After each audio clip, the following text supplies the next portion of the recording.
Yeah. Oh, wow. It's whistly loud. Is anyone hearing that? Let me know because I can't. I got the chat backed up. Welcome everyone to Clubbering Times issue number, whatever it is, 281 on YouTube, 981 overall, and it is Clobby's Clubhouse. And I don't know the number of that because I can't see it in front of me, but it is one of them for sure. Hello, my good friends. Now Raquel is not here yet. She will be here soon as possible. Yep. She got we'll try to fill in without her. Yes, we can't quite. I mean, we can't.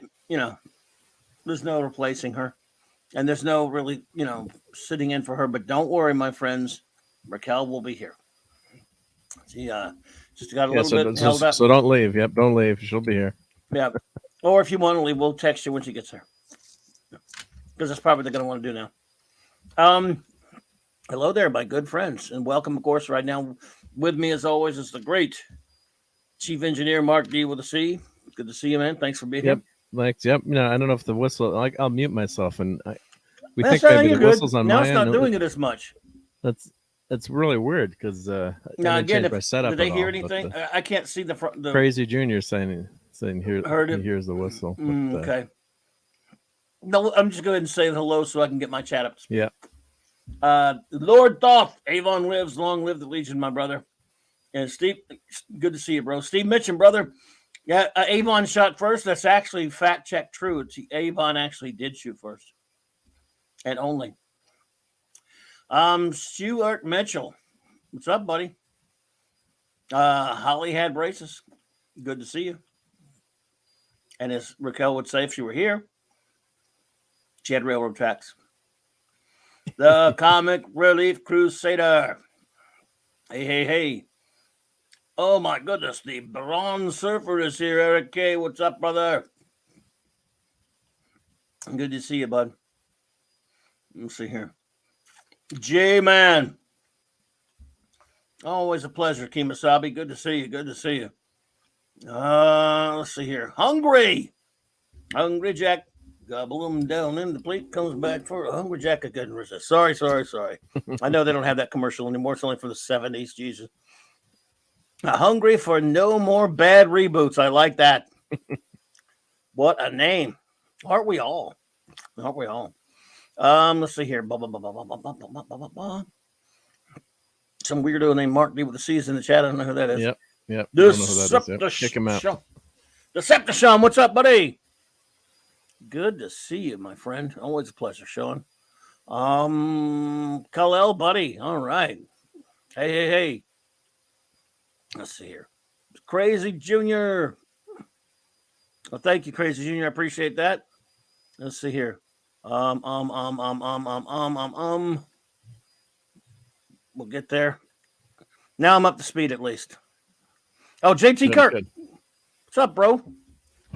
Yeah, I don't hear it as much as before. I hear it, but it's not like it was. So, I don't know, man. Avon had braces. Yeah. Well, you never know. Never know, right? No, you never know. They have braces in the future? Yep, they do. Well, not in the Blake 7 future. Except for the rich upper class. It's a caste system, really. So... Yep. Well, everyone, good to see you. What's everyone up to tonight? We got all kind of wonderful things planned for you in the clubhouse. No, we don't. We're just going to wing it. We'll wing it, yeah. Yep. Sorry about the new, not that anyone cares, but the new Spinner Rack Time Machine vid. That will be tomorrow now. I thought it was going to be today. And then it had to go out and was out all day. So sorry. What is going on in the geek world? What kind of geek foolishness can we get into tonight? We'll think of something. We can get into trouble. There's ways to get into trouble. Yeah. Oh, yeah. We'll think of something. We're talking like... There's Boba Fett. There's... Right, yeah. That's everyone's going on about that. Yeah. Some people are just so testy. I mean, it's fantastic. Love it. Some people hate it. Look, it's good to have stuff to talk about. I mean, when something actually, comes out, it's pro or con. And there's the thing. Look, Yeah, top 100 villains. That's coming soon. Comic Relief Crusade. In fact, that tells me now I should just do my do my show notes. Because this week on Monday night, well, of course, before that we've got Saturday Night Star Trek. Oh, that's right. Saturday Night Star Trek will return this Saturday night. 9 o'clock Central Time, same Trek time, same Trek channel. Yes, it is Dances with Tuscans, indeed. Yes, it's Boba of Arabia. I like all those movies. Oh yeah, no. One of them. I've never watched Dancing with Wolves, so I never will either. Too, yeah. It's Kevin Krochner, so I don't have to. Battle Outsider. But that said, no one's trashing those movies when we're making the comparison. No, it's just a fun joke. Yeah, it's a fun. Yeah, sure. So anyway, yes, Trek. Saturday Night Trek night is back. Spoiler alert, there are 4 episodes, and I won't tell you unspoiler alert, I won't tell you what we think about them yet. I'm so tempted to see. I better not do the show this long because I'm gonna start. Yeah, you can't talk about them. You gotta wait. Yeah. Monday night Box C Comics talk.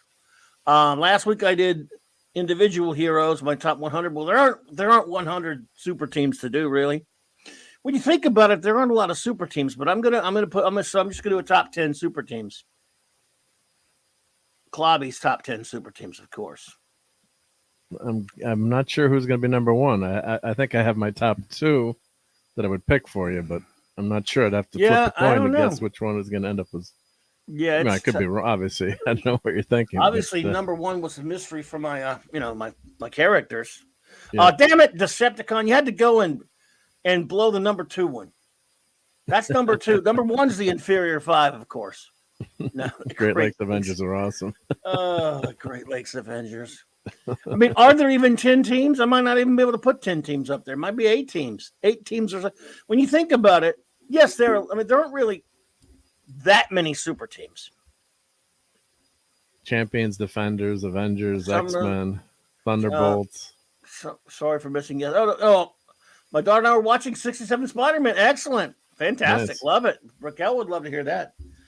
I'm not saying there are none. No, but there's not that. Yeah, you're right. If you picked 100, that'd be like almost every super team in existence, or that'd cover most of the ones you like, right? So yeah. That's why I got to limit it. Yeah.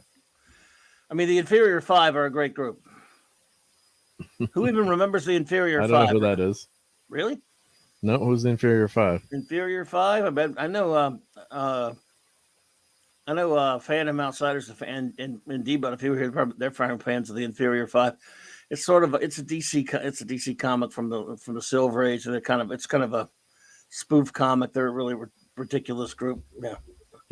One of the blonde girl, for example, in the group her name is Dumb Bunny.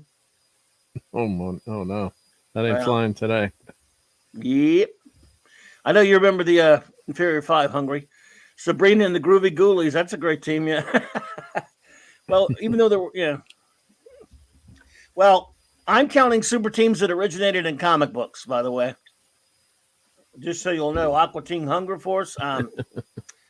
No, not that they would make my list anyway, but I respect that, J-Man. If they're your favorite, then you go for it and live it, buddy.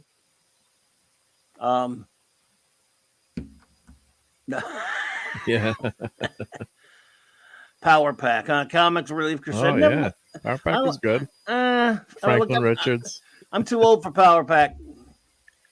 I didn't buy the comic. I looked at those little kids. I love Franklin, but I never bought Power Pack, dude. But when my kids were young, they had a Power Pack comic, so I was buying a lot of like the Marvel Age stuff and DC stuff that was specifically for kids. Force 5. Yeah. That's a good reference. Go ahead. Yeah. And the Power Pack, I mean, it was obviously a kid's comic, but it was fun too. Plus, it's the age, that it's it wasn't aimed at you and me, but I had fun. I'd read the kids' comics instead of reading classic literature. So, so they were fun. They were fun to read. Yeah. Alfalfa Flight. Hey, look, listen, you Homer, you. And by the way, Homer, they mean, like when someone's just for the home team. Look at that, going for the home team of the Alpha Flight because he's from Canada. That's okay, comic relief crusader. We understand. I thought I bought Alpha Flight when it first came out. I thought it was an okay book. I think if I had, I liked Sasquatch because I'd actually seen him in Hulk before he popped in. He was an Alpha Flight. Yep. And was Vindicator. Then they changed him to Guardian or something. Yep. Puck, of course. You like Puck? Yeah. Puck was it's kind of like their Wolverine, I guess, in some ways. Yep. Back when Wolverine used to be short. Do they draw him as being short now? Do they call him a runt anymore in the comics? No, I don't know. If J-Man is the expert on the X-Men, so you'd have to ask him. What about it, J-Man? They still draw Wolverine short or what? Yeah, the live-action Power Pack pilot. Now, when you say Team America, Steve, I do love the puppet movie, but the comic book Team America, not so much. But that's a topic for Monday night, so everybody get off of that. Oh yeah, I heard CW was for sale. Well, I'll make an offer for him. Yes, he is still short. He's still short. Okay. Yeah. And who would buy? Who would? I guess I don't know who the heck would buy him, right? I mean, I guess they've got their streaming service now, HBO. So nobody wants a turd. So they're gonna. What happens to those shows? Then they go away, I guess. Or. Oh yeah, I don't know. Is that a topic for anything? It's just like so. Yeah. I mean, I don't know. You got me. I don't have an opinion on it other than I hope they wish them nothing but bad fortune because they're CW and they can suck it. Next Wednesday night, as I mentioned last night, we are going to first review of the year. I'm going to try to, if not once a month, at least twice, if not twice a month, at least once, review a classic comic. So let's make it a great one. Alan Moore's masterpiece, Goodbye to the Golden and Silver and Bronze Age Superman mythos. Whatever Happened to the Man of Tomorrow with my good friend Maxfield Von Priestley, who is a good chap. Well, look at the Watchmen. I hated that so much in that stupid Watchmen movie. Zack Snyder's such an idiot. They were calling them the Watchmen. That's not the name of the group. They were the Crime Busters for a while. Very good, J-Man. But they weren't the friggin' Watchmen in the comic. You stupid ass Zack Snyder. God, it pissed me off so much. That was like that movie, but fingers on a crossboard, on a damn chalkboard when I was watching that stupid movie. And they, was it Ozymandias started calling him the Watchman? I'm like, what do you mean the Watchman? Now, of course, the Watchmen, Saturday Morning Watchmen, they're the Watchmen. No, yeah, that's true. But and then you did kind of mess up the ending of that movie for me again. So good, that's my job. It's your job, yeah. Even though I really like that movie. Gary and I both like that movie. Yep. You like that, I need some of this some more. Look, I even actually like parts of it. You know that. I tell you, I like parts of it. Oh, I know you did. Yeah. Some of I mean, that's such a tough. Some of it's tough watchable. But the director's cut or with the Tales of the Black Freighter thrown in. That's the much better version if you've seen that. It's interesting, that's for sure. New Warriors, the Few Mutants. I never liked the New Mutants or the New Warriors that much. Sorry, but I do love the Thunder Agents, Decepticon, the Higher United Nations Defense Enforcement Reserve, Wallywood's Thunder Agents. I love them, dude. And who knows? They might get a mention. You never know. It costs you $2 to say that I love Eternals. So thank you for the $2 super chat, Eric. Appreciate that, buddy. And it says Clobby loves Eternals. Duly noted. I was reading a Twitter feed thread. Thank today you, buddy. Where someone was talking about how great the Eternals was, and everyone was rallying to their support. Like, we love the movie, and I'm not a mean guy. I'm not going to say anything, but there was a bunch of people like, can't understand how people don't love this movie. And, which one? Eternals? Yeah. Well, there's a whole thread today. Yeah. Hello, Lee Anthony Davis. But yeah, okay. How did it happen? What happened now? Well, someone posted like, I love Eternals. How come everyone hates the movie? I'm like, because it sucks. Generally, we hate things that sucks. But there was a whole thread of people, saying they like, which, hey, if you like, hey, look, you like people it. can like whatever they want to like. Yeah. I'm not gonna. That was just kind of, it was an amusing thread to read about how, how what they loved about the movie, which wasn't much. Just it looked great, and there were some cool scenes. It's Oh no, there wasn't. There were no cool yeah, scenes in Eternals. There was nothing in no, Eternals but garbage. But it's funny you mentioned that. In fact, it's time for this Zamboni because thanks to the great shout out to the great Hungry Man, Hungry Boy, Hungry himself, Hungry Jack. Because didn't you? There's a campaign. Isn't Marvel launching a campaign to get Eternals nominated for Best Picture? oh my god, I heard that that's a big today. mistake. That's a Well, big mistake. Yeah, just Joe Jobber, what's up, buddy? maybe Spider-Man, but Yeah, we Eternals. were talking about that a while ago, Jobber. Yeah, the CW. I'm making an offer tonight. We're all putting in our bids. Yep. Yeah. So Eternals. Someone's trying to get it. I mean, of course they put that up for all their. I mean, people might be making a big deal out of it, but they do that with all their stupid new movies, right? Or most Yeah. of them. But do they think that Eternals? I mean, I guess it meets one of their quotas for new Hollywood films have to meet a diversity quota to be nominated for Best Picture. But don't they also have to be good too? No, that's not one of the rules. No, it's just got to be diverse. It doesn't have to be good.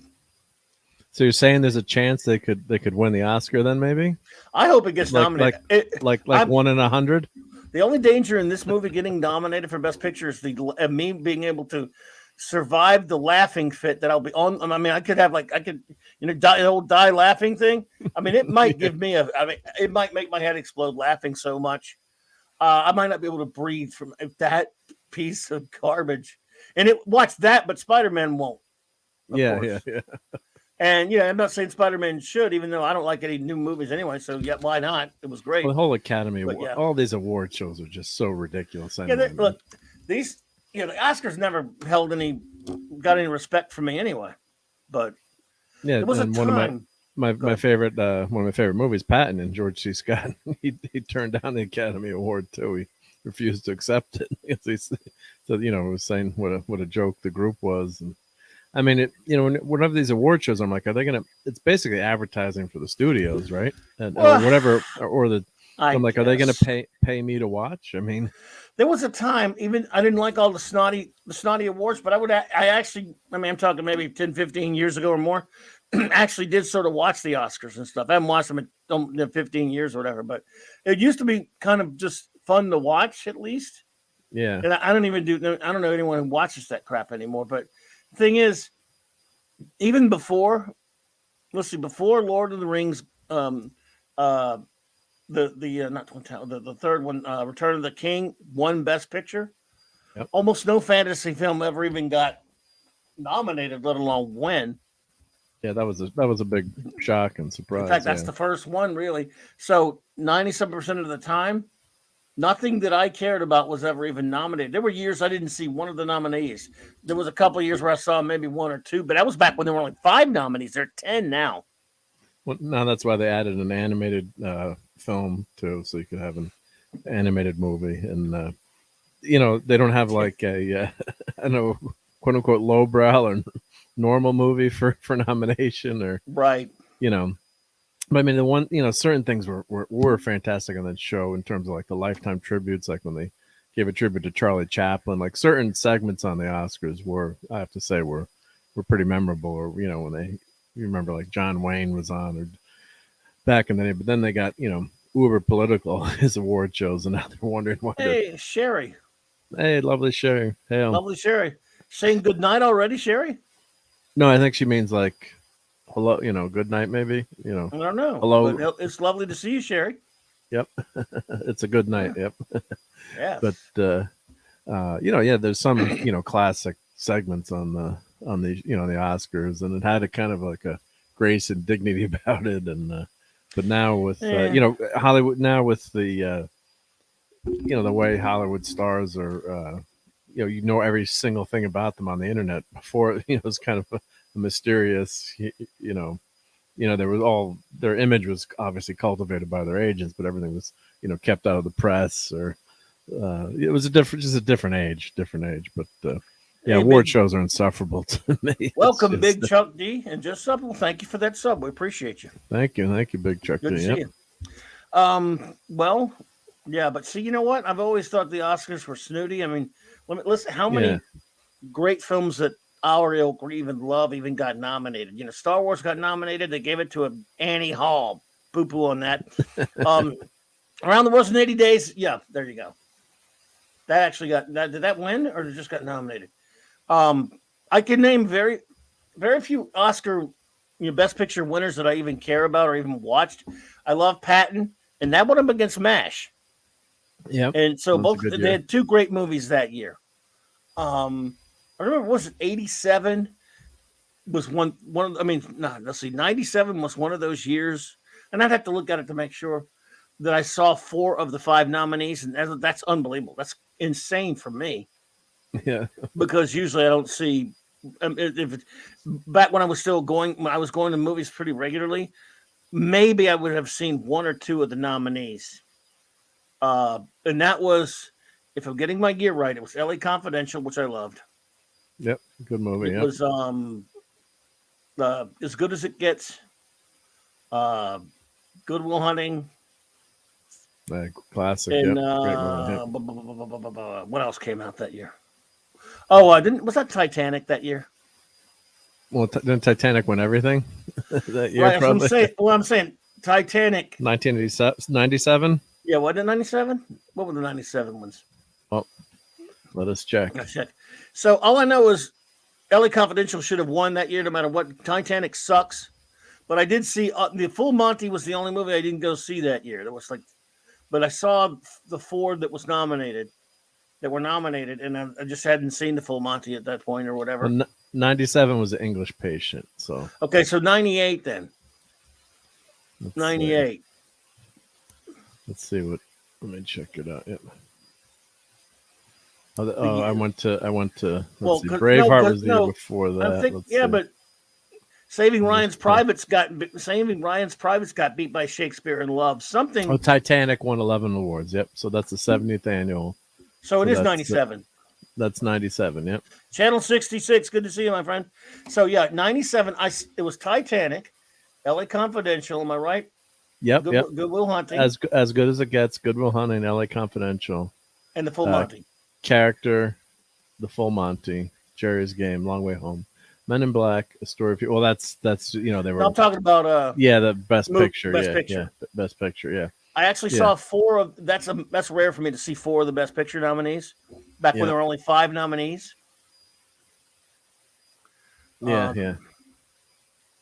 Lee Anthony Daniels says, "What do you think of the late directors Billy Wilder, Orson Welles, and Lee Strasberg?" Well, they're giants. I mean, they're extra. I mean, Orson Welles, it speaks for itself. Billy Wilder was great. I mean, some like it hot. I love Billy Wilder. Orson Welles, of course, and then Lee Strasberg. Not only great. I mean, he taught the Strasberg acting school is legendary. So, big time giants. Yeah. Orson Welles is legend, or he's appreciated more and more. I think as people look back on his career. Yeah. And I love Orson Welles' War of the Worlds broadcast. And then another famous director died today, Peter Bogdanovich. Peter Bogdanovich died. Wow. Yep. Wow. Yep. So he was famous for, of course, he dated Dorothy Stratton, who was tragically killed by her estranged husband, and they made the movie Star 80 with Eric Roberts. Yeah. Yeah, but he did Paper Tiger, which I love. Paper Moon, which I love. That Paper Moon. I saw that at the theater. That's how old I am, dude. And that was, it was weird. It was the early 70s, but it was in black and white. Tyrell 72. Yeah, Tyrell. Good to see you. But see, Orson Welles. The thing about about him is he did. He went on the radio, and and warned of an invasion. From aliens. Everyone just assumed it was Mars and stuff.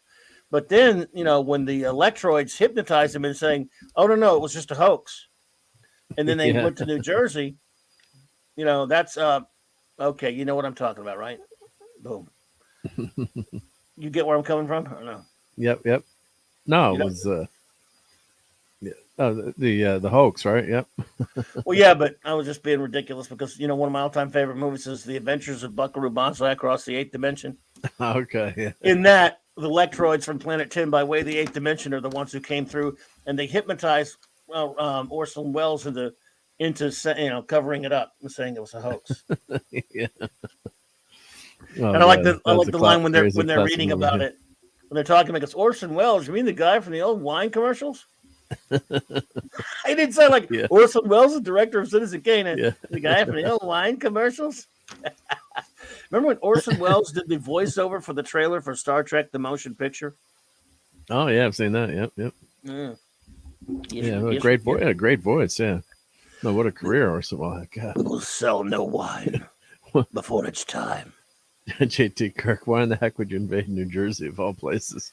Yes, it's New Jersey. I have Catman, I have some aka friends in New Jersey, but yeah, there's some nice spots actually. But Catman, aka yep. the part of the problem is 95 goes through like all the worst spots, like all the chemical plants. And back in the, it's not as bad now, but back in the day would like smell in certain sections when you drove through. But there are some gorgeous spots in New Jersey. Well, I mean, look, the Lectroids live there though. So you ever been there? Yo-yo dyne propulsion systems. I mean, you have seen Buckaroo Banzai, right? Yeah, I haven't. It's been years. Yeah, didn't they say there was another movie coming soon? It better not, or I will. If they try to make a Buckaroo Banzai sequel, I will take a hostage. I will. Didn't they at the end of the movie? Didn't they say there was? Yes. Didn't they say we'll be back? Sure. Yeah. Buckaroo Banzai will return and Buckaroo Banzai against the World Crime League. Yeah. Yep. We never got it right. It was supposed to be William Shatner versus William Shatner against the World Crime League. Also, did you ever see the movie Free Enterprise by Robert Meyer Burnett? I haven't seen that. Which is. Oh, dude, come on, man! You gotta see it. I have both DVD sets they did, and now, of course, he says I don't even think it's even streaming somewhere. Yeah, Free Enterprise is a must for geeks. I'm telling you what, I'm going to make that a project for everyone to see. I don't usually tell people what to watch, but Free Enterprise is us. If Robert Meyer Burnett directed it. Anyone here? All right, friends in the chat, have you seen Free Enterprise? It's hilarious. Put it to you like this: the second DVD set that came out, I think it was the second one, has a special feature. There's a pop-up menu that explains every reference in the script. Now, sadly, I didn't need them, but still, I mean, they talk like us. Yeah. And you know what a sad sack you are when you get there. I mean, because RMB he's real deal. He's a real deal geek. So. Oh yeah, no, we worked on all the special features for Trek and did tons of interviews with the cast and crew, and he knows all the players inside and out. And I guess Paramount Plus blocked him for his scathing reviews of STD, which is hysterical and sad both at the same time. I mean, J-Man, go ahead. I was going to answer him. No, sure, go ahead. Yep. It wasn't given out in the theater. I was with Buckaroo Banzai. I went a couple of times, but it was 1984 when all those big films were coming out in the summer, and only played here for 2 weeks, and I only got to go twice. And they may have given those things out. Now I joined the fan club back then because I was so nuts for the movie. In 1984 when it came out, I joined the fan club, the Blue Blazer regulars. And we got some nice stuff. And you couldn't get that soundtrack forever. They didn't put a soundtrack out. There was a Japanese bootleg or something of it or whatever that was, I don't know if it was. It was a fight over the rights, or they couldn't get all the rights to the songs, or they just didn't do it just didn't do the soundtrack. Yep. It's Buckaroo Banzai. It's the latest issue. When they found the comic book of Buckaroo Banzai, it looked like a Michael Kaluta cover. It was weird. It had, it had Hanoi Zahn on it. His enemy, Hanoi Zahn. I haven't watched that in a while. I got to watch it again. That's one of my buddies. That's one of his favorite movies. The novel. Back in the 80s, we just watch it over and over. Can't destroy the videotape. Yeah. We know the novel was written by Earl McRow, who wrote the original script, but he put all kind of stuff in there. But oh wow, Steve says Casablanca in theaters for the 80th anniversary. Nice. I'm there. They didn't cancel Casablanca yet? It'll cancel it, I'm sure. But So Free Enterprise. Anyone? I don't know. Did I miss it in the chat? Anyone seen Free Enterprise? He watches the end credits every month. If this were BTR, I'd be playing that song right now. That I had it on my switchboard. Can't do that here, unfortunately. Yep. But yes, Free Enterprise is basically, you know what it is, right? Isn't Tyrell seen it. I mean, I've heard R&B talk about it, and you guys talk about it. Every time I get them on there, I ask them dumb questions about it because I'm a fanboy for the movie. It's kind of they're two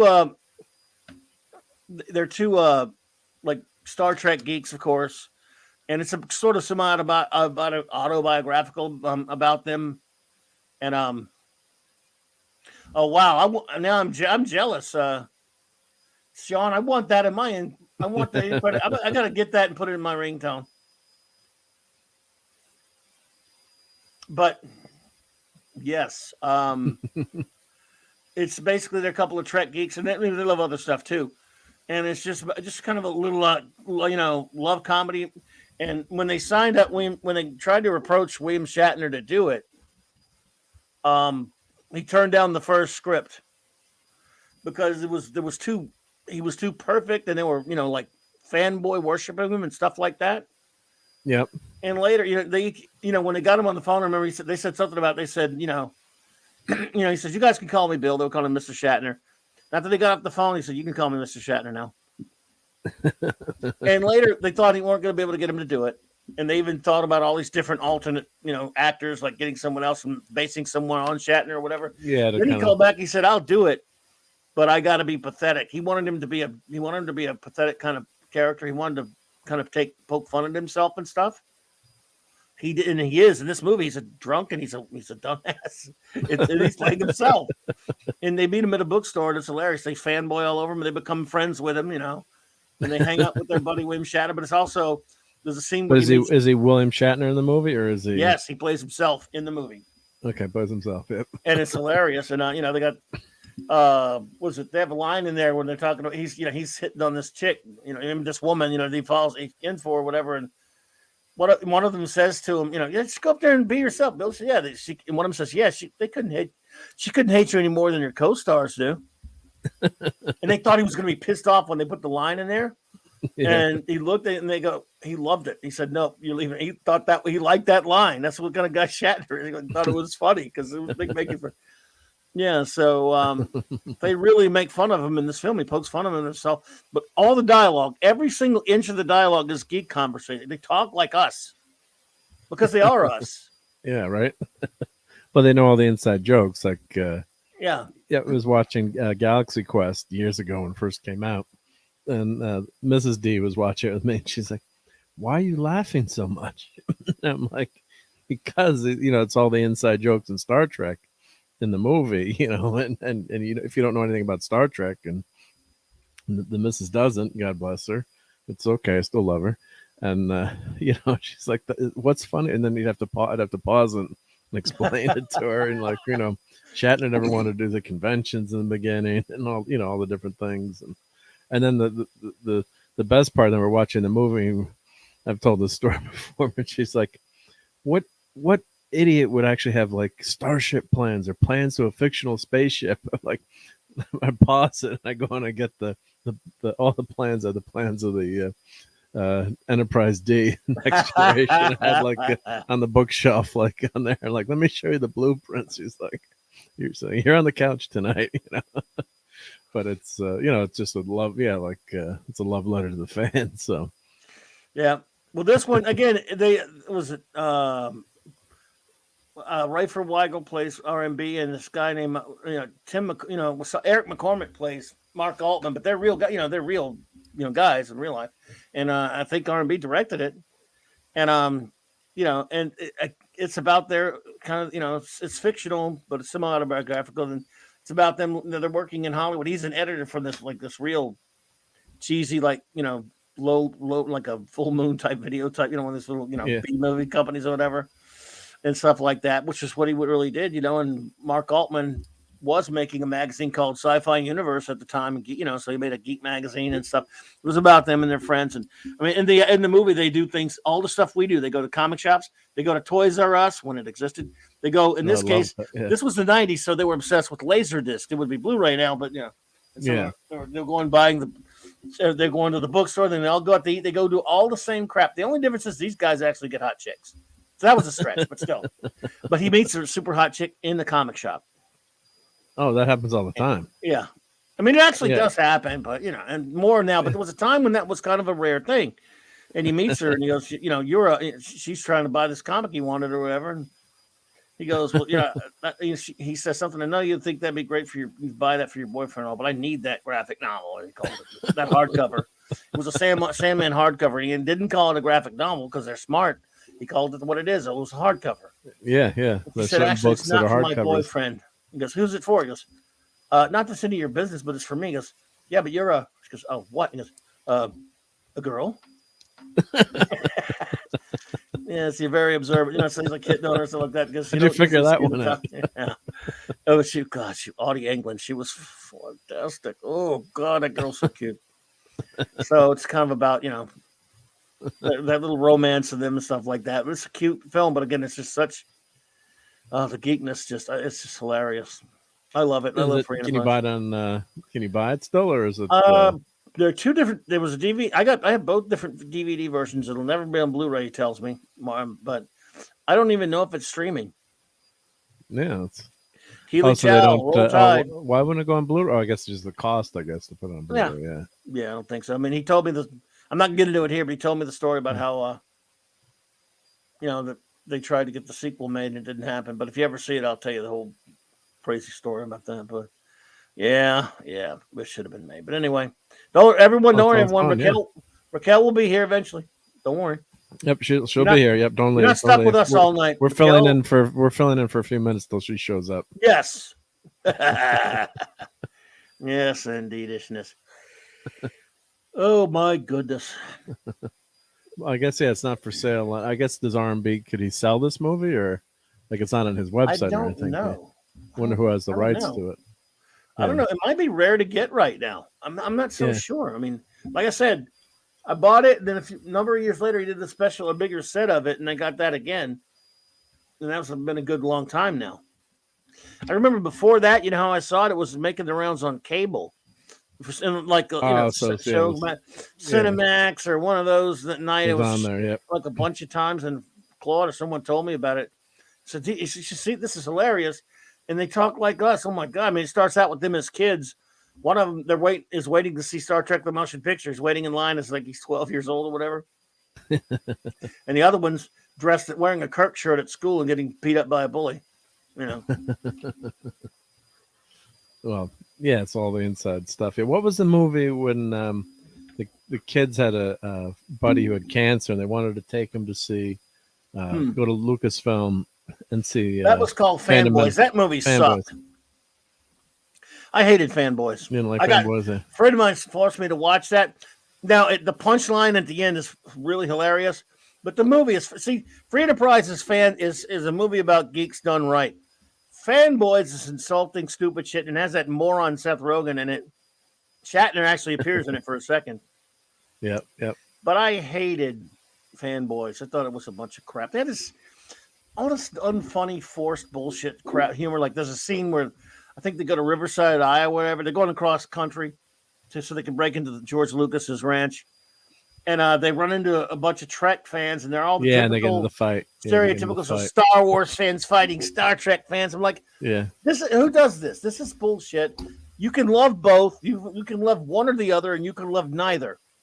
But it's not funny. It was so stupid.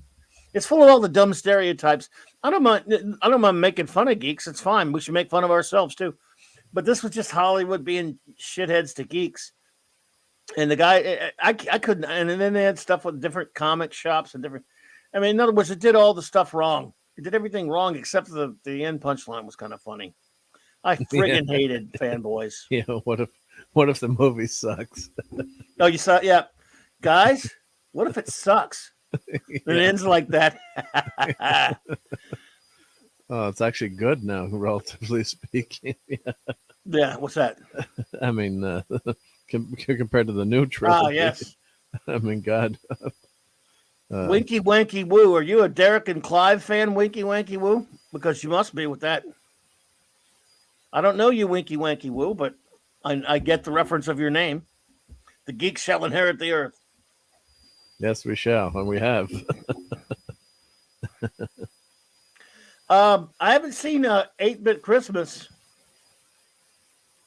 That instance, Dishonest 8, but I've not seen that. I say, yeah, it's on. I think it's on Netflix. I saw it kept popping up in my, what to watch. But I guess Decepticon is saying it's pretty bad. But Fanboys, I thought, I mean, it was the amusement of watching it. Wasn't great. And of course, Kristen Bell in it, so it gets a watch for me. I thought it had the sentiment of the movie was a great sentiment. I thought, and I don't know if it was based on a true story. I think, and just in terms of, I know, someone who was very sick wanted to see the movie before they passed. So, that's literally all it's based on. But yeah, of course, what if the movie does suck? Yeah. Well, So- Winky Wanky Woo, I like the name, and I thought it was just because the only time I've heard that phrase is on Derek and Clive live album, which I'm a big fan of theirs, Peter Cook and Dudley Moore. So, but I welcome. You are Scottish, of course, so welcome. It's good to see you and the great Philbo Baggins as well. Hello there, my friend. Hey, Philbo. Good to see you. Absolutely. That's always great to have new people. Any friend of Eric Case. Yep. Absolutely. Yep. That is a friend of ours. Yep. Absolutely. Let's see. So yeah, Fanboys I thought was a pile of poo-poo, personally. But except for that last joke, it was funny. I gotta admit that. But yeah, you're right. Now it's not so bad. I mean, when I say it's not so bad, we're talking about like Fandom Menace, Yeah. The Jason Lee Tucker statement. Hello there, welcome. Good to see you. It's always great to see new people pop in. Yep. Welcome. Yep. Yes, Winky Wanky Woo. Peter Cook and Dudley Moore were fantastic together. The Cook and Moore team, I love them. Then I love Derek and Clive live. Let's see here. J-Man says, how about Cloak and Dagger, the movie? That's cool, geek movie, kind of a bit. Yeah, I like that one. With Dabney Coleman. That was pretty funny. Remember that Nothing to do with Cloak and Dagger Marvel. No, So, yeah. No, but it was in the 80s. Yeah. 8-Bit Christmas is okay. A bit too broad in humor. I don't recognize the situations or the period, even though I lived through those times as a kid. Well, I'm not familiar with that one there, buddy. I'd never heard of it that I know of.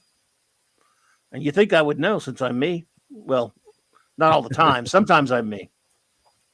I'm me every once in a while. Only because no one else will let me be them, so I have to be me. But it's not like gotta be I'm me, happy about it. Yeah, I've got to be me. I've got to be me. They use that song to good effect in Nobody. Yeah, that's true. Right? Yeah, that was a great scene. Yeah. Well done. Yeah. I love that movie. See, there's a movie that came out, well, a 2021 movie. One of the 4 or 5, whatever it was, maybe 5 or 6 2021 movies I actually watched was Nobody, and I really liked that one. So yeah, that was a good surprise. Yeah. If none of you have seen Nobody, but it's still not. Yeah, it was a good. I mean, it's not. I'm not gonna say it's. It's pretty cool though. Top 100 movie of all time. For me, but it was fun. It was it was worth watching. Got my entertainment value out of it. I like it because it was there's a clothes here. Yo. It was sort of it was like a John Wick, but with a brain. Yeah. There was actually some intelligence to it. John Wick movies are just, I've gone all over that. But he gets the crap beaten out of him too. And he really, he feels the effects of getting into all those fights for a lot of these movies. It's like the guy gets, hit with a steel bar or whatever and just walks it off. It's like, that's not happening in the real world. Yeah. I only saw 3 movies in the theater this year, though, and that was Eternals, Spider-Man, Ghostbusters, and Spider-Man. Yep, I saw, and I went Black Widow. I went to see that. I think that was the first movie back I think it was. After the vid that I went to. I think it was Black Widow. Did Because you the show last it? movie I'd gone to see was something with Luke Skywalker's name in it, the name only. God, Mhm. at least that wasn't my last movie ever Wow. in the movie theater. Yeah. Lee Anthony. Let's see. What's okay? Okay, J man, take it easy, bro. Good to Good see you, night, J buddy. Man. Lee Anthony Davis says, question to both of the panel. What are your top five favorite science fiction films of all time and the five worst sci-fi of all time? Well, that's tough. I'd have to look at my list. I do have a list that I made that has it's just a general movie list now. You understand? Yep. But obviously, because I'm such a ridiculous dorky geek, Lee, it does consist of sci-fi films in some cases. So but I don't have it an organized one, Lee. I'll just throw out my tops because again, if you're talking about science fiction films and you want to be specific and you want to in other words, as much as I love Star Wars or Empire Strikes Back, I mean, if you hate to be pedantic, but they're kind of like science fantasy. But I'll just name you a couple. Probably the original Planet of the Apes from 1968. I'm sticking pure science fiction now. Forbidden Planet. Star Trek II: The Wrath of Khan. That's just three off the top of my head. I mean, there are plenty other ones. But those would be. So, what about you? What are three you could give? I don't have a list of five organized for you. Without just off the top of my head, but obviously Wrath of Khan, Star Trek II, got to see that the world premiere of that, which was one of those once in a lifetime things. Getting to meet Spock, Leonard Nimoy that night, getting his autograph. The motion picture, I always love that. I do love it. Yes, that's a great, and I think that age is even better over time. And agreed. We're talking about one night too. That's one of the few Star Trek movies that's actually like an episode of Star Trek or that deals with sci-fi and not what's happening, to the crew or it's plays like an episode.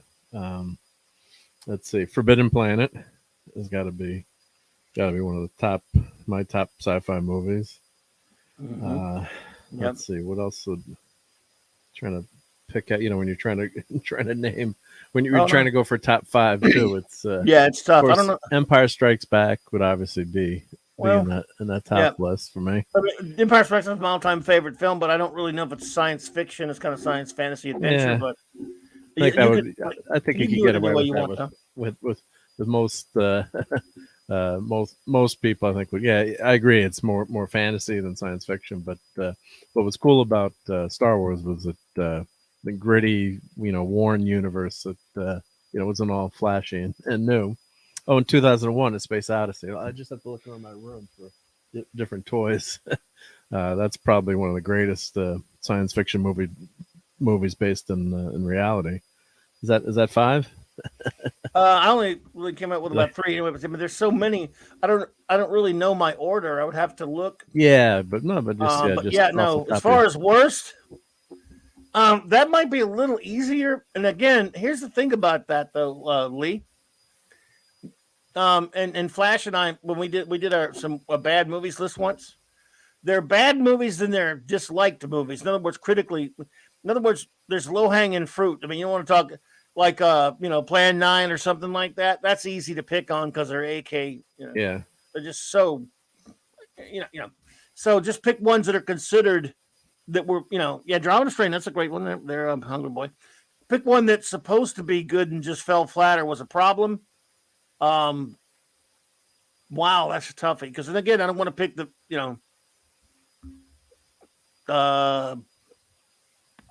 oh man, Independence Day. Someone's saying, yep. See, Independence Day. I don't even know it's a science fiction film, and I actually kind of think it was funny. I mean, that was a fun movie. It didn't bother me. I kind of liked it. It was silly fun. I didn't really care. Talking about a bad movie though that was supposed to be good. Well, the thing is, Mystery Science Theater is like saved a lot of movies now. So even though they're bad, But I'm going with the then big you one. like you enjoy you enjoy watching. Yeah, Space Hunter was pretty bad, Phil. Go. Well, It's kind of a Battlefield B Earth. movie. Yeah, Battlefield Earth. Yeah, see, because that's not really a B movie. They were trying to make a huge blockbuster. Battlefield Earth is probably it's unwatchable though. I don't know who's ever sat Actually, through it. I've sat through. I thought some of the stuff wasn't that horrible, but Wow, you're the only one I that mean, it's finally. There you go. It's pretty bad though. Right there. Alien 3 is a steaming pile of horse manure. Don't talk to me about any kind of director's cuts or anything like that. I understand Fincher got screwed on it, but the one that was in the theater is garbage. Now, see, Philbo, I actually love Battle Beyond the Stars. I admit it. Some people love it, some people hate it. Yeah. Look, it's just that's the one with John Boy, right? Yeah, John Boy. It's just kind of a space opera take or a space action adventure take on Severed Samurai. I don't take it seriously as a science fiction film. You know what, Oliver? I love Tron. I didn't really consider that was science fiction film. I kind of considered it a fantasy. But Terminator 2, I would put in there up there. Yeah, it's more science fiction, but it's one of the great movies. Yeah, Tron is kind of fantasy, but I love it. Last Starfighter is another favorite movie. I don't know if it'd be in my top. Like that one? Wouldn't be in my top. Wouldn't be top 5, but it's I'm thinking more obscure movies now. But Robinson Crusoe on Mars is another fun one. Alien Resurrection is a piece of crap too. By the way, while we're at it, yeah. Because I got the box set for Aliens, and I don't think I hadn't seen Aliens 3 ever because I heard it was bad. And I started watching, and of course they kill off Newt and what's his name right in the beginning, and like, what the hell is going on here? I was about to name 2 movies. By the way, go ahead. But I was about to name 2 movies. I'm glad you stopped me because everyone loves them. I've got some unpopular opinions, but that's for another show. But go ahead. Yeah, no, and I was watching. It was like, my God. I mean, the direction was, the movie was looked gorgeous, but it was just such a horrible, and the story made no sense. The tone made no sense. It was total F up. But Crawl is boring. Crawl is boring to 7%. Go ahead. Yeah, no, God, I haven't seen Crawl in so many years. Yeah. Like a lot of the Aliens versus Predator stuff, they overdid that franchise too. So that was really bad. There's so many bad ones. Yeah. Remember The Postman with your favorite guy, Kevin Costner? Oh my God. No, I don't remember because I didn't watch it. He's in there. Yeah. He's in it. I didn't watch that or Waterworld. Waterworld I like, actually. There's a lot of Waterworld fans out there. So that's a really, for a lot of critics or people, that's a divisive movie. But 2 of the most well-liked science fiction movies of the 90s are movies I don't like. And I'm not going to say them here because I got a show. I keep thinking about it. I'm finally going to do it. I'm going to do the unpopular opinions show soon, folks. Yeah. What was it? Yeah, Flash that hated Mine. Aliens, or one of your buddies hated. Yes, we did a show. Go ahead. Well, that would shock everyone because we're like, how could you hate that movie? But he said the tone was so different than Alien. He hates Aliens, and I love Aliens. Yeah. I mean, James Cameron's Aliens is a great movie, and again, he knows he's alone in the wilderness. Yeah. No, not The Matrix. I actually kind of like The Matrix, but it's a good point there, Hungry, because I don't revere it like everyone else does. But I actually do like Close Encounters there, Lee Anthony. That's a good one. I don't know if no, there's some of the worst ones here. Let's see. Worst ones for Oliver. Battlefield Earth. Yeah, I like Mars Attacks. I got to admit, I like it. I thought it was funny. But I hear you. I understand. Yep. I kind of like The Running Man. I thought it was goofy, silly, fun. I thought it was I Am Legend. Oh, I didn't see that one. I like, you don't like That's space. All right. You don't like Spaceballs? Okay. Oh, I like Spaceballs. But I like hearing everyone's opinion. There are 2 movies in the 90s that I did not like either one when I saw them at the theater, and they're 2 of the most famous, well-loved science fiction movies ever made. You see them cosplayed all the time. You see people just, I mean, I got to know now. You got to tell us. I was on a stream last week or a couple weeks ago, and I mentioned that I hated one of them. And you'd have thought I had just blasphemed Jesus. I mean, they were, dude, I was in trouble. They were like, what? Oh, they couldn't believe it. So yeah, they're So two movies. You can't tell us. I'm gonna be thinking of it all I'll night. let you guess at it. Okay, whoever guesses it, I'll tell. We'll play that game until Raquel gets here. He'll give us a game to play. Okay. No, not. I actually like Jurassic Haddock Park. I like. I do like Jurassic Haddock Park. Plus, I like because Mad Magazine called it Jurassic Haddock Park, and I like to call it that now. So I like the movie, and I get to call it that. Would Howard the Duck count as a sci-fi movie? No, that's not in the 80s. So. Yeah. But yeah. I didn't see the stupid Rollerball remake. I like the original Rollerball. But one of the movies I would list as the worst sci-fi movies of all time. The joke among our friends is the movie doesn't exist. It was so bad. So, and there should have been only one of these movies. What? Highlander. Highlander. There was no sequel to Highlander. Highlander 2 is a piece of crap. But I'm talking about the two movies I'm talking about. Everyone else loves. Everyone loves. Okay. No, Decepticon. I actually don't hate the Phantom Menace like a lot of people, but I like it okay. But that's not a very well-liked, universally liked movie. These two movies, you are blaspheming.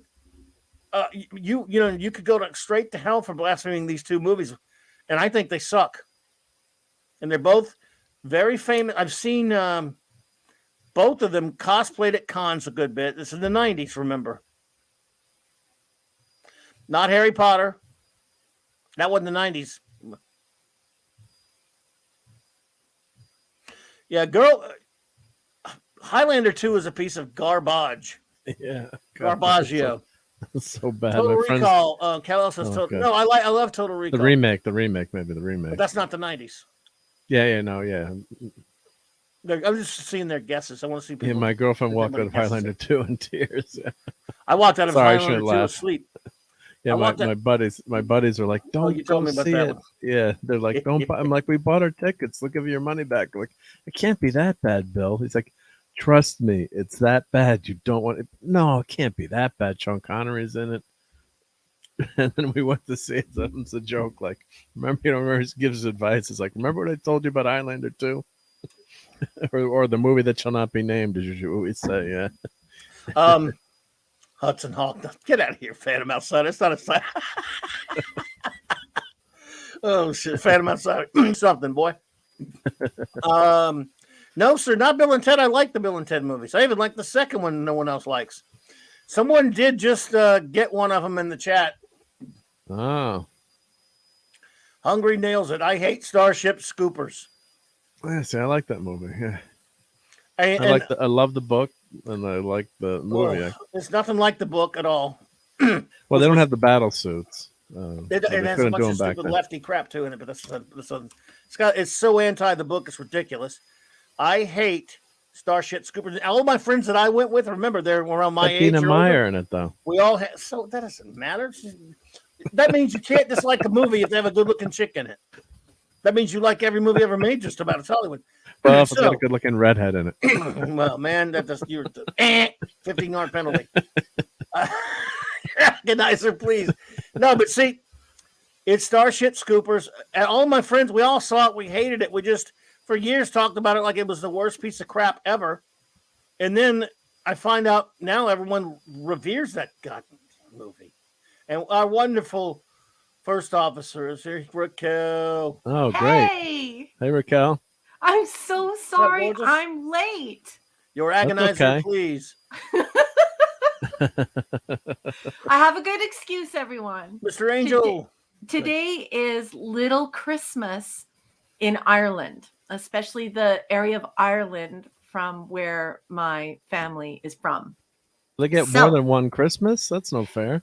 They're beyond the religious celebration. There are the 12 days of Christmas. And on the 12th day of Christmas in Ireland, it is seen as Little Christmas or Ladies' Christmas. Men buy flowers for their wives or their moms or whomever has spent a great deal of time preparing and presenting the entire Christmas extravaganza. And then they bestow gifts on them, and women have high tea together, or they just have a girls' night where they have supper and so on and so forth. So why I am so late is the driver who is supposed to bring our meal to us, because of course cooking is prohibitive. This is a thank you to women for all the work they've done. Okay.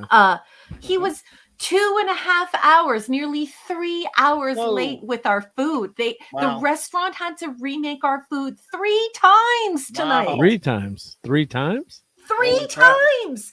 And of course, the manager of the restaurant phoned my daughter and apologized to her profusely because it had nothing to do with the restaurant. It was just the delivery service, right? Yes. So it was so lovely because my poor husband has the temerity to love an Irish woman. So I got up an Irish redhead to boot. So I got up this morning and all of the chores were done for me. And then we had this lovely dinner for the 12th day of Christmas, Little Christmas in Ireland, or what is known as ladies or women's Christmas. So this is the final time you're going to see me on that Jamaican beach with that Christmas hat on. Today, you can take down all your decorations. You're done. You're Christmas done. is finally done. You got to take them down now? Yes, take it all down. Dog Shadow Logan, buddy. Mr. Angel. Well, please don't tell the missus about that because she's Irish and she didn't mention Little Christmas to me. I've never heard of it. And that means I did clean the kitchen today. I did, but she cooked dinner tonight. So yeah, I'd never heard of Little 100% Christmas. So. calling the shop, and I'm going to be like, "Hi, is Bleep here? I need to talk to her. I come on, this is her birthright." Gee, the extra holidays. She deserves it. Actually, it seems like it's an extra holiday, but isn't it wonderful that that Irishmen would do this for the women in their lives, moms and sisters and wives and girlfriends, just for putting in all that work? It's such a lovely thank you. It's such it's such a wonderful tribute to relationships and love and consideration and thankfulness. And I do have to say, it's quite lovely because it's like, it's the closure. You close the chapter. The 12 days of Christmas is really, you close that book and it's done. So was the food good when it finally got there? It was remarkable. So it was a fennel and dill, I believe, aioli with capers in it over a salmon fillet, and then a Japanese style rice with a type of a sesame dressing on it, asparagus spears, sticky toffee pudding with a lovely Tahitian vanilla ice cream, vanilla bean ice cream, and a glass of champagne. And so you can tell I'm a little giddy because I'm a lightweight. So I do apologize if I'm being very chatty. But yeah, so that was my evening. Nice. Sounds good. Yep. And the delivery, what happened? The delivery driver got attacked by polar bears. Someone's putting it in the chat, or Snortapoopus got the driver on the way. No, he's not. He's not here. He's not here. Sorry. Oh, he's not off. But someone put in the chat like. I know when you mentioned that, she was going to do that. Yeah. Oh no! Apparently, okay. So, do you have something in the United States called DoorDash? Yes. Yep. Okay. Because I know there is a type of DoorDash in every country, and then there are all of their competitors. Like what's their major competitor, guys? Well, Uber Eats is one. Uber Eats, but there's that other one. Oh, I can't remember the name of it. Yeah, there's a couple. Yeah. So the DoorDash up here is just terrible, and so well, it is minus 50 degrees too. I mean, who the heck wants that job? Yeah, but still, like, it's not like it's. Are you new here? Do you know what I mean? That's what I would say to the driver. Are you new here? But no. So an hour went by. Okay, so to give you an idea, my daughter was it Postmates. My daughter called DoorDash and put through an order from this really nice restaurant at 15 minutes after 5 o'clock our time. Okay. Wow. Yep. Our food arrived here after she went and picked it up at 8:15 our time. Ouch. Wow. Right. That's so DoorDash. Grubhub. Yeah, the Grubhub. And so DoorDash was so ridiculous that they tried to offer my daughter a $20 discount on the meal. Ridiculous. I mean, this is a And so person. it got lost twice. You said the restaurant didn't make your food 3 times. Well, no, actually, that they kept on telling my daughter that they were going to pick up the food, that they had sent a driver en route to the restaurant, and the manager of the restaurant called my daughter directly and said, no one's come here to pick up the food yet. And so the restaurant was quite upset, and I believe DoorDash has to reimburse the restaurant from having to remake the food 3 times. That's horrible. Wow. Yeah. So 3 hours later and 3 times later. You must have been extra hungry. Yeah. Oh, damn it. Yeah, we were just famished. We probably thought the food was better because we waited so long. That's what happens, right? Yeah, that helps. So we're back in the saddle again, my beautiful and amazing friends. Amazing to see. We missed you. It's done. The holidays are done, and we're going to be back in the saddle again. We're going to have so much fun this week. Yeah. Star Trek is back too, right? Yep. Star Trek is back. Star Trek's back, baby. Yes, indeed it is. Let's see here. By the way, now that we have you here, let us get you to. I put it up earlier and talked about it, but you do it better than I do. So we're just filling in until you showed up. Yeah, we were just hanging out. So you're. We told everyone not to leave. Works. Oh my goodness, Clubby, you don't have to do that. I love you so much. Yes, folks, I'm selling my short stories one by one because no publisher wants to publish a short story collection. They're, I don't know what's wrong with modern publishers, but they basically want you to come with your own audience. And if you don't have your own audience, you also have to prove that you have all this action online and that people like your stories. And so some incredibly magnanimous, loving, caring people in this community have come forward to not only buy my stories, but to leave the most beautiful reviews. And I am so honored and so grateful for those reviews. So if you like Edgar Allan Poe, if you like Philip K. Dick, if you like the old Twilight Zone, you might like my stories. And you can buy them on Amazon and you can download them on any device. You just look up my name, R.M. Briggs.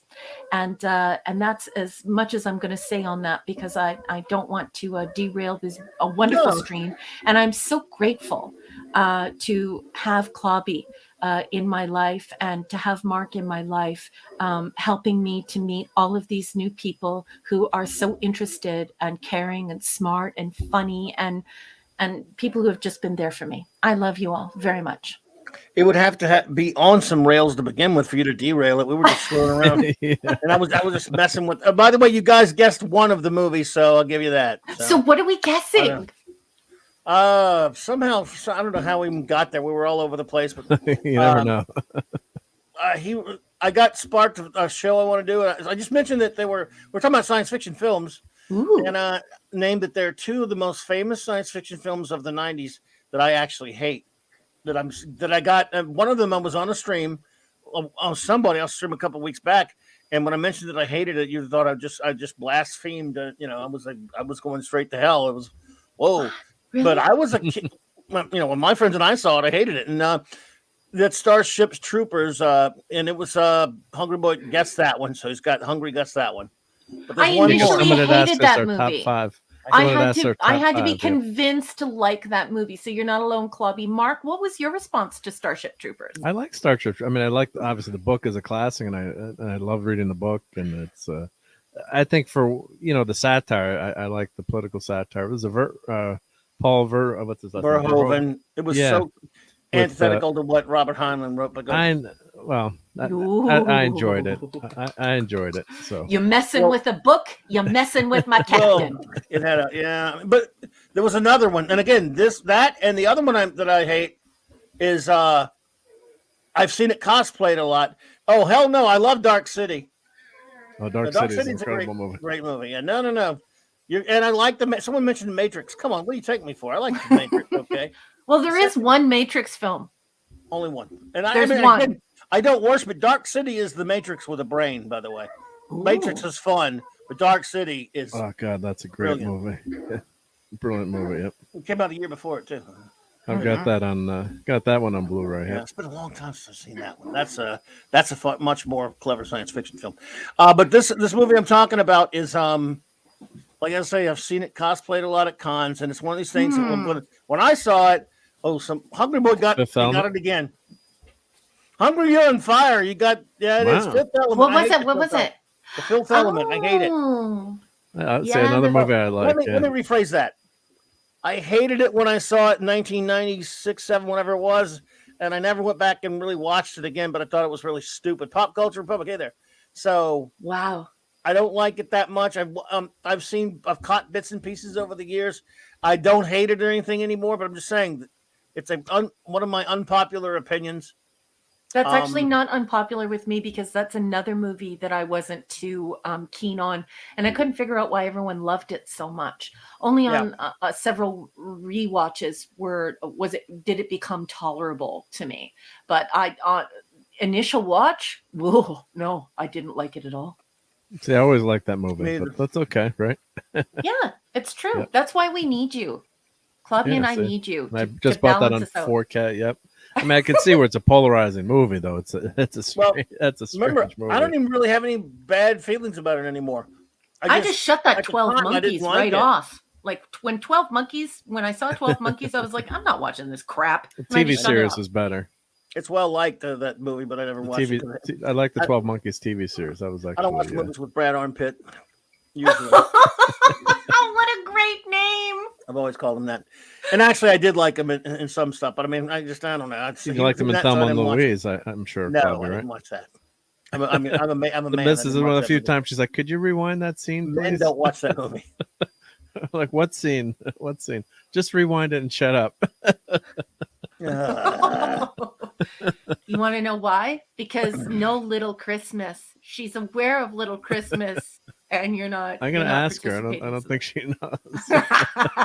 Her mom didn't let it. Her Irish mom didn't let her know about that. Gee. Oh my.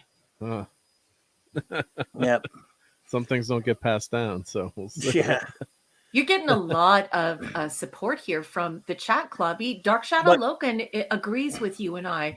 The Fifth Element really is meh. Yeah, but you know why I don't mind it so much anymore, though, Dark Shadow? Because after going to Dragon Con for many years and seeing all the chicks cosplaying Lilu with basically, you remember that so-called costume? That wasn't a costume. That was not. That was, yeah. So then I kind of like, maybe the movie wasn't so bad. I mean, geez. Well, as long as the cosplayer has the body for it. I think sometimes many of them did. It's not cosplay; it's wishful thinking. Right. So if you're going to go there, you have to actually cosplay, not dream. Do you know what I mean? There's a difference between dreaming and cosplaying. And often they did. I'll give them that. Maybe not every time, but most of them. Yeah, that one, no one's going to take a shot at unless they're like very, very. Let's just say the girl's very thin. Yep. If you will, yeah, very. It's an easy costume for an accident to happen too. I've been in elevators when they have. Wardrobe malfunction. Just saying. Yeah. But yeah, so no, those were two. Again, I don't know how we got there. We were talking about. Leah asked something about our. He put us on the spot to name our. And you'll be proud of me. Number one, I was asked to name like top 5 science fiction films, and I named about 3. And I made sure I was specific. Science fiction from science fantasy. In other words, I love Empire Strikes Back, but it doesn't count really. It's kind of science fantasy. But Mark, no, he had to just blur those lines and just throw anything in. It was not faithful to, but that's okay. I failed. Shame, well, shame, I mean, Empire Strikes Back. I mean, come on. Now I know your science girlfriend's fiction. name. Shame, shame, double shame. Now I know your girlfriend's name. But but that was a good question, Lee. Very good. Yeah. It's just on the spot. I'd have to check my list and all that stuff, Yeah. But and it's not difficult. That's a difficult thing to ask someone, especially when someone is immersed in the science fiction and science fantasy community, because that shifts. I mean, that can shift yearly, like when I think of District 9, and I remember when District 9 came out, I thought, this might be one of the greatest works of science fiction of all time. That I liked a lot. But upon rewatch, I wasn't as enamored with it as I was initially. Initially, I thought it was mesmerizing. It was so fresh. It was so new. It was so compelling. It was gut wrenching. It was inspiring. It was everything. And I just thought it was marvelous.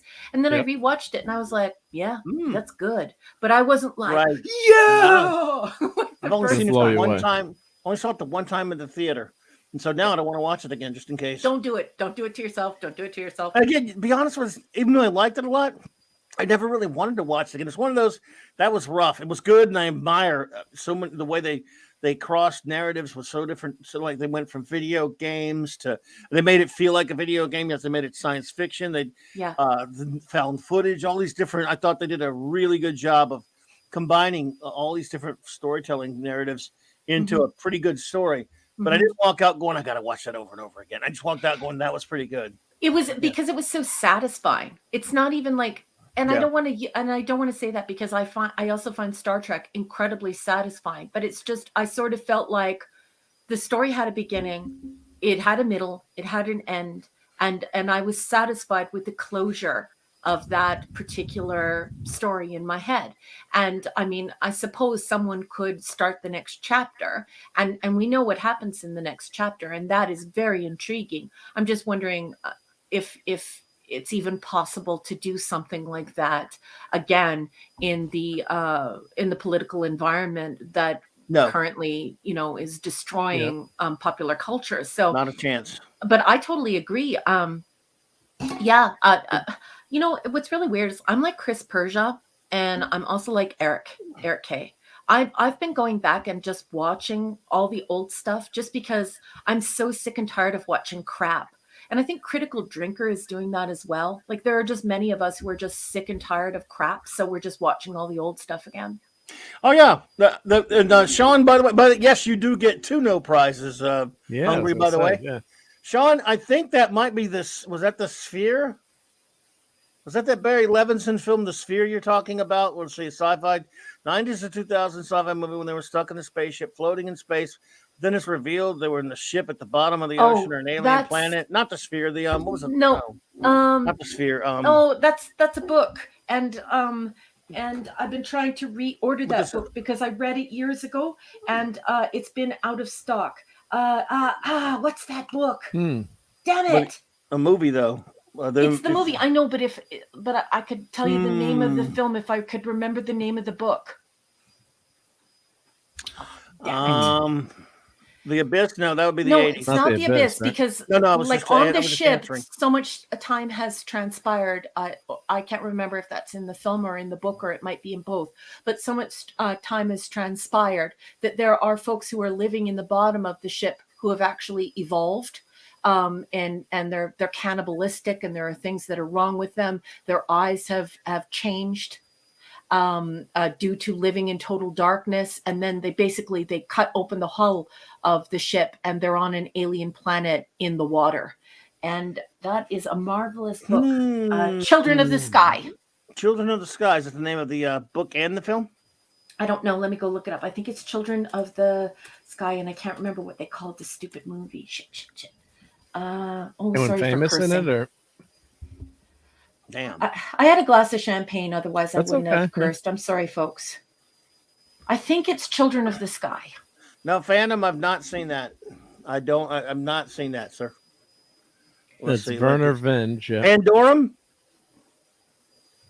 Pandorum is a newer movie. Yeah, Pandorum, but isn't Pandorum pretty similar to Children of the Sky? I'm pretty sure it is. Don't know. It's like there are a few science fiction authors who play with this idea of what would happen to us if we were on an intergenerational ship. But the thing about the Children of the Sky is that it's twisted at the end, so you're completely unaware that you're on an alien planet and that that you're even on a ship. You basically sort of feel like, well, at the beginning of the book, you sort of feel like you're in a world, you're not in a ship. And then you start to get this idea that you're on a ship, you're not in a building, you're on a ship. And then at the very end, you're incredibly jarred and shocked to find out that they've cut open the hull of this ship, and people are dumping bodies, especially these ones that have advanced over the 1,000 or so years that they've been on this ship, and there are people who are still fully human, and those who are adapting to the dark, living in the bottom of the hull of this ship. So and that closing scene, that extraordinary closing scene where they're just jumping into the ocean, the first thing I thought to myself is, don't jump in the ocean. You don't know if it's made out of methane. And don't jump in the ocean. You don't know what lives in there. But they did. Well, Sean, if you can give us one actor, we can find it probably. Mm-hmm. Yeah, now we got to figure it out. So I don't think it's that. I don't We'll think get it's it. that book because Just that's chat and get newer. it. Yeah, but we'll figure out the mystery. Yep. Well, if you haven't read The Children of the Sky, and I'm pretty sure that's the, it's been a long time since I read that one, but this Children of the Sky, I thought it was published long before 2011. Phantom, I have heard of the movie. I've just never seen it, buddy. I thought it was around 2006 when I read that. Unless it's a different name, Yeah. It could have been the same title, but normally they try to avoid having the same title. Yep. Yeah. Well, we will get it. The mystery will be solved, folks. I'm looking. I'm skimming right now, which I don't like to do when I'm on air because I like to give the chat my undivided attention. Cool. No, you're good, but this is quite crazy, because I know that there's that pandemonium one. I think is very similar. That was a newer one. Yep. Mm-hmm. A Pandorum or whatever. Or Pandorum. That's it. Pandorum. Thanks, Clobby. Oops. Noise. Damn it. Well, I don't know. Machine that goes bang. That's what it's for. It's the dog said and it's a machine that goes ding. Yes. Who said Pandorum? Somebody mentioned mentioned Pandorum in the chat. Who was it in the chat who mentioned that? That is exactly along the same lines. But there is one more. And I thought it was Children of the Sky, but Pop Culture Republic. Pop Culture, of course, Pop Culture Republic. That's great, and you knew exactly what I was talking about. That idea of Pandorum, and Pandorum is the British version, the British German version of that story, and it's horrifying. Those things. Whoa. Sean thinks it might be Pandorum. Yeah. I think Decepticon, yeah. I love Sean. That's a newer movie, though, Pandorum, isn't it? It's not a 90s movie. No, it's not. But listen, it's easy to confuse this because, like I said, this was actually like the idea, the plot, the idea of this story. This went on for about 15 years, maybe 20 years, where a few science fiction authors glommed onto this idea, this interstellar or intergenerational ship. And there are at least 3 stories that are quite similar in this way. So to see the answers flowing out and them all being very similar to one another is of no surprise to me. 2009 for Pandorum. See, that's getting closer to what I was talking about, Pop Culture Republic. I mean, that's the one. One came out in 2006, and I thought it was Children of the Sky. But I thought that was a Heinlein book. No, I don't think it is. Let me go look. Not Children of the Sky. Doesn't sound like a Heinlein book. Might be. This is what happens when you have rooms and rooms of books and you read them. You read too many books. You can't remember a title too. Right. Don't read your books. Crazy too. It's like the lesson to be learned here is don't read your books, folks. Well, don't read your books and then go to grad school, because then it's just like all the academic information plus all of the science fiction and science fantasy information. I take that advice to heart, both of it. I will not read books anymore. And I will not go to grad school. Yeah, don't do that. Yeah, like for years I was convinced as a kid I saw a claymation movie about monsters and Frankenstein and stuff, and that existed. And then, but I kept asking people, like, and finally someone on YouTube started talking about Monster Party. Monster Party. I'm like, that's it. But like for years, I had no idea what the name was, but I kept putting in like claymation, and like I saw it when I was like 5 or 6 or whatever. Yeah, the heck, and then you can't remember. You guys, like, there's another library section in my home that may have that book in it. May I please be excused Sure, for go 2 for it. wags of some puppies' tails, and I will go see if it's on my shelf. I think Chef has gone to do that as well. I shall return. You didn't derail anything, Sean. I'm glad. We love that kind of stuff. Yeah. Yeah, we didn't have a plan for tonight.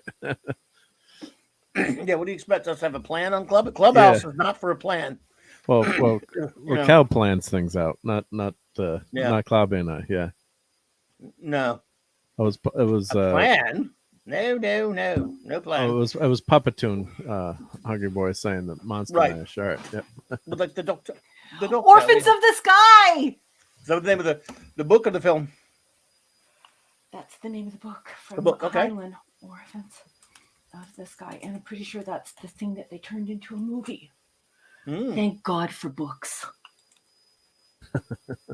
Thank God for Highland. Mm-hmm. It is Highland, yeah.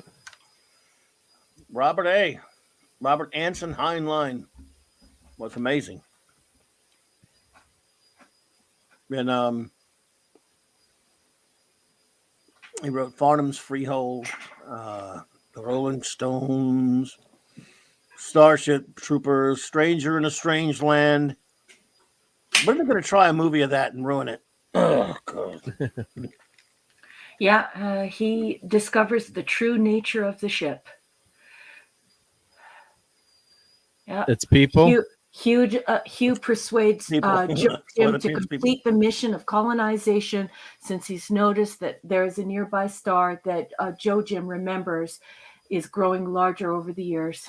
Yeah, it's an intergenerational ship. So I had it wrong. It wasn't children. It's Orphans of the Sky, and I haven't read it in a very long time. And of course, it came out in 1963. And they turned it into a movie, and I have no idea what movie they turned it into. I'm looking right now. There you go. I have one from Eric Frank Russell, too, in that theme.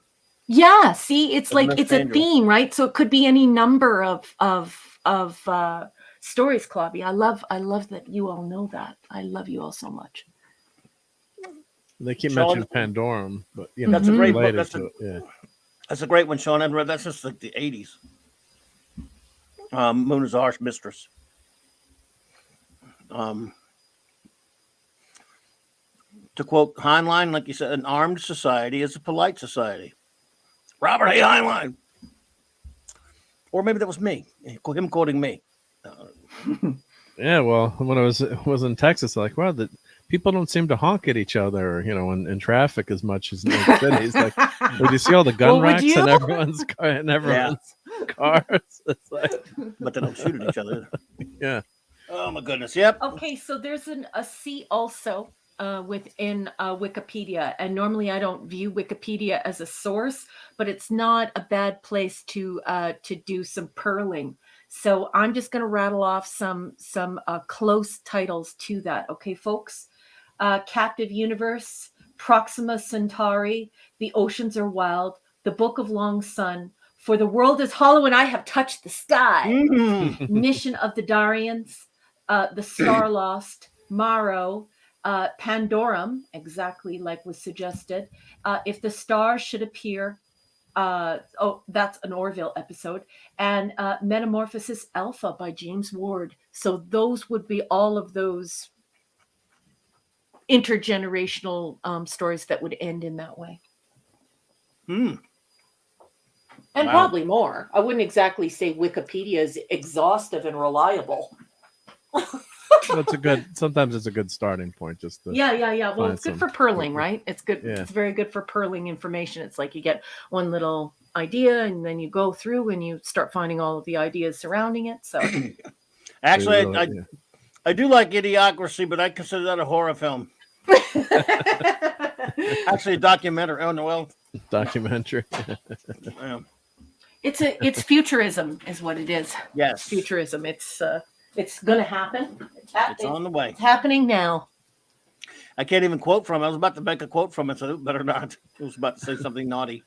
Brondo. Yeah, that's right.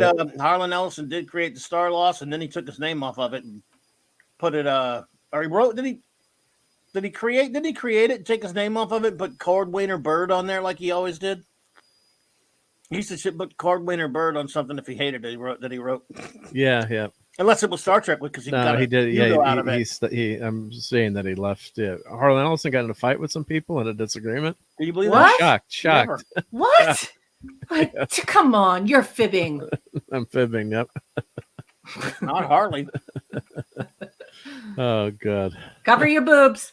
Well, because it seems like with the great artists often are shall we say what's a nice euphemism for troubled? They're different, right? But there's got to be something creative about that. Eccentric, yep. So yeah, Harley was eccentric. Yep. It was nice to me. It was really nice to me. I was surprised. I thought he was going to start some shit. I don't have to hurt him, but it was pretty cool. Oh, and he's just a little guy to you. He was wearing a Green Lantern shirt. As opposed to your the story you're telling me about at the convention. I don't know if you Chaykin, screw him. No, yeah. Screw Howard Chaykin. Star Loss was later turned into Phoenix Without Ashes graphic novel. That was Keir Delay was in that. That's actually someone was showing that recently, or was it on YouTube maybe or something? But wow, I don't know. Well, he was in my one of my picks was 2001, so that was probably his biggest role. Probably his only role. Yep. Let's face it. After that, he did cheapy horror movies. Yep, and he lived in Connecticut actually. I think. I'm trying to remember correctly. Yep. Deception said the worst science fiction adaptation for me was the movie version of Paul Anderson's High Crusade. I remember being very angry as a young man watching that thing. I didn't know they did a film on that. I didn't either. Wow. So according to Sean, we can just skip it. Skip that one if you can even find it. First, you got to find it to skip it, but don't find it. Tell what are you saying? I'm scared to talk to my buddy Harlan. Yeah, well, I was scared to talk to Harlan. Why? I don't know. He said it. I'm just trying to humor him because he's old. I love the way you said I'm trying to humor him. You got a double insult in there. He did. He did. Subtle insult. Yeah. I was so scared. Actually, I just didn't want to because the thing is, he brought stuff to get signed. I didn't. So I was like, I'm not going to walk up there and get him to sign something. I don't want to go up there. And he called out to me and told me to come over and talk to him. No way. Yeah. Did he touch you inappropriately? Yes, he did. But it was okay because it was Harlan Ellison. And, I think, well, if you're going to get touched inappropriately, let it be by Harlan Ellison. I always said that if I ever happened to me, it would be, if it's Harlan Ellison, it'll be okay. Dad Man, what's up, dude? Hey, Dad Man Clan. Hey, Dad Man, yeah. I told you there was a tutorial for Fortnite. Yeah, for save. There's a game mode in Fortnite for those Fortniters out there. And I told Dad, I'm pretty sure I told him he had to do the tutorial before he played because his daughter Ang has a Twitch channel. So nice. They were going to play that version on there. So have fun, Dad Man. Oh, Mr. Parrish. Oh, Mr. Parrish. Yes. Did you see that comment? Yeah. Harlan was pretty cool. It was cool to Claude got to hang out with him. He probably got stuff signed by him though. But seriously, he's not really wrong because he's the guy you expect to be a jackass. And he wasn't, right? Yeah, you expect him to be a jackass because he's and then when he's nice to you, you're like, whoa, okay.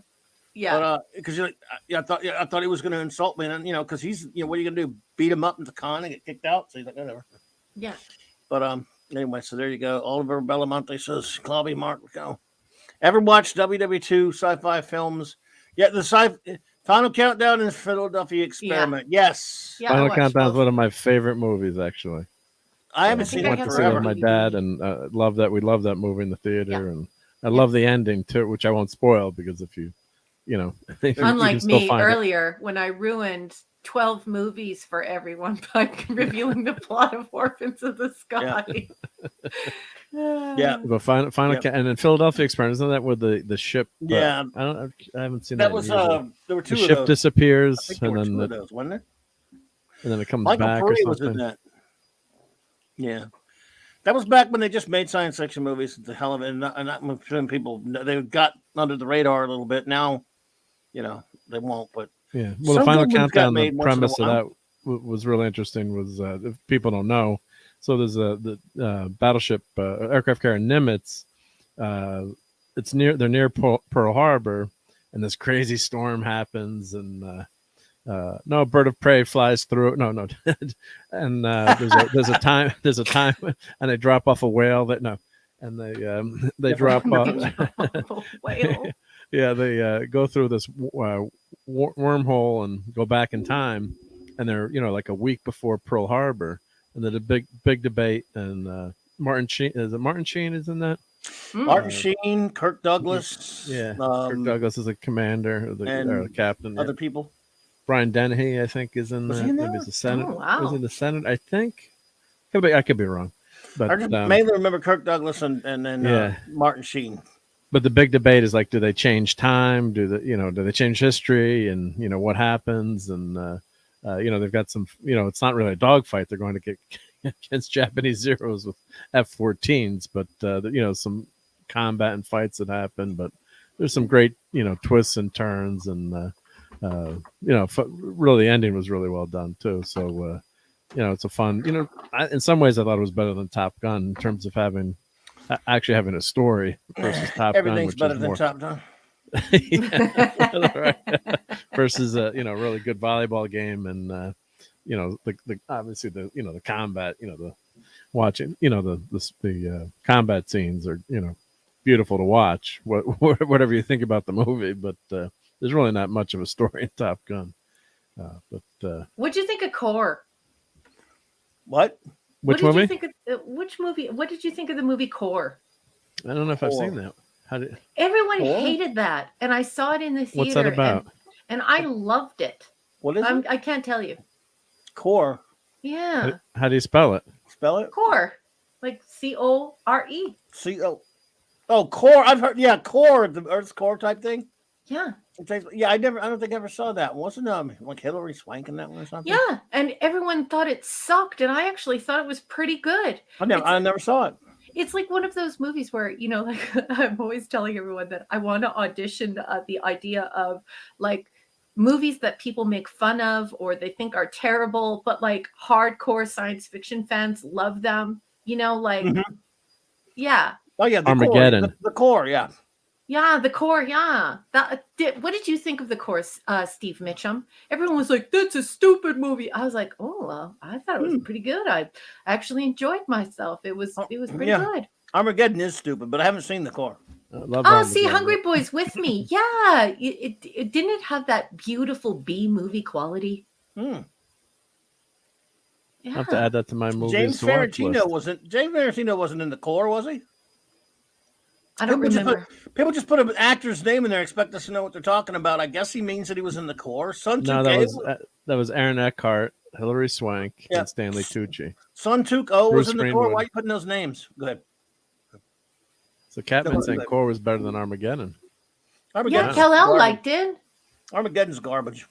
It was just such a fresh idea, didn't you think? Kal-El and Steve and Hungry Boy and everyone else who watched it and liked it. It was refreshing to have a different type of story. It seems like sometimes Hollywood gets in these grooves, and they stay inside of that groove, and it seems like all of the movies are.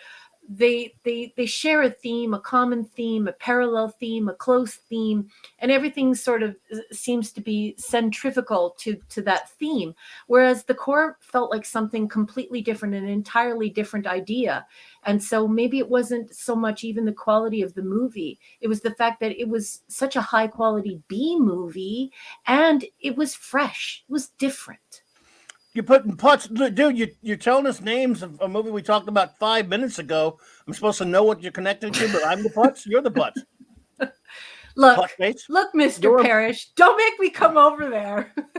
Yeah, he just likes saying the word putts. In fact, there might be a movie called Final Countdown Putts. That is actually a film. I prefer dingus to putz. Rather than Muslim. putz, dingus is just really funny. Dingus. Your Muslim uncle. What's up, buddy? Hey. Well, we're getting a lot of good things about the chorus, so Good to Sorry. see you. Uh, Doggies. The dog hurt. The dog and all heard other you people don't welcoming. like. Yeah, that's right. Yeah. Other Oh, people we got a don't, so, baddie yep. in the chat. Nuke 'em. Nuke 'em. Got him. Eric will get him. Yep.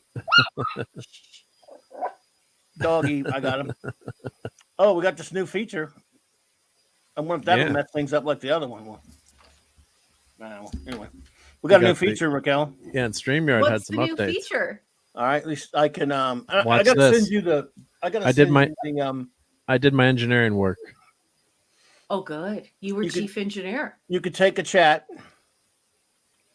and I can. Let's see here. Hit the star next to it while I'm in Uh-huh. StreamYards. No way. And you can't see this probably, but I can unless No, you can see it if you're in the studio. You can, You can see see the it? starred. The starred. Neat. You go to the tab. See the There's a starred starred? comment. oh, Starred cool. comments. Do you see that? Are you seeing the studio? Is it Yeah, see, Phantom I- Outsider see- that you starred? Yeah. Yes. So look. Yeah. See, Yeah, I, it's now- highlighted. It's Now on Saturday highlighted on Night my Star side. Trek, I can do that.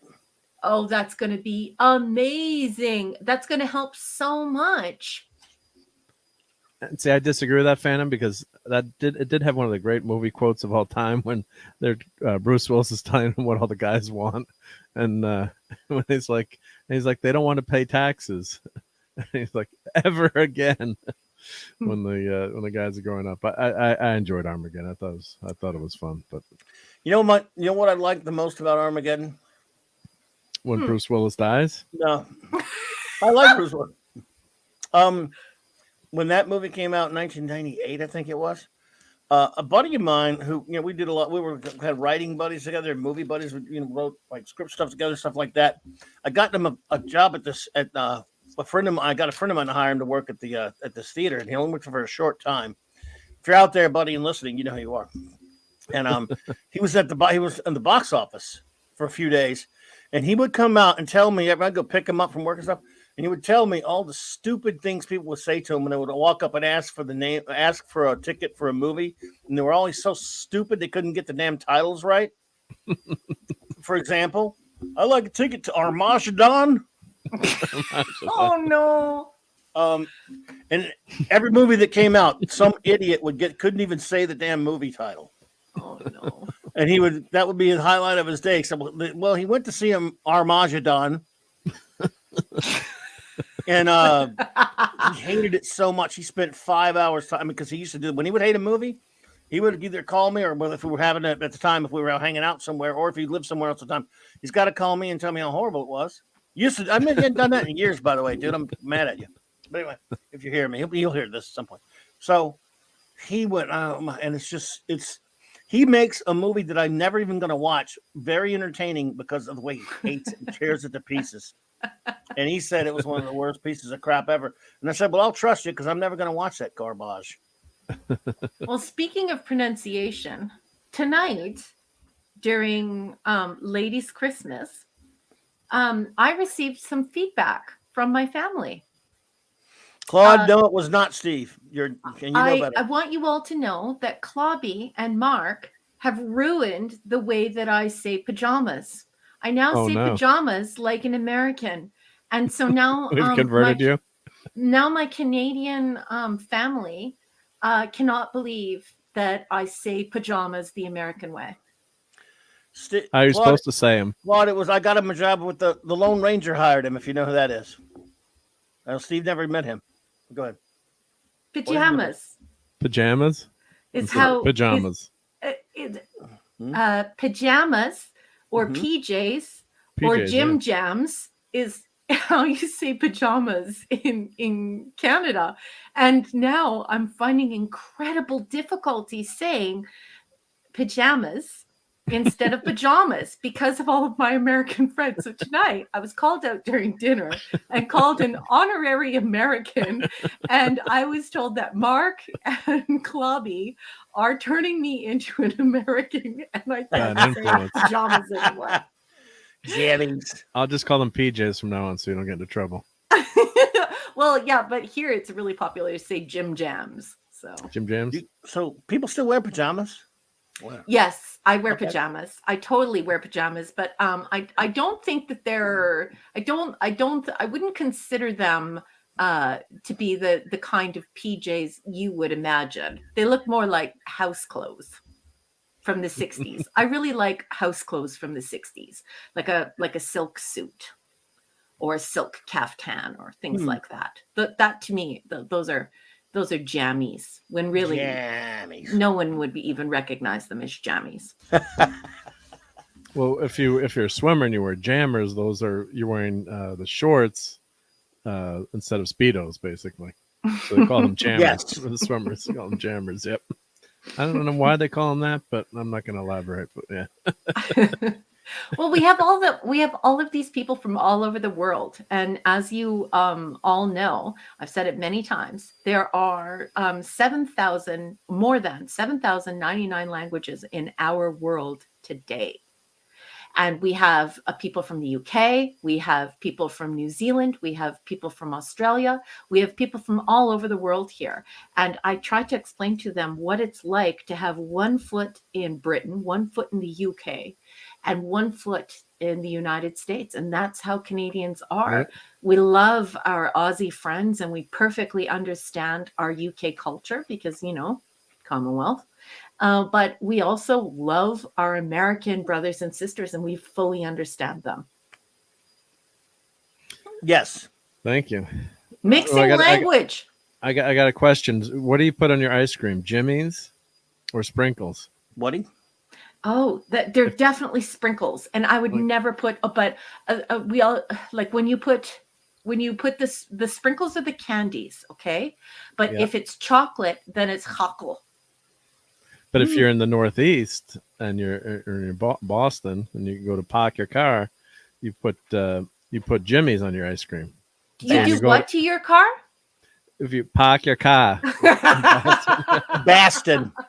but they say you have car. to ask for Jimmy's. So I was back in the day. I was in Boston. I'm like, I'm not saying Jimmy's. I'm like, I want sprinkles. The guy's like, we don't have sprinkles. We have Jimmy's. That's funny. But that silly stuff. But there's just so many, even within the same country, this little differences. Sorry to interrupt you, just because I love your accent so much. Could you please just say it one more time? Hey, Mark, what do you do with the car? You park your car. I can't even do it well, but you know the beginning of Jaws when they don't say it like that here, and so was it? Roy says they're in the yard, not too far from the car. There's a Rhode Island accent too that you can hear that is really heavy. It's like an offshoot of the Boston accent. They don't pronounce certain vowels. So I remember it was with the Mrs. Friends of the family, and they were saying some words. I'm like, what did you just say? Like, had no concept of what they had said. Yeah. Just and next state over, But it's funny because people always say like, "Well, I don't have an accent." It's like everyone has an accent. Everyone does. Yeah. So everyone does, and it's so interesting how all of those accents converge, and those ideas about accents, and those ideas about pronunciation, and how all those things turn into this marvelous exchange online. It's a beautiful soup. Yeah, and it's fun to to hear people. Like I remember talking like you, whereas like say at a trade show or something. So I was like, God, they had a heavy accent, from the South or something, especially you're in Midtown Manhattan, New York City. And I'm like, well imagine what they think about your accent.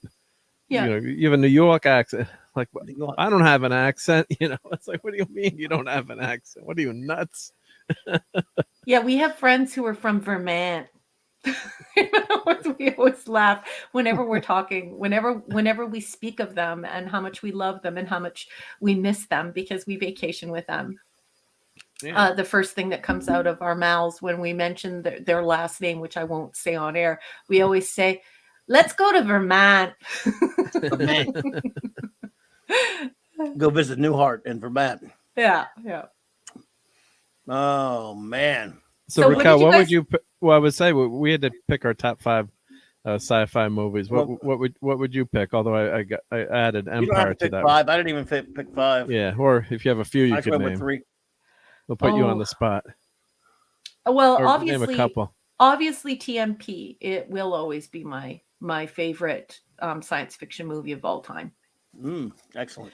But that's I also agree. because like a lot of people say, oh, that's a slow movie. What are you talking about? And yeah, well, not really, not in socio-historical context. In socio-historical context, it's more like a planetarium type science fiction, which is strongly appealing to me, and most certainly isn't slow moving. So definitely TMP, and it had such a huge impact on me in 1979. It was absolutely incredible. I believe I saw it in 1980 though, because it came out at the end of the year. But it's fuzzy. Those are the 70s. I was a kid, and so yeah, I just dry dock. Dry dock blew me away. And so when people are like, "Oh, why do you like that garbage movie?" It's like, I love it. really, where were you in 1979? Where were you in 1980? Where were you Yeah. when we realized that we might be able to have a dry dock in space, and this is what it was going to look like? And so definitely TMP. Oh, it's so hard. What I would need to sit down and really think about it. Like I said earlier, some movies have made a huge impact on me, but I Right. wouldn't say they're the greatest science fiction films. A lot of the reason why science fiction films make it high up on my list is because I really like unique stories. Some of the feedback I've been getting about my short stories are that they are entirely unique in concept. And to me, that is probably the greatest compliment you can ever pay me, because I too enjoy that. Like, I thought Moon was very good. I loved the twist. Yeah, it was interesting. Yeah, Moon was interesting. Yeah. Yeah, You because don't it's have to- engrossing. You don't have to pick greatest. You just pick your favorite. That's what basically the question was. So, yeah. Yeah, I like if I would have to just throw some out at a party, if we've had some cocktails and we're talking at a party, Yeah. I'm definitely going to mention Moon. I'm definitely going to mention District 9. I'm definitely going to mention every single Star Trek film ever made. I'm going to mention Space Odyssey. There was also another recent film. I actually don't know. I don't remember what it's called, but it had a remarkable impact on me. It was the movie where they were bringing back a sample, and the sample begins to show life. Life. Is it called I Life? just called life, isn't it? Yeah. With, So I'm sure folks at home, as an author, you can see that it's a little bit different for me when I start rattling off some of my favorite films. You can see how I like these really completely different, brand new concept, something someone else hasn't explored. I like stuff like that. I like stuff like Moon and Core and Life and District 9 and TMP. I really and Space Odyssey. I really like to be taken somewhere else and to really contemplate the and be transfixed by the human human aspects of experiencing science and the universe. And I think that that's the heart, the core of science fiction. The telos, the purpose or end goal of science fiction is that exploration. It's the exploration of the science, the futurism, how we're going to deal with the technology, and the possibility of meeting other life forms. And so for me, I'm not a geek. I don't know all this stuff about film, so I can't sit there and start talking about, the cinematography and the cinematic impact of a film. I don't have the vocabulary or the skill to do that. I'm a communications and technology scholar, and I'm a science fiction author. So for me, it's all about these incredible stories that deal with the human condition against the universe. Yeah, The, Life was interesting movie. That was the understand one that where when the sample keeps growing. It kind of turns into a horror movie though. Kind of. It does. And you were able to watch that? I was, because I know you don't like horror. That's all.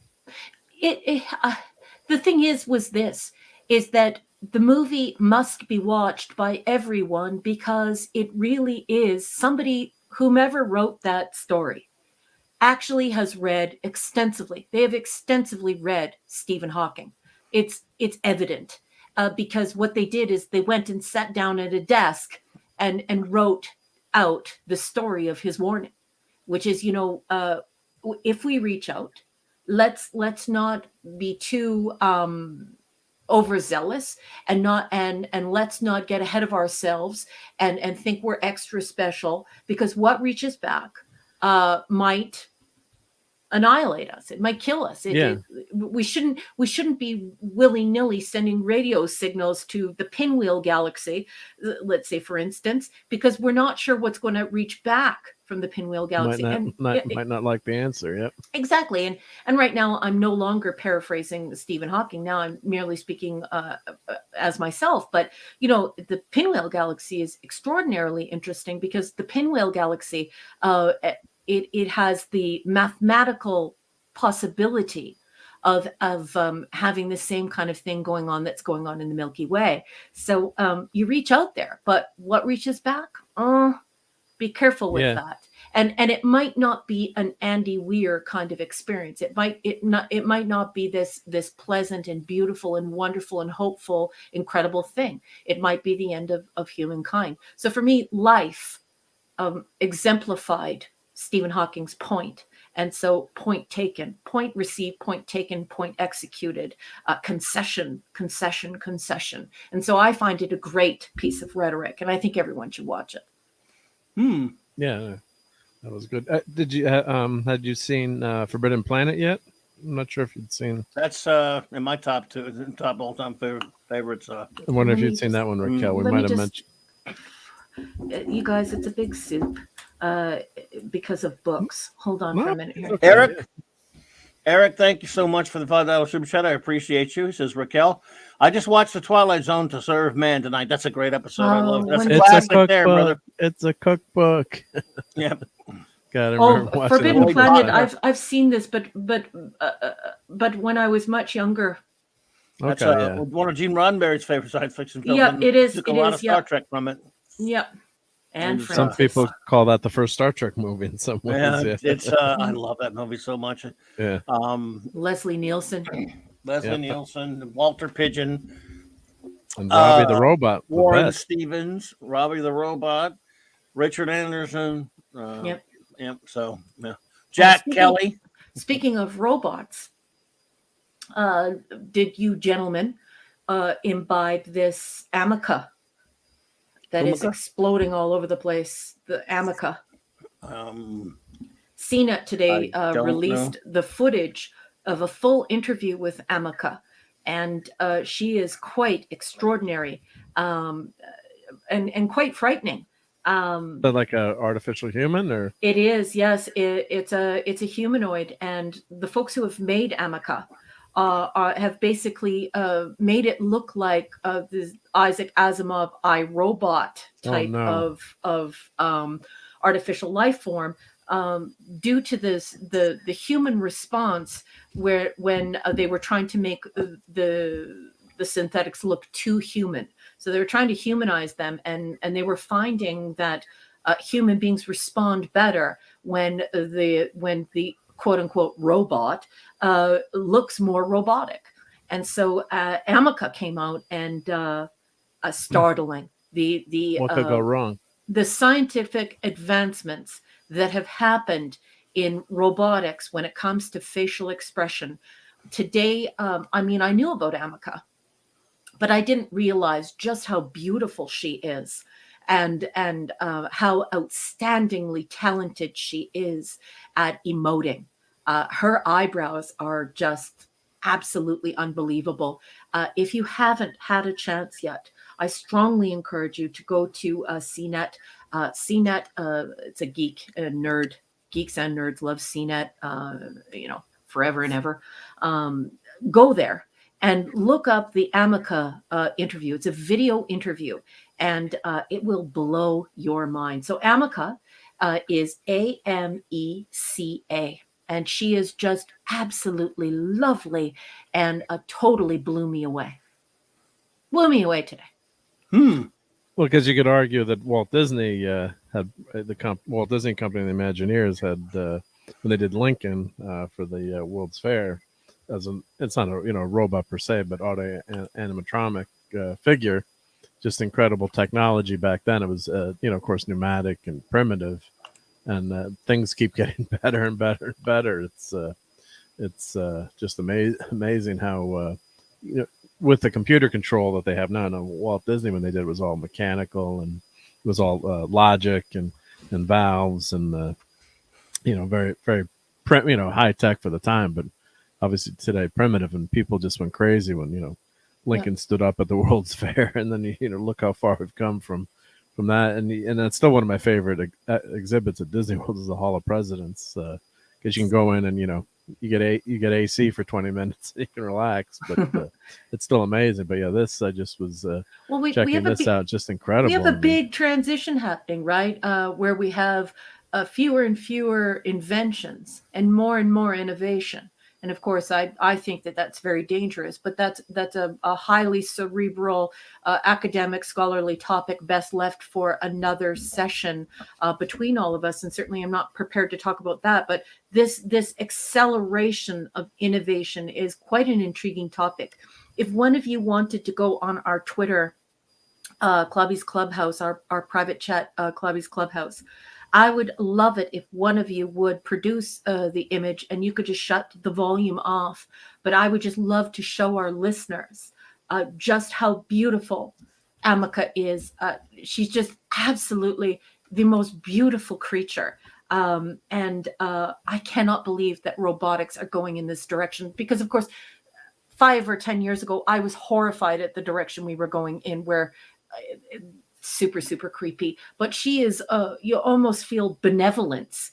This thing makes you almost feel like you want to care for it, like you want to show it the world. You have this very Pinocchio feeling, you have a Data feeling, you have a lull feeling when you're engaging with Amica. So it'd be great if one of you could maybe click on that link that I've sent to Clubby's Clubhouse and just show her, and obviously to not to have the sound on. We don't want to find ourselves in breach of copyright, but folks, you have to see what's going on. I see her. I have it. Yeah, I have it. Yep. Beautiful. Please share your screen. She's lovely. And she has the most beautiful little smile on her face. She's such a sweetheart. And she moves her cute little eyebrows up and down. And she just, Parrish says, Claude says, Natalie Portman with bits of robot glued on. She's beautiful. Look at her. Isn't she lovely? She's law. Yes. Until they rebel and take us out. Yeah. Well, yep. But don't.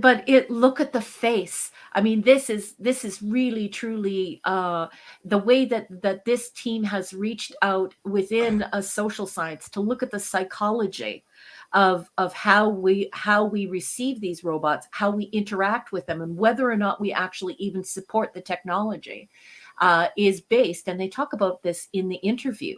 Which of course we can't run or we won't beat. No, see, that's the kind of robot that we're used to seeing. And these are robots where we sort of, when they're not military looking, we sort of feel that we can control them more and we can believe in them more. But when they start to look, when we try to make them look too human, human beings actually lose trust in the mechanism. They lose trust in the machine. And so a very intriguing conversation that transpires here on CNET. Good night, Steve. Good night, Steve. And Thanks just, yep. She's gorgeous. I mean, that's one thing about in Star Trek, you have androids, but you wonder, wouldn't you have androids everywhere doing, like, could you imagine if you had, cooking, cleaning, doing the laundry, pretty much everything, everything better. And then, of course, as Kyle is saying, I mean, something like this is going to be used for war, unfortunately, right. too. So if you don't have to have soldiers that, you'll have, robot wars in the future. And then when the robots go bad or go off the rails, it's just, who's controlling them or what, Hey, Glitzer. Because, if you could shut them down, that means the other side could shut them down. So Yeah. It's, you know, March of the Wooden Soldiers on steroids. Not that I'm saying this is an incredible and beautiful and just really amazing, but you know, there's a lot that can go wrong, which is why we have so much great sci-fi about artificial intelligence and all those classic stories, and of course Asimov's rules of robotics. So Yeah. Well, when they do turn into weapons, though, I highly doubt they'll have a face. They won't waste that kind of money. Yeah. I mean, Amica is just her facial features. The amount of money that have been spent on her facial features. I mean, she has 2 cameras in either eye. So that she can take in information. That shows you the glory of the human brain, right? It's our eyes work together. And then, of course, we have this comment in the chat. I think it's in Latin from that film, Ec Machina. I think it's the way the Latin people say it. Of course, it just means machine. And so, of course, it's machina or machina. Machina, yeah, it's a movie. Whatever country you're from. Yes, I got that same vibe from that. Have you seen that? Have you seen that movie? Yeah. Oh. You definitely get the same vibe with Amica. Wow. Yeah, that was a good movie. Yeah. Ex Yeah. Machina or Ex Machina, however you want to say it with the accent. Ex Machina. Ex Machina. Ex Machina. You saw that? Well, I want to buy tickets to that movie. How do I Well, get? Hey, y'all got tickets? Sorry. Well, actually, if you were to look at machination and you're to look at machine and machinist, you would actually see Latin as the odd man out, the dead language in machina. So, of course, Mr. Angel Chef says, I hate pronouncing this because I'm terrible, because there's a Greek equivalent, but deus or deus, ek machina or machina. That all that is that's actually a Greek saying, not a Latin saying, even though that's the Latin version. And that obviously just means God in the machine. And I think that's why the filmmaker decided to have a play on that. So in the machine rather than God in the machine. So very intriguing. So please watch this thing when you're done with the chat today. Watch this interaction with this Amica or Amika. I think it's Amica, and she's just lovely. She's lol, Clubby. She's lol. She's lol.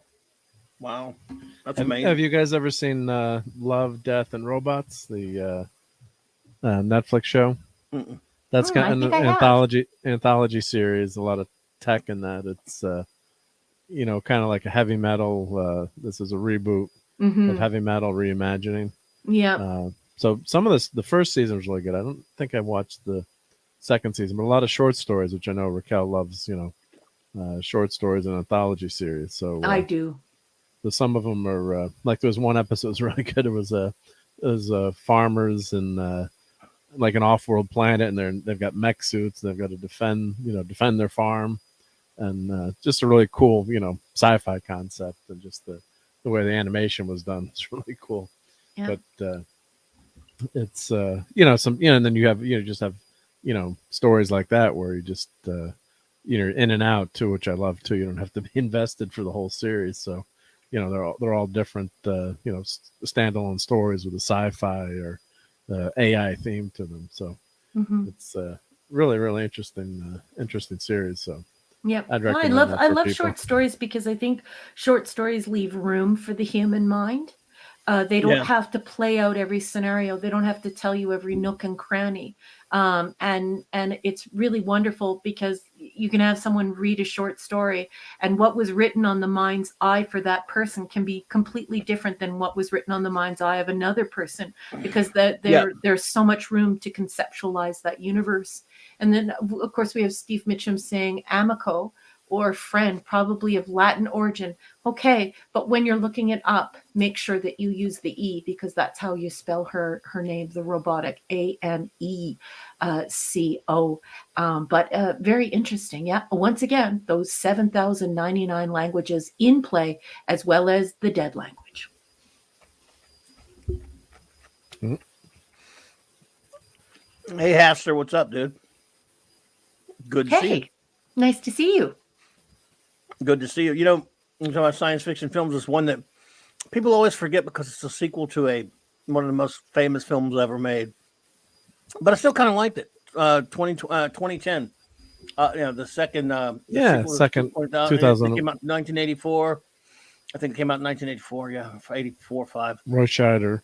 Roy Scheider. I mean, obviously, when you probably shouldn't do a sequel to 2001, but I mean, books, yes, but still, it was pretty. John Lithgow was in it. It was still a pretty good film. I enjoyed it. I thought it was pretty good. It was more of a straightforward. It's not, obviously, it's not groundbreaking and just life changing like the original is, but it is a pretty good, straightforward science fiction film. Mm-hmm. I enjoyed it too. Yeah, no, I thought and there was a interesting end to that series, and it's based on the book, which I haven't read. There were books later, but 2010. then it was. It was based. I thought it was 2016. He did. It was based on a book, but yeah. It's based. You were saying Arthur C. Clarke wrote that, and then he wrote a couple other ones after it. Mm-hmm. Okay. I can't let you do that, Dave. But I like 2010 though. I thought it was pretty good. Yeah. But yeah, it's tough shoes to fill, right? I mean, yeah. But Saturn 3, on the other hand, oh boy, something is wrong on Saturn 3. I thought you were going to say Solaris. Solaris or Solaris? Was that has the a remake? Was Saturn 3 the Clooney remake? What? The guy who goes and does himself in the sun. Yeah. I was going to say Saturn. Was that the Farrah Fawcett movie with the robot? Kirk Douglas. Yes. Yeah, Kirk Douglas. Yeah, Kirk Douglas, Terrible. Terrible. Terrible. Yeah. I highly recommend it. Get popcorn, get chocolate covered peanuts, grab your M&Ms, your milk duds, your licorice, whatever it is that tickles your fancy. Make yourself a root beer float or grab yourself a beer. And it is hysterical. It's wonderful. You might actually even watch it straight through and then just say to yourself, I want to watch that again. It's so bad, it's good, right? It's so bad, it's fun. It's great fun. And of course, I did have to cover my eyes several times because there are some scenes. Yeah. Yes, but you Glenzer, do get to see a fantastic rack. Some of the most beautiful boobies. They have a great computer network, beautiful computer servers on the spaceship. No, Farrah Fawcett goes completely topless. You get to see I shouldn't have Mr. watched it on Douglas's TV then. patootie. You get to see his patootie in this. It's good. It's good. All right. Demon Seed is weird. I mean, it is creepy. Glenzer, obviously, it has the voice of Robert Vaughn in that, by the way. Yeah, that was another computer gone wrong movie. It's like Saturn 3, and it was a long time ago. It is Harvey Keitel. Harvey Keitel is I can't tell you who Harvey Keitel is because I don't want to ruin it for everyone, but Pop Culture Republic, yes. I believe it is Harvey Keitel. But I mean, he does the voice, right? Yeah, I'm not going to tell everyone. I'm going to let them find it for themselves. But the thing is Clobby will agree with me when I say this. It's really all about the scene where you see them both naked as jaybirds. And it's just hysterical because Farrah Fawcett is one of the most beautiful women to ever live. And then, of course, you have Mr. Douglas, who should be, like an icon, a titan. Right. And there he is, naked as a jaybird. And when they embrace, you're just thinking to yourself, he's so lucky. Well, yeah, but he is Kirk. In fairness, he's Kirk Douglas. Kirk So Douglas. he's one of Spartacus, the who ever lived. No, he's Mr. Douglas. Yeah, Kirk Douglas was a man. Kirk Douglas was so great. And so was Burt Lancaster in the movie Tough Guys. Even his old guys, they were bad. Yeah, they're great. Yeah, I loved it. I love Tough Guys. You ever seen that one? Oh yeah, Yes. it was a good one. Yep. That I love because they were just so. I mean, just like two old badasses. They were fantastic. Let's see. Oh, I had a movie. Dadman Walking says, "Dang, I didn't realize that Raquel hit the sweets and snacks so hard for a movie. She would fit in well with the Dadman clan. Anytime you come on up to Canada, and your Dadman clan is more than welcome here. And yes, I really do enjoy the sweets. I actually really like salty more than sweet. I put in probably maybe 5 or 6 layers of butter in my popcorn. I love them both. Yeah. That's gotta happen. Doggy. It's because you hit your desk. So he was like, somebody hit Clobby's desk. And That's on it, did they? yeah, well, I think you tapped with your hand, and he listens to you, Clobby. I don't know why he responds to you so much. Hey, doggy. And I love chocolate covered almonds. I love chocolate covered peanuts. I love M&Ms. Sometimes I drop them in the popcorn, and my family calls it rabbit poop. I love the licorice, and yes, I love me a root beer float. I'm a very small lady, and I'm not good with alcohol. I can only have 1 or 2 drinks, and then I'm very inebriated. So yeah, let's have a root beer float or a creamsicle float. That's when you use the beautiful orange crush, almost frozen cold orange crush on top of vanilla bean ice cream. Delish, Dadman Clan. Delish. Very salty, buttery popcorn with M&Ms. That's what I'm having right now, and that's the best. Oh, yeah. I like Reese's Pieces in the popcorn or peanut M&Ms. Yep. All right, who here? Reese's Pieces are so good. Yeah. And you got to do the straw with the butter trick in the movie theater too. When you go, you put you put the straw in the middle of the popcorn, so you get butter mixed all over the popcorn. So you can't, when they have that butter dispenser. Yeah. Otherwise, you just get butter on the top, and the bin is just it's too filled up, so you can't stir the popcorn. So it's a real conundrum. Do you have margarine there? No margarine's allowed. Yep. Really? Just kidding. I'm just kidding. Yeah. No, we just have they have just some evil it's got to be like fake butter. You push a button and it comes out. It's obviously can't be real butter. It's some kind of butter flavored oil, obviously. But the trick is you use a straw in the middle to try to get it to the middle of your popcorn. Do you put the butter in the straw, or do you use? Well, they have a dispenser in the States here. So you you get your popcorn, right? You can put a little butter on the top, but there's a button you press, and it's like a soda dispenser. We have a butter dispenser. That's right. AMC has those. Yeah. So what you do, the trick is you take your straw and you put it into the popcorn down towards the bottom, and then you push the button. You try to aim the butter into the straw so it goes to the bottom of the popcorn. And then when you get to the bottom, then you can stir it more, and you got good butter dispersion. To use. So my husband very aggressively walks up to the counter, and he does that thing Jerry Seinfeld does.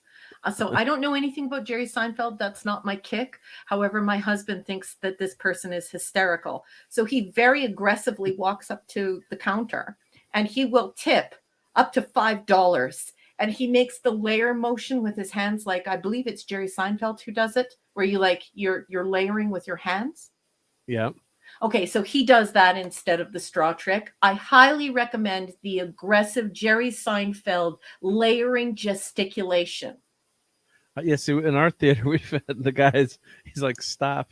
He's like, yeah, stop. And he takes the popcorn when the guy fills it up halfway, goes get butter. There's the butter dispenser, because the guys filling their popcorn up at AMC do not have access to the butter dispenser. There's another big problem. So then you've got to do your own butter. So like the guy's like, wait. He's like, come back. Yeah. It's like, Cal, yes, I've done this in the theater. Lots of people do it. It's an AMC insider trick. How could you guys do this to yourselves? This is terrible. So in Canada, unless I bring my own butter. I mean, I don't know. Bring my own melted Canada, butter.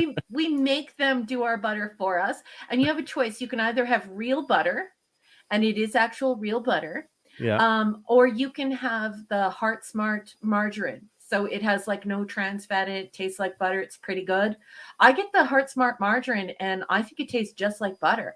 And I think it's also a little hotter than the butter here. And then, okay, so in our popcorn station, there is a butter dispenser in case you want more.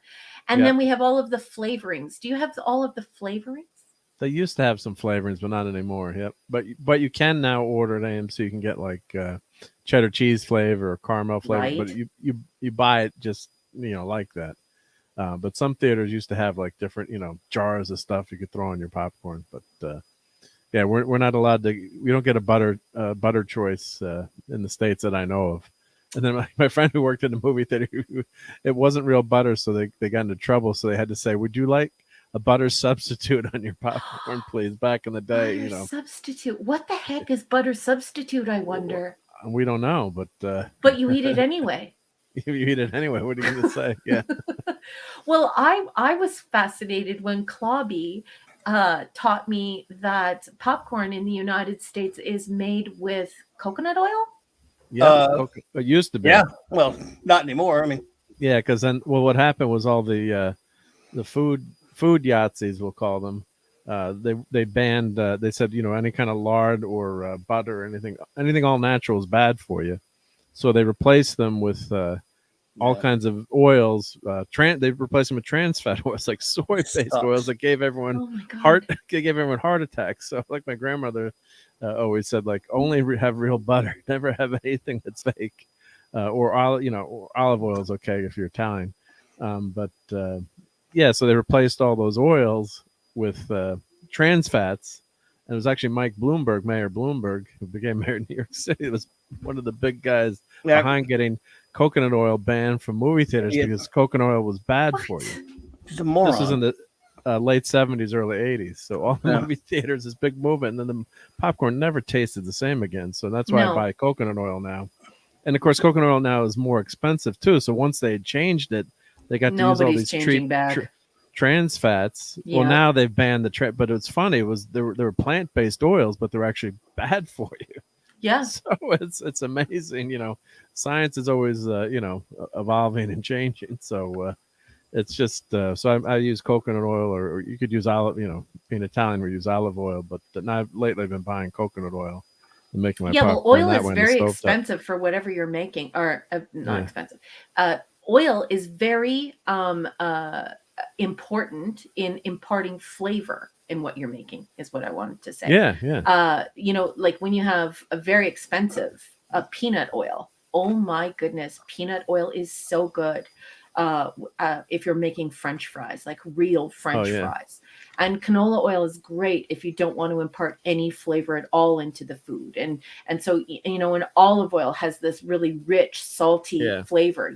Andrew always makes me make him popcorn with the olive oil, because then he doesn't want to put anything on it. He says really, really nice olive oil makes the best popcorn he's ever had. So yeah, it does really, it imparts a lot of flavor. It can completely alter the final product. So yeah, that is weird because Americans really like that. Oh yeah. So this was 84. Yeah. So this was an article I found. I can't remember names sometimes, or simple things, but then we're all I remember things like this. Yeah. So this was they switched from high saturated fat coconut oil to canola oil to pop their popcorn.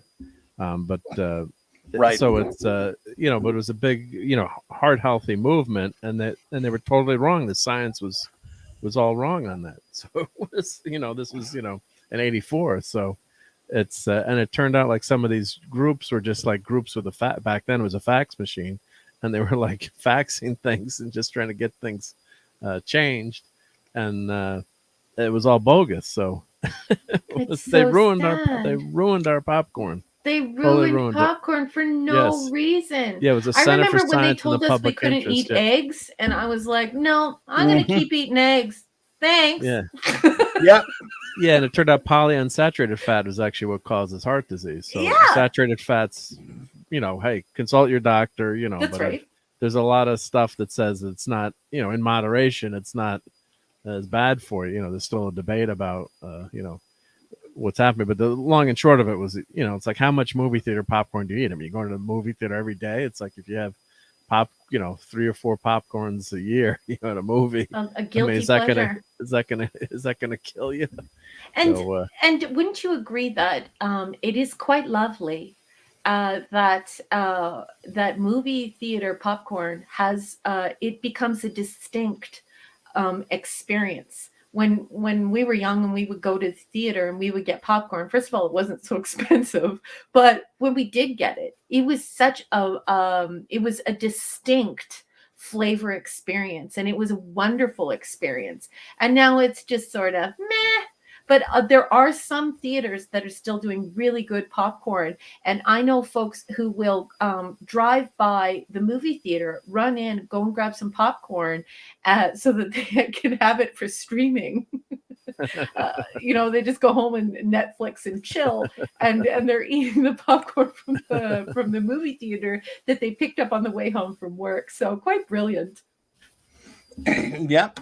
Well, it's popcorn, and all I know is I make it very well. I make the best popcorn. Ooh, Yeah, I don't doubt that. I'm just kidding. I don't know. You're a popcorn connoisseur, though, so we gotta. You've got the Batman popcorn maker. The Batman popcorn maker is a great Batman. For years I haven't had a popcorn maker. I used to buy the stupid microwave crap sometimes, or I would go somewhere and buy it. Sometimes even out of a store-bought bag. Once in a while, they're okay. But my dad growing up used to make popcorn in the popcorn maker, and I missed that. So when my kids got me that, or when my daughter got me that last year, I'm like, I get that because I've always passed by the popcorn makers in the store and go, I need to get one of those. I always get close. I'm gonna buy me a popcorn. I want one. And I just don't do it, and I probably never would have done it. But now I've got my Batman maker, and I'm wearing that sucker out. It's good, and it's good. And I put a lot of. I've tried it with the coconut oil. Yeah, and it was good, but I actually just like the Orville Redenbacher oil that I get with it. That's actually better. I mean, it's really butter. I put way too much, of course. and then I put too much of that butter salt that you get. Yeah, so it's very butter salty and buttery, and just perfect with M&Ms. Yeah. Well, I use a stovetop machine, so I don't do the microwave. We do have microwave, but my kids do it like a quickie. But whenever I make popcorn, it's called a whirly pop. So it's on top of your stove, and I got like the super heavy duty one. So if you wanted to make like caramel popcorn or put chocolate in it or something, really heavy duty, you can. And you throw some coconut oil in there, and you don't have to use that much. And it just tastes so good. What about Jiffy Pop? Jiffy Pop is good too, but they still make those stupid things. Yeah, with the you put it on the stove. I take those camping once in a while. Actually, I do have a whirly pop for camping. Crazy. But the Jiffy Pop is terrible. I just make my popcorn in a obviously you all know that I was involved with the restaurant business for many years, so I have a nice set of pots, and I have to admit I make popcorn the old-fashioned way, in my best stock pot. And the Jiffy Pop, the thing about the Jiffy Pop that sets it up for failure is because it's just aluminum foil in the bottom, it almost always burns the popcorn. So it was almost as if you would need to have some type of relief. So when we were quite young, I believe I tried a Jiffy Pop a couple of times, and I had to use a coat hanger and bend the coat hanger and put it on the element just to give some distance between the Jiffy Pop and the element. Because, of course, I don't know if folks at home know this, but with an electric stove top, the electric stove, when you turn it on and you turn it on max, it doesn't stop heating when it's on max. So, the element can get over 1,500 degrees. And so, the Jiffy Pop, you have to be brave, very, very brave to do Jiffy Pop. Oh yeah, Oliver, that's a good question. I mean, they're all pretty good. Apparently, going with robotic type of villains or computer type villains, and I don't know if I call Beecher so much a villain as misunderstood, but I love Joshua and War Games. I love War Games. There's a great science fiction. I love NPC, of course, and Tron. Because I love Tron. It's just more of a. We talked about it earlier. I kind of consider it more of a fantasy. I know it has computers and sci-fi. Yeah. For me, it's kind of a fantasy, but I love it. I don't care I don't care that it's that. I'm just saying I don't know if I put it necessarily in a science fiction. But you can if you feel like. I think it's. But it's enough of a concept. Yeah. Hal's fantastic. I mean, that's a lot of good ones there. I couldn't. I don't know if I could pick a favorite, but they're all really good right there. So. Khan Noonien Singh is my ultimate favorite. Villain. You're talking about computers, but yeah. But I mean, Hal's great. Hal is terrifying.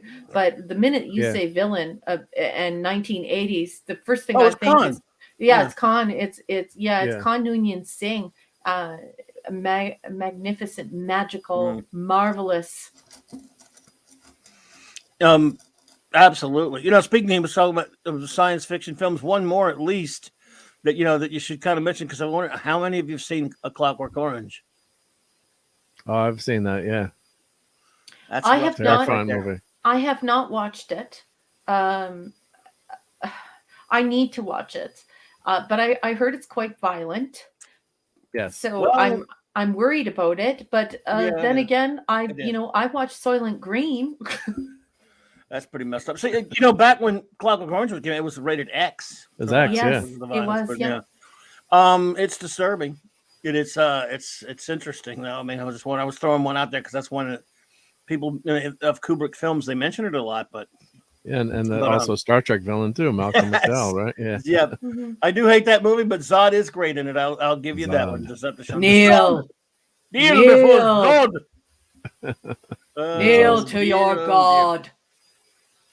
But yeah, I only saw. Again, it's one of those movies I respect.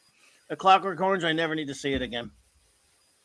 Hey, did you know that Yeah, for I haven't seen Soylent it. Green that I knew- Soylent Green was set you were in our time? I knew you were talking about. Yeah. Oh yeah, you're right. yeah? I knew you were talking about Superman 2, Sean. Yeah. Is it? Yeah, you're right. Wow, it is, isn't it? It is 2022 was Soylent Green. So Green is people. So what was I eating tonight? People. Soylent Green. Don't tell Fucking people what it monster. is. I thought I had salmon, but Everyone's heard that quote. Have they? I mean, Yeah. you never seen people are always saying Soylent Green is people. Even Robert Meyer Yeah. Burnett did it, and we were talking before you got here. We were talking about the movie Free Enterprise. We Yeah. said you got both have to see that. I can't believe you haven't seen that one. Yeah. And but let's see here. Saw it in the early '80s. I think Alan Moore took the heart. Yeah, Alan Moore did. Well, I know a lot of his sorcerers, but there you go. Yeah. It is disturbing. Again, it's one of those things. It's so lauded as such a masterpiece and stuff, as Hester mentions there, but it's not something I got a buddy of mine who's obsessed with it. He's seen it 10 million times. I've seen it enough, and it was when he forced me to watch it in 1980. Wow, 1 or 2. Oh, you must have been pretty shaken by that movie if you watched it in the 80s. I mean, we were different people back then. We were exposed to Yes. a much different level of society and violence and exposure to violence and yeah, so that must have been and information. So I think that must have had a huge impact on you watching it at that time. Actually, I was pretty, reluctant to watch it. Didn't want to, and I went hating it for years because he loved it so much. I'm like, God, that movie sucks. It's disgusting. I hated it, but I have a lot more respect for it now. I understand it's a Kubrick classic and all, and it's interesting, but it's not something I would ever really care to watch again. Anti-derivative Jill, our communications officer. Look at you.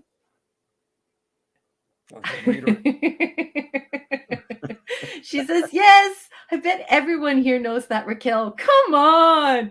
All you have to do is breathe around a sci-fi fan and it's bound to come up eventually in some joke.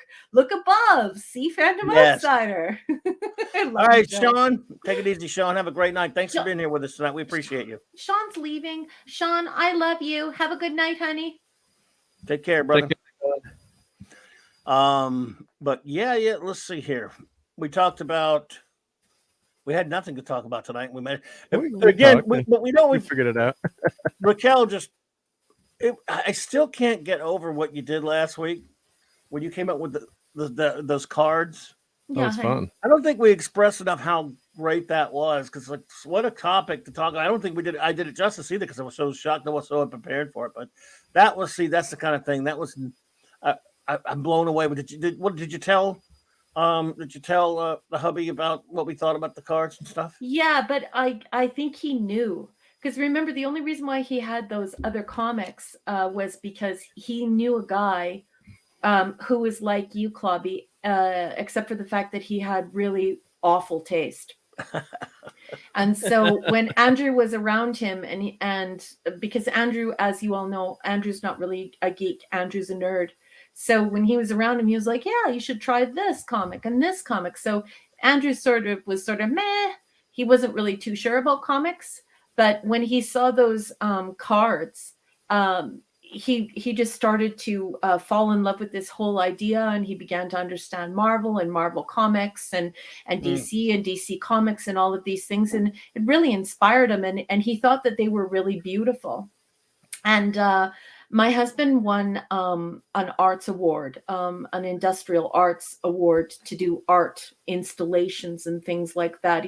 He's been recognized by a major group to do that sort of thing. So he has a very good eye for art, and so I knew that when he said, these are beautiful. What do you think of these? I was like, I'm bringing these to the show. I want to show these to everyone on the show, and he was thrilled. So he knew that you all were going to like them.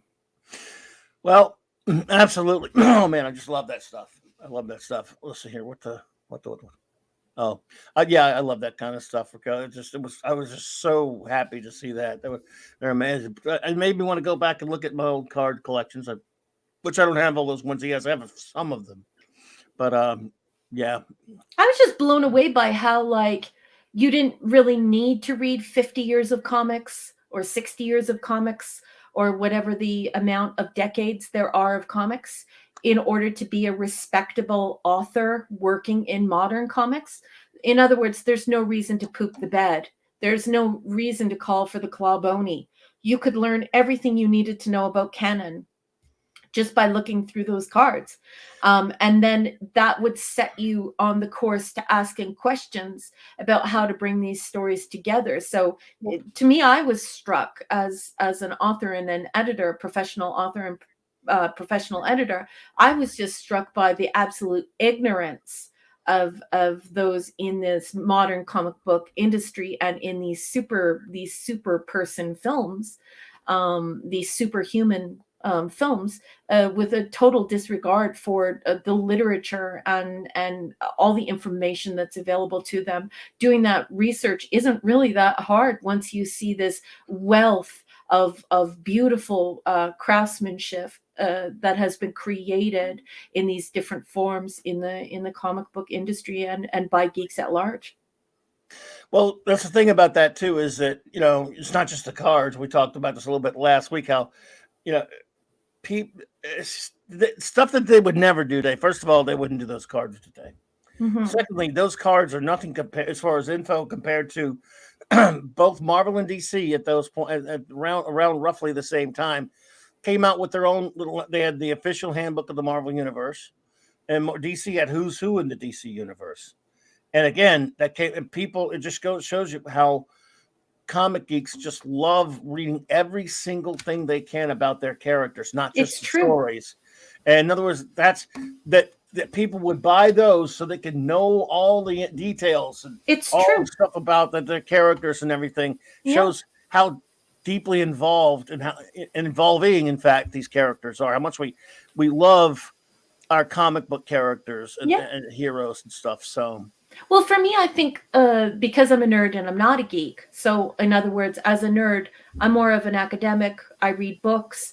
I'm more academically inclined. So that's more of my thing. Whereas geeks are like the scholars of pop culture. Well, when I'm walking into a con and I'm all dressed up and I'm cosplaying, I belong there. Those are my people. I raise my hand and my people.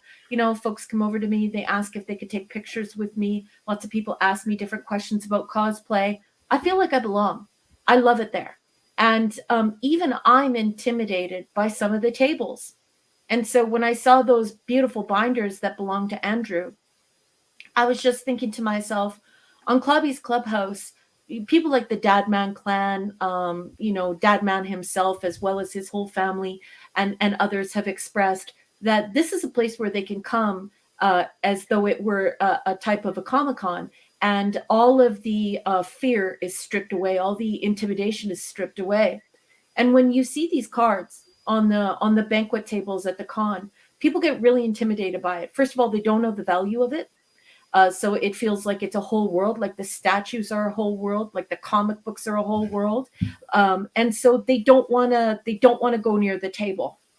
They're afraid it's too rich for their blood. They don't know, what questions to ask and what questions not to ask. They don't even know what they're looking at.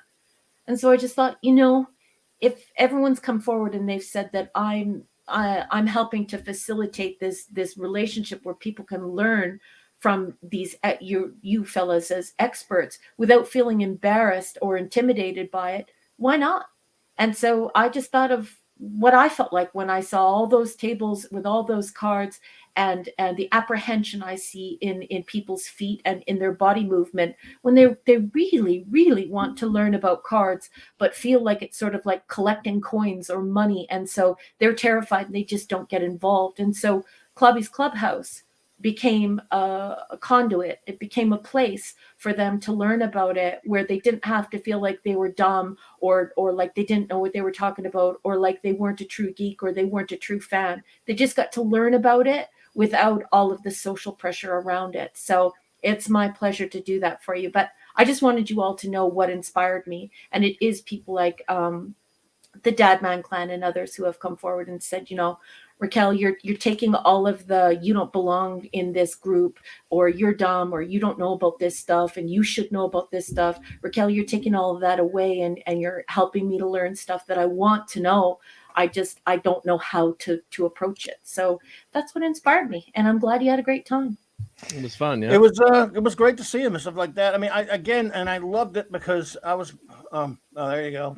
There you go. So you inspired me to get out my Star Wars cards that I've been trying to organize. So these are from when I was a kid.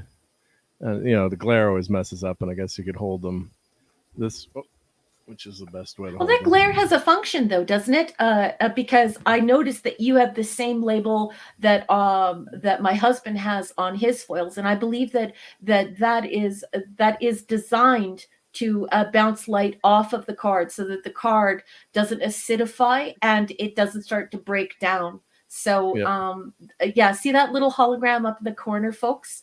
That little holographic thingamabobby up in the corner? Yeah, that's That is a professional card collector, pro card collector's Fleer or whatever. film or whatever.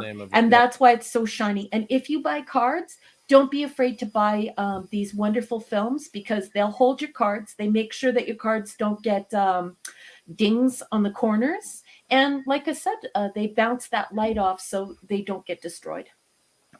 Yeah, I love that card with Han and Chewie. I had a bunch of these blue ones and the green ones, and not all of them, but a bunch of them. We used to have packs. Oh, man, they did blue, they did red, they did yellow and green for Star Wars.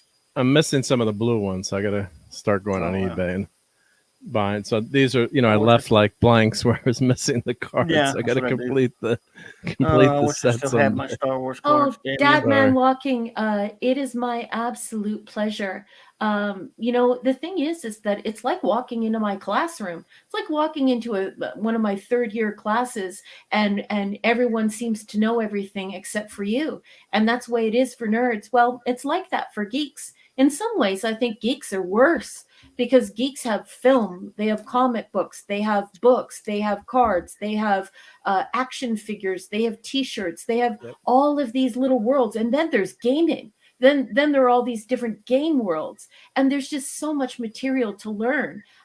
In scholars call geeks, you know, that they describe geeks as people with encyclopedia-like knowledge of pop culture. And so there's a lot of ground to cover. And Dadman Walking, it is my absolute pleasure. It's my honor to be able to bring these topics forward and disarm them so that people can actually enjoy them and learn about them. And these cards just bring you back to seeing the movie too. Like this card of this sand person. You know, it's funny that you should say that, Mark, because that's what Clobby was saying while you were going to get the cards. Clobby was just about to talk to us about how the cards help you to learn about your comics, and they're also a celebration when you hold them, when you look at them. Yeah. So you've got movie facts about the Tusken Raiders. I missed mine. Damn you. Sorry. I missed my Empire cards. Thanks a lot, dude. So it's tough to read, but hey, what do they say about the Tusken? My eyes are shut. I can't even read, but yeah, but you know. Did they talk about how really nice they are and how Boba Fett's gonna make them nice and cuddly? Yeah. They should have been the Ewoks in that movie instead. Yeah. Like this, you know, Han Solo pose, you know, that's the classic photo everyone knows of Han, and then throne room scene. So like you know, I remember trying to trade for certain cards and you know, trying to complete that collection. Of course, in the stickers too, I ended up putting the stickers on my books, I'm sure, and so I'm missing some of the stick. You know, I'm sure I had more stickers, but and you'd write on them too. Yeah. But these cards were just so awesome. These Star Wars. It was cards. tough to get them all too back then. I mean, I don't. Yeah, I kept I buying sets. I had big stacks, stacks, and with my Never cousin, could get them all. We had to try to help each other with our duplicates and get them all. Yeah, you'd help friends. Yeah, because the blue set, I thought I had more of them. I guess I didn't. And then I've got blue set was first. I think that it was a green, red, yellow. I have every red. The red was easy to get. I think you can get those in sets, but at cons the sets are expensive now. Yeah, you buy them, but red series is complete. Yep, except some stickers. Good. So I have boxes of the, of the red, the red set, and then they had the yellow set. Yeah, cool. So I'll pull a couple. But in your game room or in your family room, Pop Culture Republic, these things really deserve to be in those sleeves and in a nice leather binder where you can enjoy them. And I think that they're works of art. I think that they're absolutely beautiful. And so I definitely encourage you. My husband's card collection is now in our living room proper in the library. So, and now people can actually take them out and enjoy them, just like they would enjoy my Banksy table book or my Van Gogh table book. And I know there are Dutch people out there, Van Gogh, I know, Gogh, but nobody says Gogh unless they're Klingon, unless they're Dutch or Klingon. And we have no Dutch or Klingon people here at present, so it's Van Gogh. Anyway, I think that everyone should take their binders out and start enjoying them. You know, too many people live for the past. Too many people are living in the past, and too many people are living for the future, something that can't happen yet, and they're very worried about it. But how about live now? How about be present in the moment and just enjoy all of these cool and wonderful things? I definitely encourage you to go buy yourself a sexy leather binder, put those beautiful sleeves into it. He's got them. And get them out on the coffee table, folks, and talk to people about it. Enjoy it. Look through it. It's beautiful, and it should not be tucked away and forgotten about. Why did the benevolent sand person attack Luke there? I don't know. Confused. It's almost like the new Boba Fett show thinks sand people are nice. I mean, I didn't think it was as bad as we could debate, but that characterization is. I don't know. It's just maybe too much too quick. Dances with sand people. And then here's the yellow set. I think I have most of the yellow set too. Wow. But the blue set was tougher to get. But you're right. I bought sleeves. I'd done that a while ago. I bought some sleeves, and with the vid, I was like, let me organize these cards and figure out which ones I need to buy. I don't have that many. Here's a couple of Marvel cards. Well, Pop Culture, I had the BSG cards too. I had all the BSG cards, damn it. Oh, there you go. And Storm. Yeah, and you got all the stuff, about the characters, which, like you said, those secret origins of superhero, or not, the handbooks of the Marvel Universe or DC, Who's Who. They're just fun to. Chef, my mother-in-law is Dutch. From the Netherlands. She is actually an immigrant to this country. She's a Canadian citizen now, but so it's funny because when she sees my books, I say, that's my Vincent Van Gogh book. Oh. And of course she speaks Dutch, so it's like wow. I had I don't think I have it anymore, but I had it. Damn you. This is my show and tell for tonight. But unfortunately, someone either drilled through it in a closet. There's a hole going through the whole damn box. I don't know. Oh, I see it now. I see it. Yeah, so I think someone was working on the house or something happened. It was in the attic, and I don't know. It's clean through. There's a hole clean through the box. That's a board game, right? It's a board game, yeah. Okay, then flip it over and let's see what's on the back. Yep. So the instructions are right in the back of the box because you wouldn't. I guess I could try to repair this maybe and airbrush it, but the instructions are right in the back of the box. Beauty.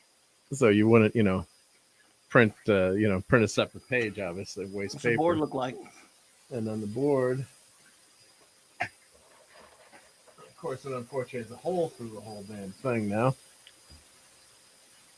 So here's the board with Spidey Man.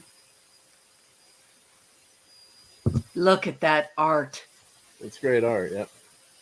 Who So, drew yeah. that? They've got some Ditko and some Ramita there. Name some John B7. I can't see it all because someone's too low. Okay. Really nice. Yeah, here's the... I see a couple of Ditkos. That's not my favorite I think I see a thing. Kirby thing. That's probably not like my a Ramita favorite thing. The printing on that thing is not very good. Sometimes they didn't. I mean, when they would, they kind of would just take pieces of art from comics and just send them to these companies that make these little slapdash toys and stuff. Mr. Fantastic almost looks a little bit like Sandman. But, It does. with the hair. But it's it's great artwork, and I remember getting this as a kid. And I was in my mom's attic a couple of weeks ago getting Christmas stuff out, and I saw this like, oh God. But I was so mad. It's like, who drew? What happened to the? Ramita did most of that commercial art stuff like that, but there's some Ditko on there. Let's see what the pieces I think are just generic. Yeah, there's no, there's nothing to it. There's no, Monopoly pieces. Yeah. They're just colored pieces. And then just the cards are like, spider travel card or whatever. There's really no. He did look like Norman Osborn. That's true. Move 2 spaces, What the hell? That was some cheap stuff there, boy. Yeah, it's super cheap, and there's like yeah, but it's still S's. wonderful. Yeah, the board is cool. Oh boy, that is super cheap. Did you guys see that S? Yeah, it's all cheap printing, and there's just game pieces like this. It's like couldn't you do some characters at least? You just have a like a pawn. Yeah. Nope, I dropped one. Okay, well, don't lose any of the pieces. Yeah, I mean it's so generic. The game is not much, obviously, but yeah, Spider-Man 2. I guess you had to travel to the middle of the game. This was like villain card. Yeah, Wow. Prowler Could you gets put 3 the art on the points. damn cards? Yeah. So nothing fancy That's some there. cheapness there. Yep, total cheapness. But that was The box is good. great, though. The box. Yeah. Totally cool. The cover is. Love the box. Yeah, the box is I worth the can't price of believe admission. what destroyed though. Oh, see, the thing looks much better in that rendering. Yeah, the cover is awesome. Yeah, the cover's great. the cover is Ramita. really good. I'm sure you So can now find maybe this on go send eBay. it. Can't be that expensive. Yeah. That's great artwork. Yeah. So that's my show and tell for the Clubhouse. Yep. Well, I wanted to talk about something tonight, but then we ran out of time because, of course, it was Little Christmas or Woman's Really? Christmas. You have time? What you got? Well, I'd like to save it for another episode, but I would really, really like to get into the T-shirt talk. I think it's really important. T-shirt. Yeah, I think we should get into the T-shirt talk. I think it's time. And obviously, everyone here is starting to probably figure out my theme. And that is when Clobby said, this is our con. And so I've taken that to heart. And I'm thinking to myself, all of the areas of the con, let's answer everyone's questions. And one of those questions is always going to be what lies at the center of the con. And that's usually a massive cage filled with hundreds of T-shirts. And so next time when we get together, I think we should talk about the difference between licensed T-shirts and T-shirts that are created by authors and artists who are using things like Redbubble and so on and so forth. And we're going to talk about like which T-shirts you can collect, which T-shirts you'd like to see being made, and so on and so forth. But we'll save that for another day. But that was my item for today. But we can do that next week. And, if everybody just wants to get together some of their questions, some of their favorite t-shirt companies, some of their favorite t-shirts, some of their favorite hoodies. Let's get into the t-shirt talk. We've talked about comics. We've talked a bit about replicas and props. We've talked about cards. Now I think we should talk a little bit about the t-shirts. Sure. Whenever you want. Yeah. And Whatever you maybe want. we should think about also getting Clobby to take the floor and discuss some posters. I mean, I have some posters that I would like to talk about that I introduced to Clobby and Mark Oh, yeah. that are online. I'd love to talk about them. But Clobby has wonderful taste here. Clobby actually, he has a love for some very rare Star Trek posters that I thought only I knew about. And obviously one of those posters is in one of these intro extras, and I think it's for this particular show. So we should talk about posters too. But next week, let's. That's going to be my item for next week: is the wonderful world of the con t-shirts and how it is working out online. The good, the bad, and the ugly of wearing that merch. I've got a few posters in the stash too. Good, we'll do it. Yeah, that's a great subject. Love that. Yeah. Oh, Kal-El says, Raquel, will the discussion be limited to t-shirts, or can we also discuss replica clothing from our favorite characters? Oh, of course we could. If you want, I actually have the official Star Trek cosplay book. We could talk about that. We could talk about, Michael Westmore. We could talk about cosplayers. We can do anything you like in that way, Kal-El. Remember, Clobby just brought us all here to his wonderful virtual comic book shop to celebrate all of this stuff. And I love that idea, Kal-El. Well, there you go. Well, I got, I guess one more thing I'd share tonight with us before we get out of here then. Unless you're done now, of course, because it is late for you. Oh, I'm okay. Yeah, Drew's, poster art. Well, I mean, I don't know where to begin, but think of something though. Yeah. Well, we could use all that stuff that we're I talking sent to Mark. Movie, and we could use that as the launch off point, because I think that will like really freak people out when I show people that little known artist. People like usually they spaz. They're like, "What is that? That's so beautiful." Which was of course your guys' reaction as well. It's outstanding artwork, and then we can go from there. But I really like that you knew about that Star Trek poster. So. I'm not sure what you mean, Mr. Angel, but the hell, the sun is suddenly completely cracking up. I only hear soft voices over immense beep tone. I can't listen to that without going insane. See you all tomorrow. Oh no, sorry, Chef. I'm sorry. Is anyone else experiencing sound difficulties? If you are, just please, muted myself, but I don't know. Do you hear it? Was it me? No, I don't know. I'm not sure what he. Sorry, Mr. Angel. Yep. Sometimes it's interwebs, or if you're on a Bluetooth headset. I'm just guessing, but sometimes the Bluetooth goes wrong, or who knows with StreamYards but a peep tone or something. Oh well, thank you, Jill. Like, if anyone else is having sound issues, please let us know. Here you go. Perfect there for hungry. Okay, so I don't. Didn't notice anything. But yeah, Pop Culture Republic says sounds all clear. Okay. Good. Okay. Dark Shadow Logan as well. Okay.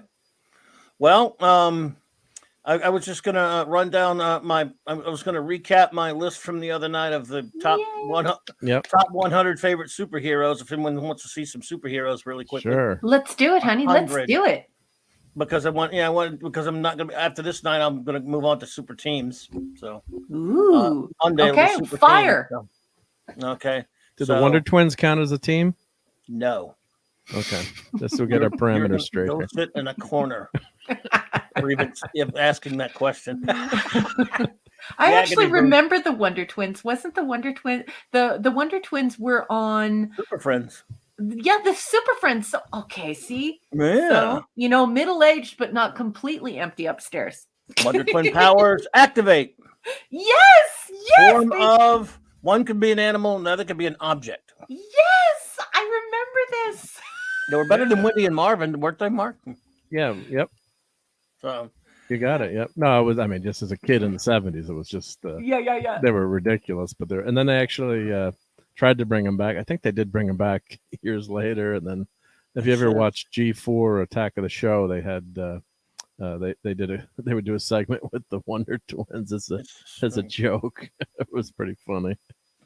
Well, he's saying it's the stream. It's getting worse and worse since the last hour. One moment it was gone, then it returned. I checked everything on my side. I suspect I hear your computer or a bad microphone. I mean, I can hear like some background, like we were having trouble before the show started. Coming from Mark's mic, but do you hear anything from him? No, I don't hear anything. Everything's I hear fine. like a little background, but it was whistling when before we started. Now it's not doing that anymore. Sometimes I can hear his air conditioner, but you guys also have to realize that sometimes he has to run it because Mark's office is like a coffin. It gets so hot in there when he has all of his computers and stuff on. His office is really small, so sometimes you might hear a little bit coming from that, but it's nothing technically wrong. It's just we can't let Mark die. Yeah. No, you're good. Now it's cold. It's cold up here now, so all the fans should be off. I didn't hear much of that. So yeah. I can't. Oh, he said the whistling sound. Yeah, I heard it earlier before we started. That's weird. Mr. Angel, but I don't hear it now. I'll reboot my computer after this. Slightly, but yeah. All right. Well, what the hell? Sorry about that, but yeah, sorry, everyone. Let's see here. Oh, I can hear it now too. It's really quiet though, but it almost sounds like crickets. It is strange, but what are you going to do? He's tried everything. So, we've been going this long with it. So, yeah. Let's just talk over it. Yeah, it's fine. I'm sorry about that, Mr. Angel. 100, but we'll do 10 at a time. All right.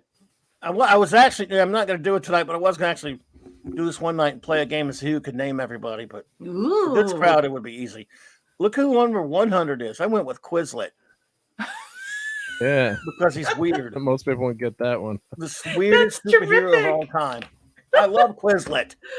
Damn it, no one else does, but I love him.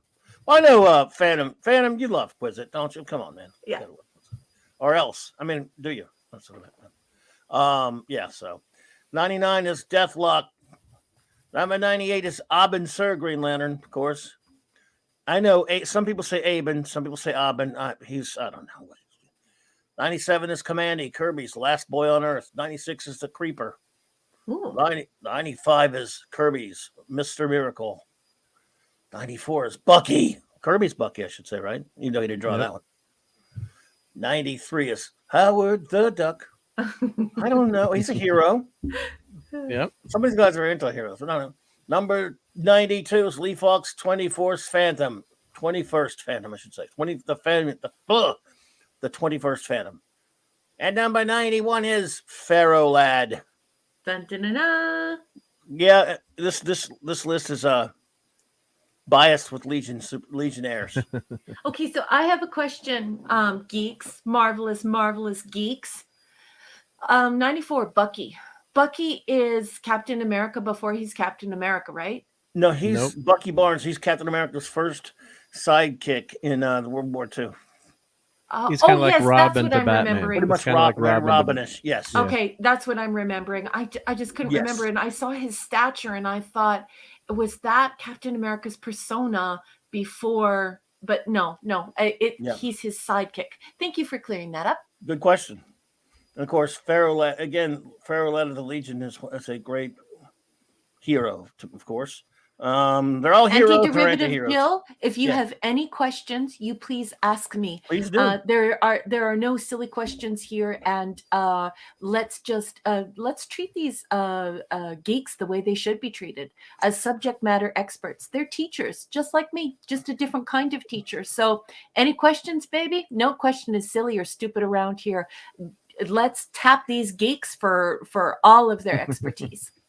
Well, people, like I said, this made me think about this again, because when you were talking about the cards, it just goes to show what comic geeks get so wrapped up in the characters. I mean, this is 100. Most people are 100. That's a lot, isn't it? And I can do 200. And you can name them all too. Yes. Well, who can't name all these characters? There's nothing.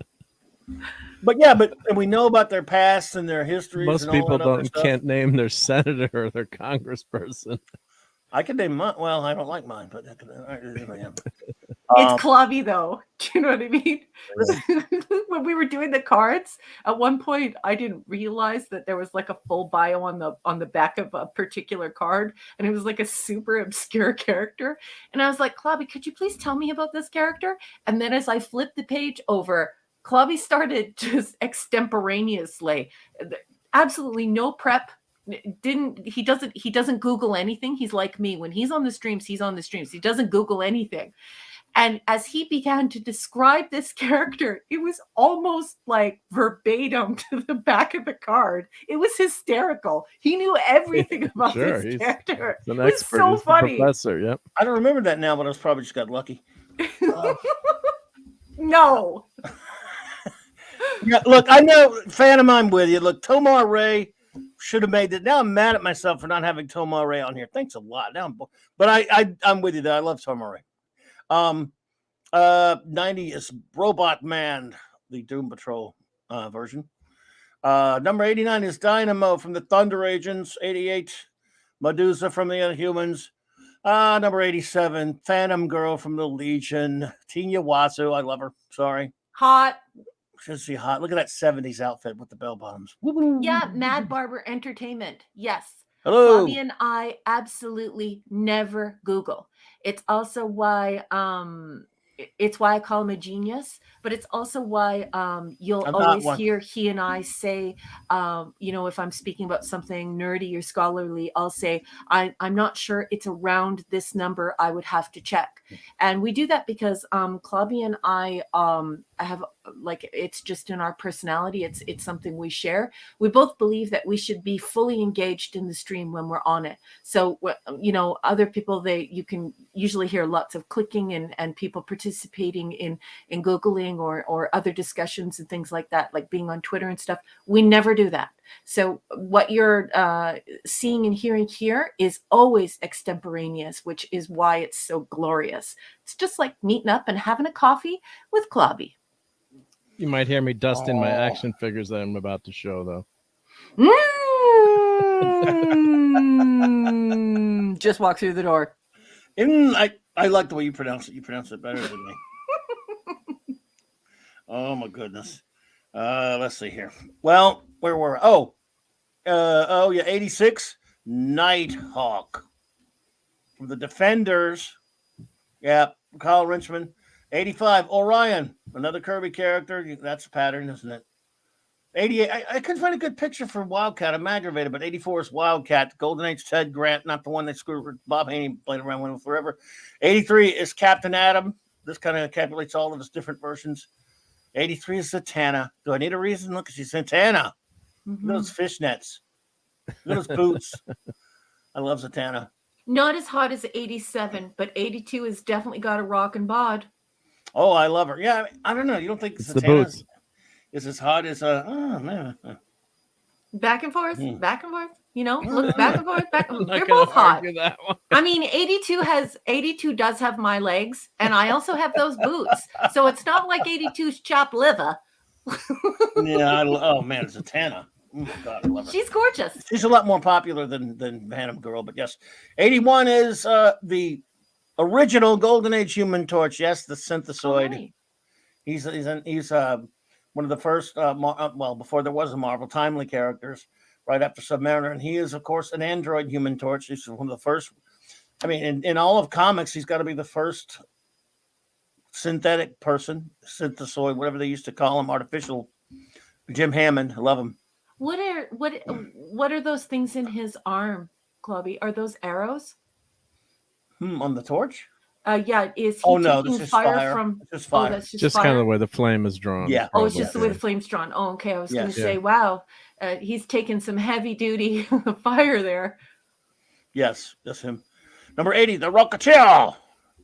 Oh, the Rocketeer. That's one of your favorites, Clubby. You love the Rocketeer. I love the Rocketeer. I love the movie, especially. The movie's great. Of course, the comic was great by the late, great Dave Stevens, taken from us too early, folks.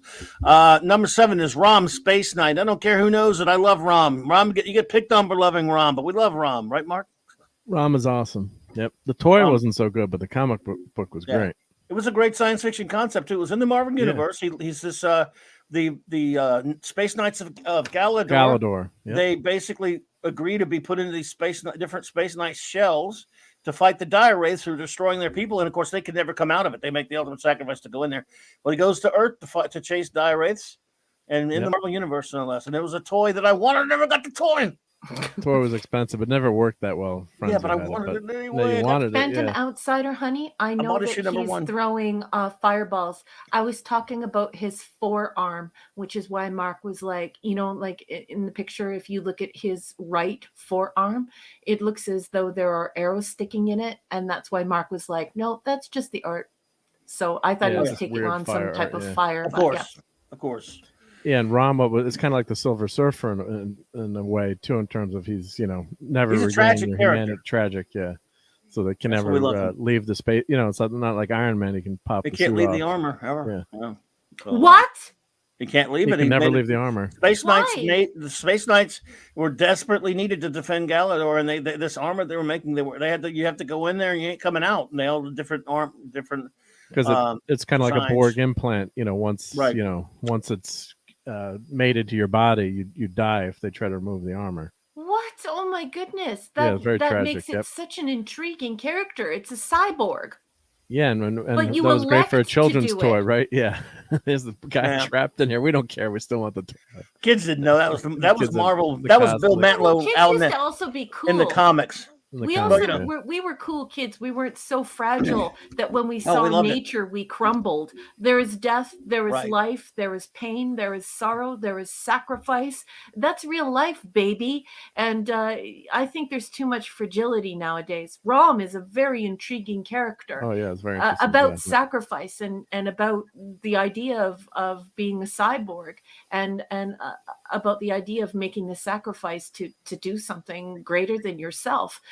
Is it an adult concept? Absolutely. And is that common in our generation? Absolutely. And it's also why we're not cowering in the corner in the dark talking about our feelings. Yep. Yeah, we played. They eventually reversed them, so I think the original eventually were freed, but I don't know. I need to go back and reread Rom. You can never be reprinted, so you got to buy the actual originals.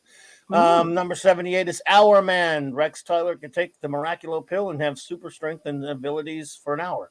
And it was a Golden Age character. 77 is Wally West, Kid Flash, not Wally West in any other form. I like him as Kid Flash, not as Flash. Sorry. I like the body. The composition of the body is nice. 76, yeah. Oh, you mean 74? Yeah, 77. No, 77. The boy. I love him as a boy. I see him as a boy. The proportions and the way that the character is rendered is really nice. I could see why you like him, Globby. That's George Perez art, so there you go. Oh, of course I would pick George Perez, right? Hungry boy. Yeah, well, it was great. 76 is Shadow Last, another Legionnaire lover. Oh my God, I don't know. Beautiful. Casmia Malor, lover. Song. 76, Doc Samson. I love Dr. Leonard Samson. I don't know what. I always liked this character. He's not, I don't know, something about him. This little science nerd scientist who gets irradiated by the part of the Hulk's gamma radiation. And gets super strength and becomes a super muscle-bound dude with the green hair and stuff. Gets a costume, and he stays a scientist. I don't know. He's a psychologist, right? Yeah. Cool. Yeah. I loved him. Yeah, he's a good character. Yep. And he doesn't turn into a monster, too, right? No, he doesn't. Which is good for him. Well, at least not in the good stuff. 74. Clubby's always attracted to that concept. For the folks at home, I can let you in on that about my captain. My captain really likes that. You'll see that as a recurring theme in the characters that he picks. It's one of the reasons why he likes Thing. It's one of the reasons why he likes Superman. This idea that you get the power and you don't abuse it, and you do whatever you can to suppress the power because you're so human and so loving and so caring and so good. So it doesn't surprise me. 75 is named what again, Clubby? So that's Doc Samson, Dr. Leonard Samson. Doc Samson. Excellent. Okay. Dr. Leonard Samson. Keep going. No problem. Yep. 74 is Phantom Stranger, the mysterious Phantom Stranger. Yes, he's well, it would take too long to explain what he is. 73, another Legionnaire. I got a lot of Legionnaires on this list. Sue me. The Great Timberwolf. Yes, Bren Londo. Love him. Originally Lone Wolf. So 72 is a great Green Lantern Corps member. The Sarge himself, Kilowog. Number 71. Metamorpho, because he's just cool. What Got is cool powers. 72, honey? He's a Green Lantern. He's one of the Green Lantern Corps. He's the sort of the drill sergeant of the Green Lantern Corps. Okay. And his name is Kilowog. And he just runs roughshod over those rookies and trains them to be Green Lanterns. Even trained the greatest Green Lantern of all time. Partially trained him in Sinestro to the rest of his training, Hal Jordan. So, So what kind of a creature is he? Oh, he's an alien. I mean, I can't remember his species, and they've said it at some point. Yeah, I can't remember the race either, but yeah, it's Oh man, no, hell, That's a very cool. I'm just asking because I think that thing is super cool. That character it's one of my cool. favorites. Yeah, someone will know it. I don't remember them saying this. I mean, they said it probably at some point, but it's been so long since I read a Kilowog comic. Yeah. It's actually, they've had some pretty good iterations of him in some of the cartoons. Yeah. 70, Kirby's Black Bolt of the Inhumans. 69, Red Tornado, that robot. I like that robot. 68, the Scarlet Witch. 67, the Silver Age, the second Blue Beetle. Ted Cord. 66, the Schizophrenic Maniac Moon Knight. What? Yes, He's it's getting complicated. a new TV show now. Yeah, there's got a TV show coming out of him. The casting's good, but I don't know. He's basically kind of a sort of a Batman type for Marvel, though, except the guy has severe multiple personality disorder. Oh, wow. To say the And least. Batman doesn't. They're just kidding. Batman really doesn't compare to him. I mean, I know. Yeah, I'm joking. He has all these different personas. Yeah. Number 65, Flash Gordon, the Alex Raymond classic. Everyone says, and I will shoot you. I love Flash. I love the Queen song. I'm just saying, people do that too much with Flash Gordon. Yeah. 64. This one got me in trouble with Thoth, I think, the other night because this was too low for him.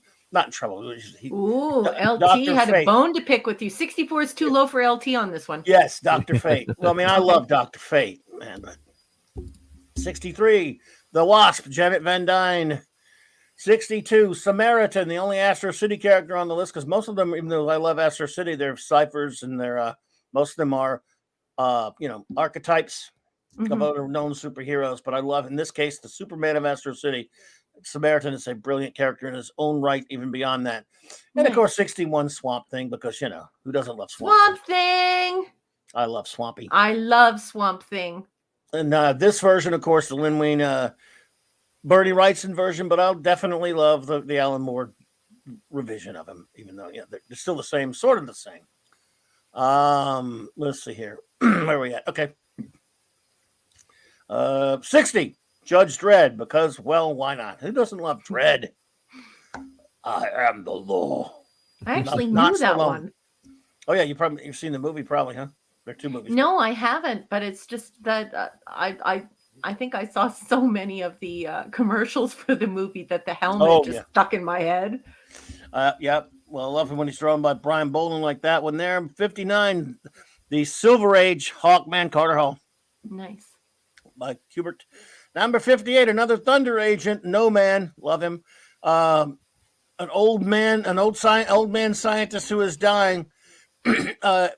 Manages to create these extraordinarily powerful androids and the ability to once he finally dies to transport his mind into these androids, and every time he goes out and gets one that's smashed up, he can transfer it to the next android and stuff. And so he's like an 80-year-old man in these bodies. Great concept, great story. I love Thunder Agents. Ray Palmer, number 57, the Atom, the Silver Age Atom, not the original, not Al Pratt, the original. This is Ray Palmer. 56, Jack Cole's Plastic Man. 55, a character from Watchmen, Alan Moore's brilliant creation. And this, of course, is Night Owl, Dan Dreberg. 54, another hottie from the Legion. Saturn Girl, one of the founders of the Legion of Superheroes, and in her 70s outfit. I love those 70s outfits.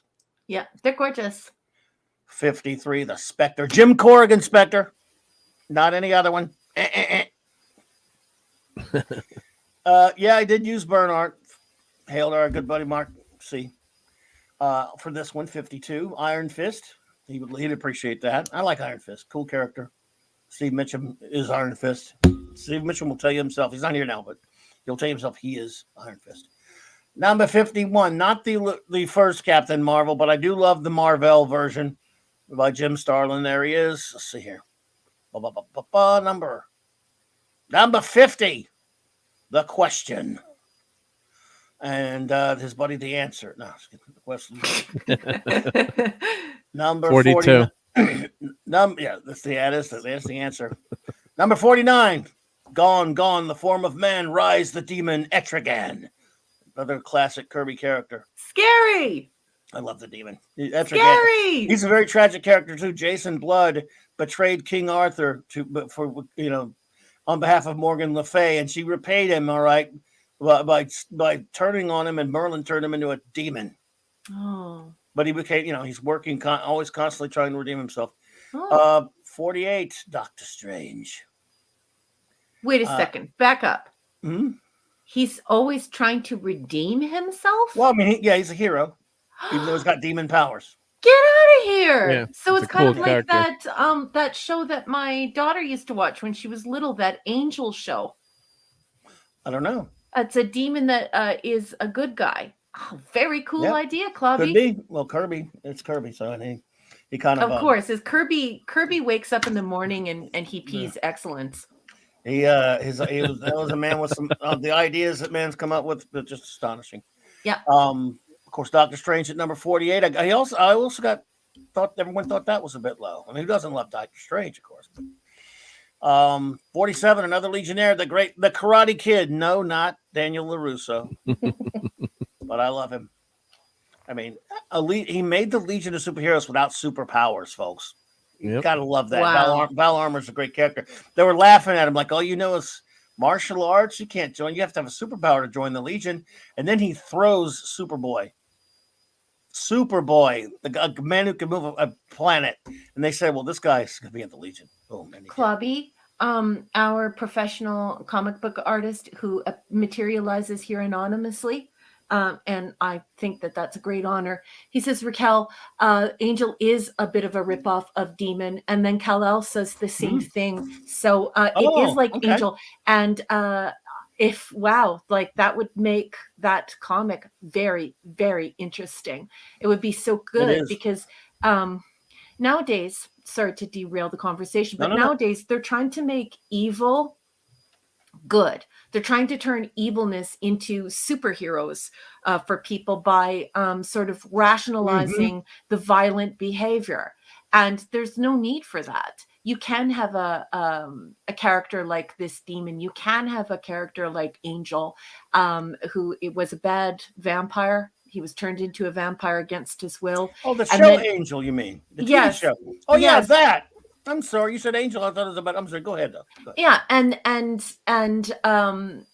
they're constantly trying to prove that they're good and that they're not evil at all. And so, I much prefer that as that sort of redemption story, as opposed to this sort of, he's evil, but his mommy didn't buy him candy.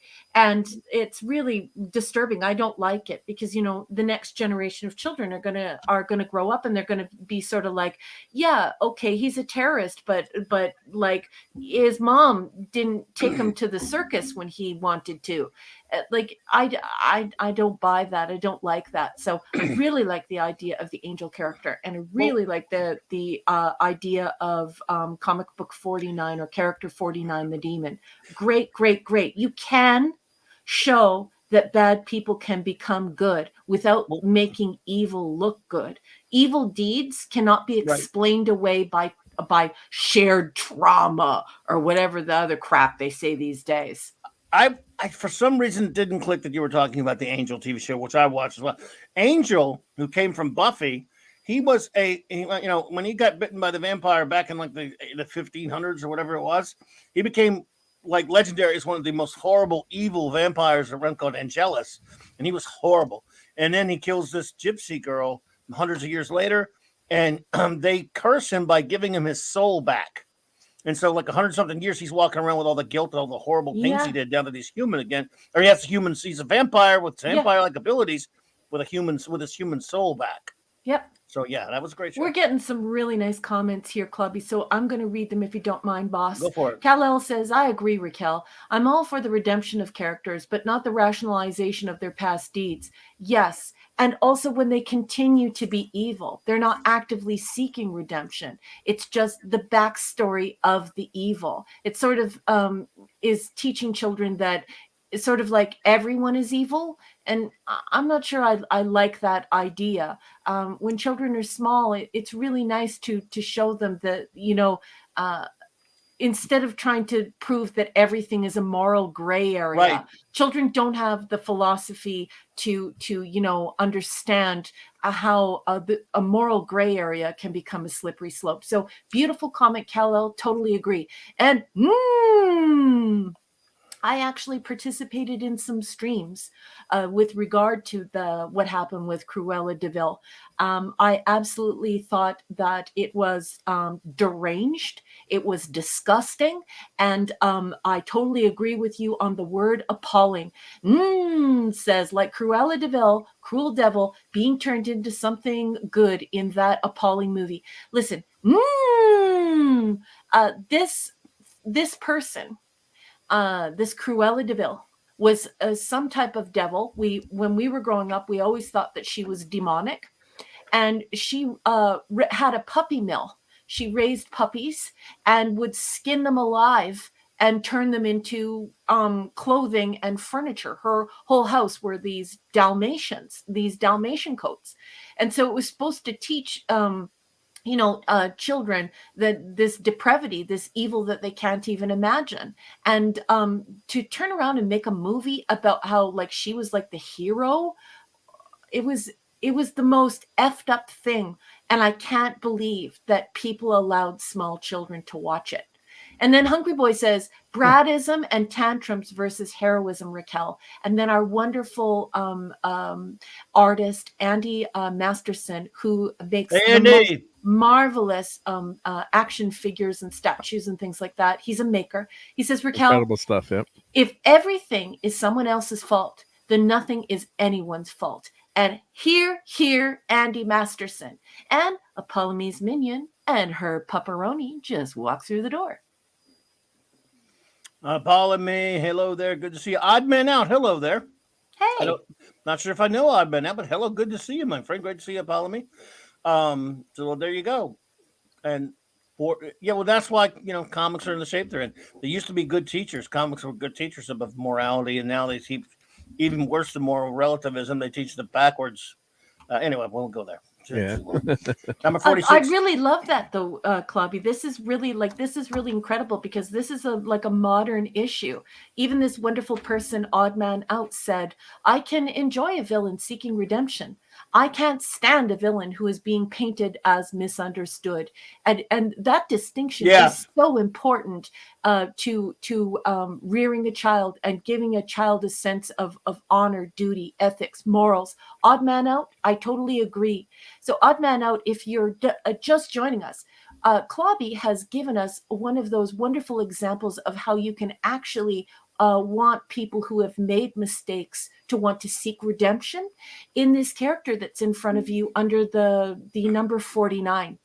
Odd Man Out, this character is like the TV vampire Angel, genuinely had something, an event happen to him, and now he is seeking goodness, and despite his appearance, is trying to do good and bring goodness to the world. So very cool. I've never heard of this character before. I can't believe that Clubby did this again tonight, opening the entire community's eyes to something so intellectual, so intriguing, and such a great example. So 49 folks, I'm going to ask Clubby again what the name of this character is, but find these comics and buy them. Clubby, what's this guy's name again?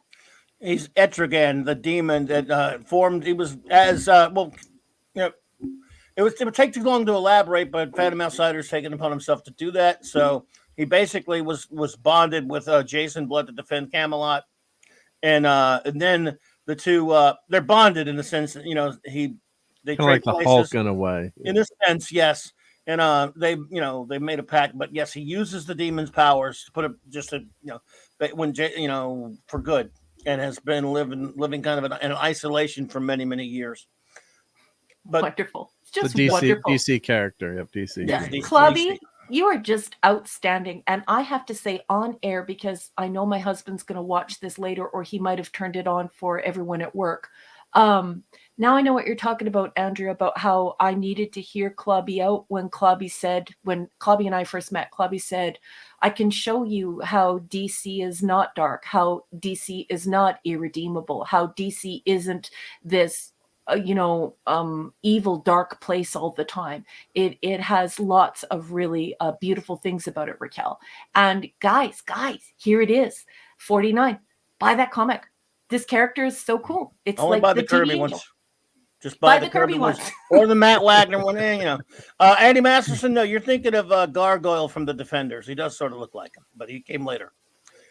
46, of course, is the Sam Wilson Falcon. He belongs as the Falcon. He's never going to be Captain America. He is the Falcon, his own person.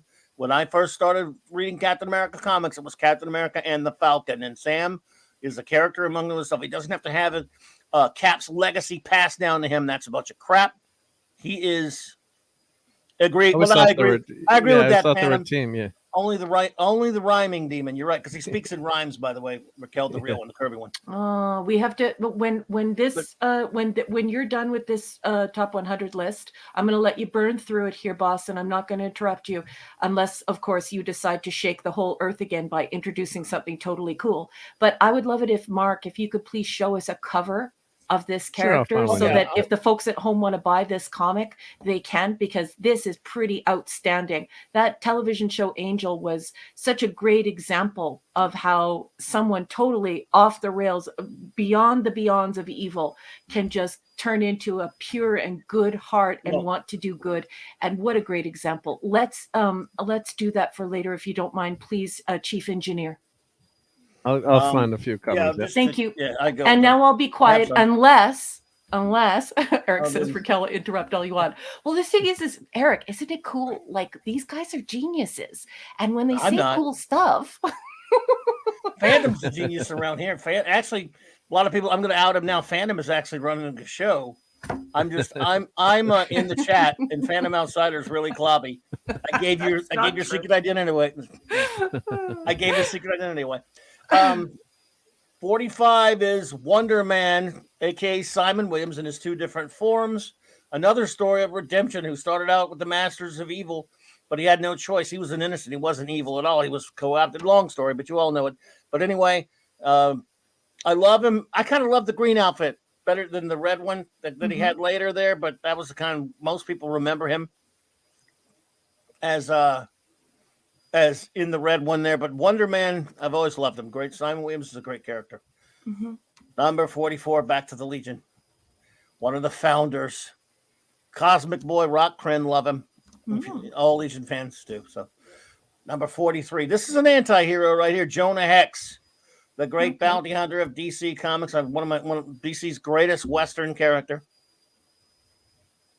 Yeah, I wish that guy that like introduced Andrew to comics all those years ago, I wish he would have introduced him to Mr. Hex here, because I bet you Andrew would have loved this comic book, because Andrew likes really good Westerns. Just don't watch the movie, though. For God's sake, don't watch the movie. Okay, we won't.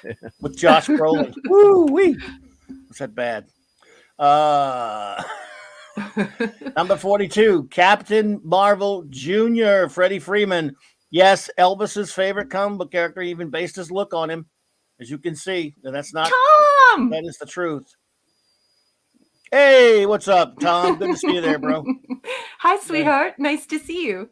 Good to see you. But yes, it's true, though. Elvis Presley loved Captain Marvel, and he loved Captain Marvel Jr. And he did kind of, he read those comics. Some say he based his look on Captain Marvel Jr. Is it true? I don't know, but it's fun enough. It's so much fun that it feels true. So let it be true. Some believe it, though. I mean, Alex Ross even made a character look like him he made it the adult version, called him King Marvel, and made him look like Elvis in Kingdom Come. Number 41, the Hercules, I know, but it's Hercules at Marvel, the Marvel version of Hercules. Love you, Clubby. I know it's Heracles, but we say Hercules. Love you, Yeah, Clobby. yeah. You're I love the you. best. I love you. But anyway, yes, the Marvel version of Hercules, great character. Let's see here. Number, where am I? 40 on down. John Jones, the Martian Manhunter. Nice Perez art right there, of course. Another great Kirby creation, the real Nick Fury, the real deal Nick Fury. He is Nick Fury, just because he is in there. 38, Wonder Woman. I got in trouble for having her too low on the last list. I revised it and moved her up because with a dear lady friend of mine who loves Wonder Woman. But this will also be too low. So I'll be. Yeah, it's too low for a lot of so people. No one tell her. Don't tell on me. Should be top 10, right? Yeah. Yes. It's a countdown, Tom, of my 100 all-time favorite super, comic book heroes. A request of mine, and he did it because he's lovely and he's such a kind person. This way, we not only do we get to find out what the best of the best is, but we also get to pick Clobby's brain and learn a whole bunch of stuff that we didn't know. And by us, I mean all of the people who are new to comics here, who are mingling with all of the comic brainiacs who are here. A bunch of crap you'll never have any use to know at all, and you'll forget it in the first 10 seconds anyway. No. 37, of course, the very first Marvel character, all timely, if you want to call him that, because it wasn't even Marvel. Namor, the Submariner, and that's in deference to Steve Mitchum, who doesn't like it when I call him Namor. He says it's supposed to be Namor. I'm a big fan of Subby. I like saying Namor. I'm an idiot. What can I tell you? But I love him. He's a badass. And he's a jackass. So, by the way, I also hate him because of what he did to Reed and Sue, but that's another story. 36, real deal Hawkeye, not Jeremy Renner. Clint Barton from the comics, the badass who looks great in the costume and just doesn't act like that. Anyway, 35. I'm never the biggest X-Men guy, so there aren't many X-Men on my list. And in both of his incarnations, Hank McCoy, the Beast. Kind of prefer the Blue Beast. I do too, because the regular Beast, he just looks like a man who's in dire need of a pedicure, and the Blue Beast is it's so inspired. It sparks the imagination, and I love the Blue Beast. Yeah, I love Hank. He's one of my favorite characters, especially his relationship with Wonder Man in the 70s was kind of fun. The precursor to the Booster Beetle relationship there, friendship. But I love him. I love Hank McCoy. Great character. Number 34, Luke Cage, but I called him Power Man, folks. His comic did start out as Luke Cage Power Man, but now they call him Luke Cage, but I call him Power Man. I love this character. And so there he is. Hungry boy, I love you very much. I'm very sorry.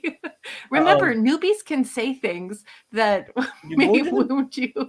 And Jill says, I love learning about all of these stories and characters I haven't heard about before. That's why we're doing it, Jill. Oh, cool. Thank you, Jill. You're too kind. Another X-Men, my favorite member of the X-Men. I know, look, and there's a certain X-Men not in my 100 that would make people go, what the hell's wrong with you? That happened the other night a little bit, or I don't know.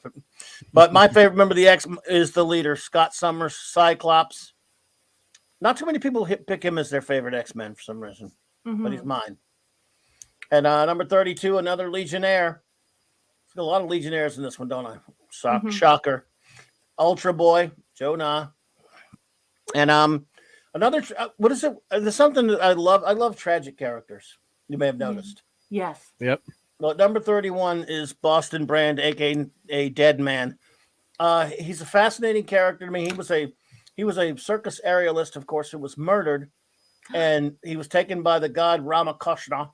And basically, as you can see, that he has the power to possess bodies. In other words, no one can ever see or hear him, so he has to possess bodies to use them. He's trying to find his murderer and stuff. And in his adventures, nobody can see and hear him. He's a ghost who can jump into the body of Superman, for example, even or Batman, whoever, and use it when he has to. But he can't talk to anyone unless he goes into the body. Eventually, Batman helped him find his murderer. Oh, wonderful! That's great. But yeah, tragic character too. I love Dead Man. Andy Masterson, I'm so happy. Did you say Dad Man or Dead Man? Sorry, I love Dad Man too. Yeah. Did you But read yeah. the comment from Andy That Masterson? is Adam. Oh, inspire. Oh, you're too kind, man. You're too kind. Andy's good people. Deadman is the worst team up guy. Basically, he's got to possess a team of. Yes, he's got to possess somebody to talk to you. Yeah, Phantom Outsider, not exactly desirable, right? Yeah. I think he's going to be picked last for dodgeball. Mm-hmm.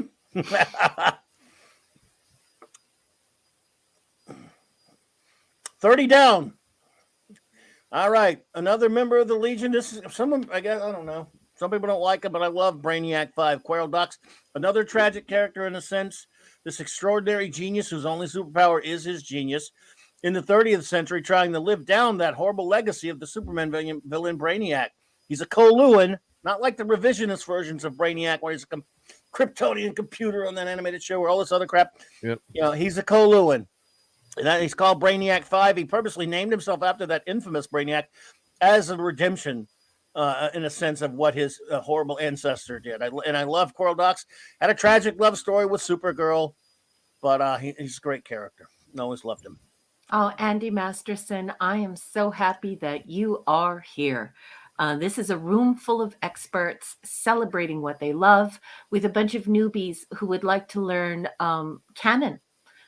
These pure and beautiful and wonderful characters, the way they should be celebrated, the way they should be read, the way they should be drawn, and it's a wonderful little thing that's happening here, and I'm so happy that you're having so much fun. Well, appreciate you. Thank you. It's always great to see you, Andy. But 29. Firestorm, the Ronnie Raymond, Professor Stein, Firestorm, none of these later crap. Because I love him, and of course that's a nice Perez rendering of him there. 28, The Vision. I love that. Damn. The original Data, right? In a sense, in some ways. Yep. Yeah. Who drew that? That's John Buscema right there. I love The Vision. He's a Wow, classic. The classic, even an android can that cry might story. actually be my favorite Buscema work right there. That was one of his classics for sure. It was again from the storyline. Even an android can cry. Basic storyline with one of his origin story. Yeah. Number 27. There are 4 guys around him because he had 4 different looks. Hank Pym, of course, and of course he was Giant Man. He was Ant Man. He was He was Goliath. And he was even Yellow Jacket. I loved Yellow Jacket. Yellow Jacket was cool. Yep. Yeah. Most of the time, we got to clarify that now. Yeah, well, he was also a jerk, but that's what kind of liked him because it was making him act like a jerk when he became Yellow Jacket. But I love Hank Pym. He's a great character. Yeah, Hungry Boy. Did you notice that I like the Buscema rendering there? Usually, I'm not a big Buscema fan. I realize that he is extremely talented. Like Buscema is amazing, but I don't regularly pick his art. But I do have to say, wow, he knocked it out of the park on this one. Well, this is John, the big brother of Sal, who's also good, but John was better. John liked Avengers, but he didn't really like drawing superheroes or anything that much because he liked drawing Conan most of the time because he didn't have to draw cities and all that stuff. But he just preferred drawing. But he drew a lot of superheroes. He drew for a guy who didn't really like drawing superheroes as much. He drew them very well, and I love him. That's right. There are 2 different Buscemas, right? There's Steve and there's John, right? John and Sal. Sal's the younger John brother. and He's Sal. still with us. Sal's actually still with us. Okay. I love Sal. Okay. 26. It's Rorschach. Alan Moore's great character, whom according to Alan Moore, if you like the character, you're a bad person and you should die and rot in hell or something. Because he was written to be we know he's bad. Well, he's not bad. He's pretty extreme based on the question, of course. But yeah, I love Rorschach. So screw you, Alan. We're not supposed to like him. Yeah. Not supposed to like him. You're a bad person if you like Alan. Yeah. I like Rorschach, but I love him. 25. Black Panther, T'Challa, the real deal T'Challa. Love him. Another Kirby creation. He didn't do this art here, but it's a Kirby creation, of course. Rich Buckler. Okay, Hungry Boy's trying to teach me something here. He says, Raquel, John B. was a naturalist versus Perez, who was more sci-fi oriented. So you like Perez better, which I respect. I do too. Cool. And Andy, I love Sal's Hulk. I love his Captain America too, actually. Yes, I'm sorry, that's actually true. Rorschach was kind of an extreme version of Steve Ditko. That's what he was done for. I mean, that's what Moore intended. 24, the Golden Age Green Lantern himself, the great Alan Scott. The number one, the first one. That's I love him. nice. Yeah, it's a Perez there, of course. I always pick Perez. You like it? Yeah, Perez was I just fantastic. love him. No, Ditko was not a bad guy. He was an objectivist, and a lot of people like Moore don't think much of that. And he was very, very. He was a pretty extreme guy, but no, he wasn't evil. And I don't think Moore thought he was evil either. He just was very. Well, he was an Ayn Randian objectivist. That was his philosophy. It's what he lived and what he put into his comic books. Not to, even people who don't agree with him still love Ditko's work. 23 is the Golden Age Flash, Jay Garrick. I love him, and I've always loved that helmet. Flash, screw you if you're watching. He's not watching, but screw you anyway. Our buddy Carrie Fisher, Flash. We fight about this all the time. He hates the helmet. I love it. I love the helmet. Oh, look, number 22. I think it would fly off, though. That's a Silver Surfer. What is Eric doing up on the screen in the wrong color? He's the Bronze Surfer. He's the Bronze Surfer. That's right. Yeah, he is. But number 22 is the Silver Surfer, Norrin Rad from the planet of Zinla. Yep. And again, I have him too low, probably, don't I, Eric? I don't know. Because when people see what's in the top 20, they're going to get mad at Silver Surfer being too, and they're going to get mad at Iron Man at 21. Yeah. They should have just put the Bronze Surfer in there with the wrench. I should have. Anyway, it would have been so great. I'm sorry he's so low. I love these. Anyone this high up, I love, though. Yeah. I love him. Now, and for 20 on down, I don't care what you say. Make fun of me. I like Aquaman. Sue me. Okay. Everyone hates Aquaman. Everyone makes fun of Aquaman. That's a Jim Aparo Aquaman. Don't you dare, everybody. I don't know. Not the stupid Jason Momoa Aquaman, though. No. I remember Aquaman from when I was little, and I don't know what happened to him after the 70s, but I thought he was pretty cool. I did. Screw Iron Man. Wow, really, Eric? He wants Iron Man's spot, yeah. Sal did one of my favorite Cap runs. He did a good run on Cap. Yep, I liked him. Rich Rider, number 19, Nova. Love him. This comic meant so much to me as a kid in late 70s. He's one of the greatest late creations. What I mean by that is something like maybe like 70 to 80% of the greatest comic book heroes were created before 1970, but he wasn't. But I love him. And another one, number 18, Wildfire. Clobby, Captain, I have to interrupt you because we have some cool comments coming in. So first of all, we actually got an from Pop Culture Republic. So Pop Culture Republic is relieved that some Novas here love seeing it. Then we have Eric protesting 14 for Thor, 22 for Silver Surfer in yelling all caps, and then I'm subbing now. Well, damn it, you can't please anybody, can you? I love Rich Rider Nova. You could argue with the Aquaman. I could easily flip that to the Surfer or Iron Man, but Rich Rider's in my top 20. Nobody stops that. I love Nova, that short run of that book. And I love number 18, Drake Burroughs, Wildfire, member of the Legion. Again, it goes back to that thing of me loving tragic heroes. I love him. What's his story? This is a kid basically who, because of a science experiment at one of the institutes in the 30th century, he was just kind of like a jock, normal kind of dumb kid or whatever who was working with this professor. An accident happens. He gets turned into pure energy in the Erg-1 suit. And he is now he has to live in that containment suit forever. He's pure energy. And he died they thought he was gone for a while. He saved the Legionnaires, but he managed to reform and get into another suit. And he can, extend great energy blasts and things like that and open that face mask and do that kind of stuff. But he can never leave the suit. He can never be a person again. And he fell in love with the beautiful Dawnstar. And that was a tragic relationship there. And later, at least Quizlet gave him human form, helped him. But before that, and again, I love Wildfire. Let's see. Wildfire, who in a way has taken a great episode of Outer Limits of the 60s starring Nimoy. And they call him Wildfire.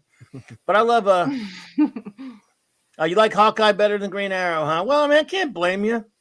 But see, all right, 17. Let me tell you something. You all know how I am politically. We don't get political on the show. I love this friggin' hippie. He is a. We don't agree on nothing. Do I agree on nothing with Green Arrow? Ollie Queen, especially the way Denny O'Neil wrote the damn hippie.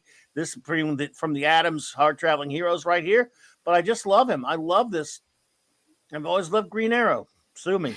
I love how the chat is intensifying as you get closer and closer to number one. I'm in Have trouble. you noticed? It's getting intense now, boss man. Uh-oh, yeah, I'm in trouble now. 16. And this is a cheat. I get it. I hodgepodge it. I've got Dick Grayson. I love Dick Grayson as Robin. That's Perez Robin on the left there. Yeah. And I love Dick Grayson as the Earth 2 adult Robin, which I don't like him becoming Nightwing that much. I like the Earth 2 iteration where he became adult Robin in his adult Robin costume. But bottom line is I love Dick Grayson. He's a great character. You can't be a Batman freak without loving Dick Grayson. Yeah. It just doesn't work. Yeah. The Robin on the left is gorgeous. I love. Yeah, he finally got head protection, right? Yeah. And Earth too, right? Indeed. Now for my favorite Legion of Superheroes member, not named Superboy, and that's number 15, Mon-El. Okay. Yep. He was a Daxamite. Daxamites have very similar powers to Kryptonians, except lead kills them. But no, I hate Jason Todd I don't like, but I really hate Damian Wayne, Cal. Sorry. Mon-El, but he went to Earth. He lost his memory. He'd been communicating with Jor-El before the destruction of Krypton. When he landed on Earth, Superboy mistook him for because his memory was gone. He thought they both just assumed that he was Superboy's long lost big brother, Mon-El, named because he landed there on a Monday. And L, of course, because it's the Kryptonian name, he ended up keeping it, but he accidentally poisoned him with lead, meaning Superboy. And lead is deadly to Daxamites, so he had to put him in the Phantom Zone, which he had to stay in the formless void of the Phantom Zone for over 1,000 years until he was cured by Brainiac 5. So he's a tragic character. Imagine in the formless void, all those going insane in the Phantom Zone. That's why I love Mon-El, because he's still a great hero. This made a pretty funny comment at 56 minutes past the hour. I threw my toys out of the pram way back when Judge Dredd came in at 60. I'm sorry. He made the 100 list. What do you want? I mean, hey, come on now. They can't all be.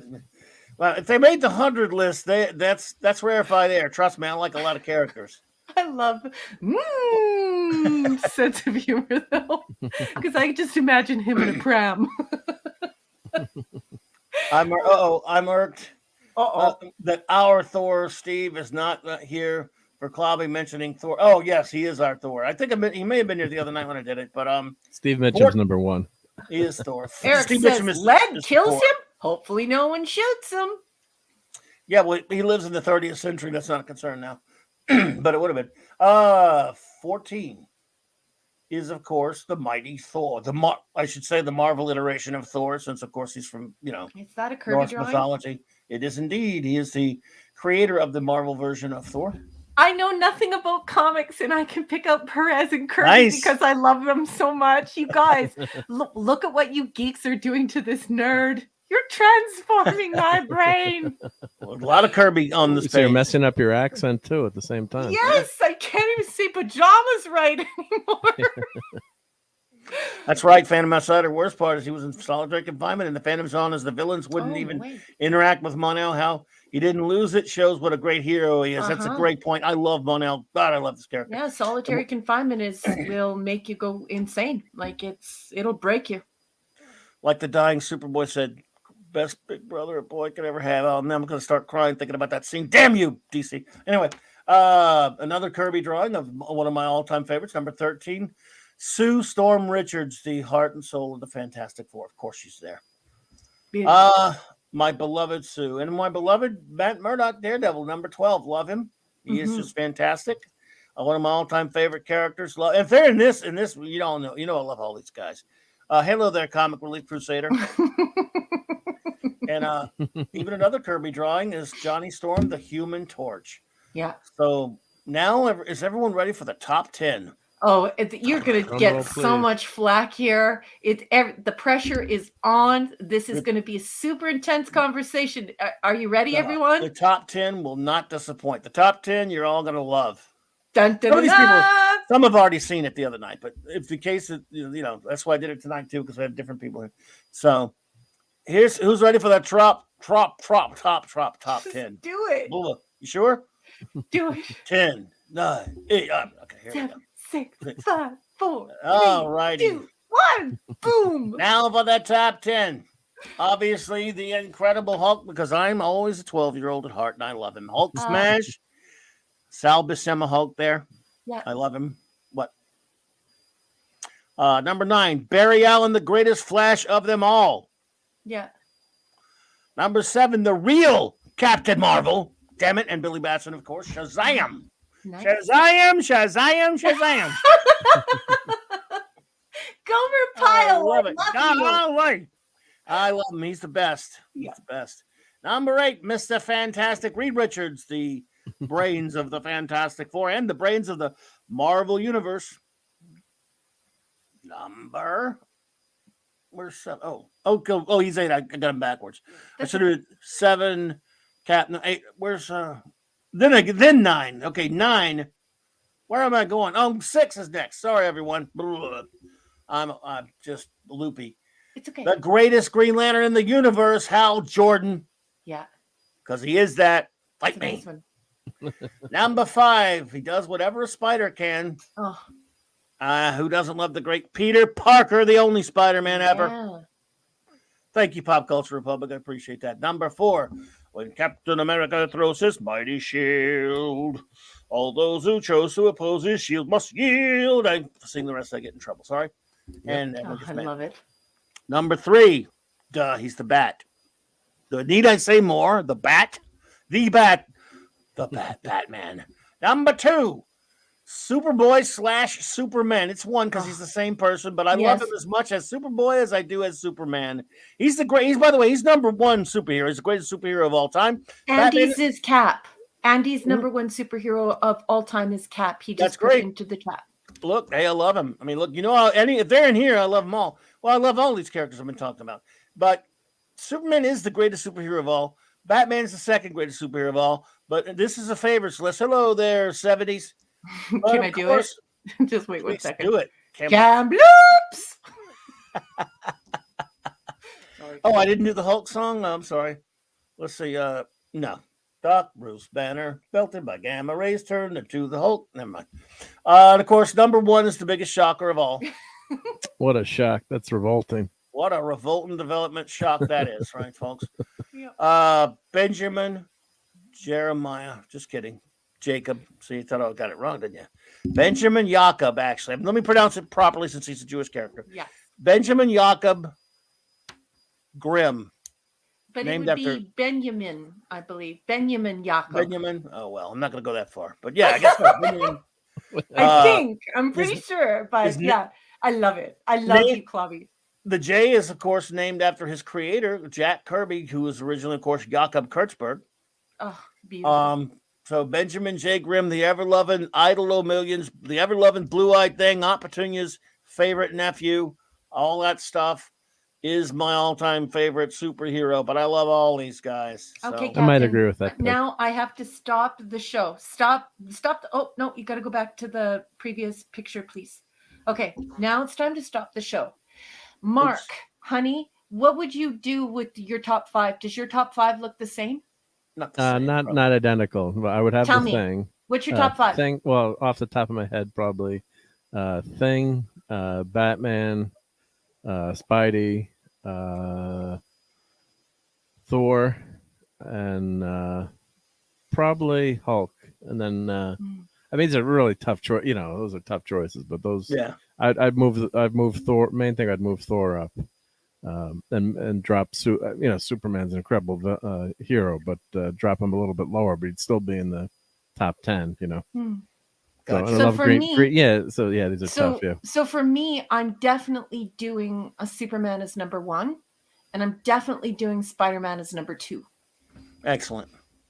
They're great. I mean, I love everybody on this top close to equally. I mean, things just kind of more dear to my heart, but Superman is the greatest. He's number 1. Bat's number 2. The two different, they're the two archetypes of superhero. You got the super powered one, and you've got the costume, the costume. And people, I mean, look, when people say Batman's not a superhero, you're just wrong. He is, even though he doesn't have superpowers per se. He's still a superhero. He's a costumed adventurer, not just a costume vigilante. He is that, but he has extraordinary abilities, even though he doesn't have superpowers. You don't have to have superpowers to be in that club, although, you know, most superheroes do have a certain superpower, but Batman qualifies because he is the peak of, you know, human excellence and everything about that Kind stuff. of like And Captain America in a way, right? Yeah, they've kind so of while they've you kind of two talk overpowered about Cap that, these days, but I just want to get the chat to do something. I beg your pardon, gentlemen, but while you guys discuss that, I just want to ask the chat, I would like you to look at this top 10 list. And could you please put in the chat at least one character that you think placed lower that you might sub in this top 10 list? Or you can put your top 3 if you want. Or put your top 3, but no Esh picks, please. But just while these two geeks talk about all their marvelous geekiness, I'd love to know what you all think, especially because there are so many of you who are new to this and you love these characters too. Maybe you don't know these obscure characters, but you still love this.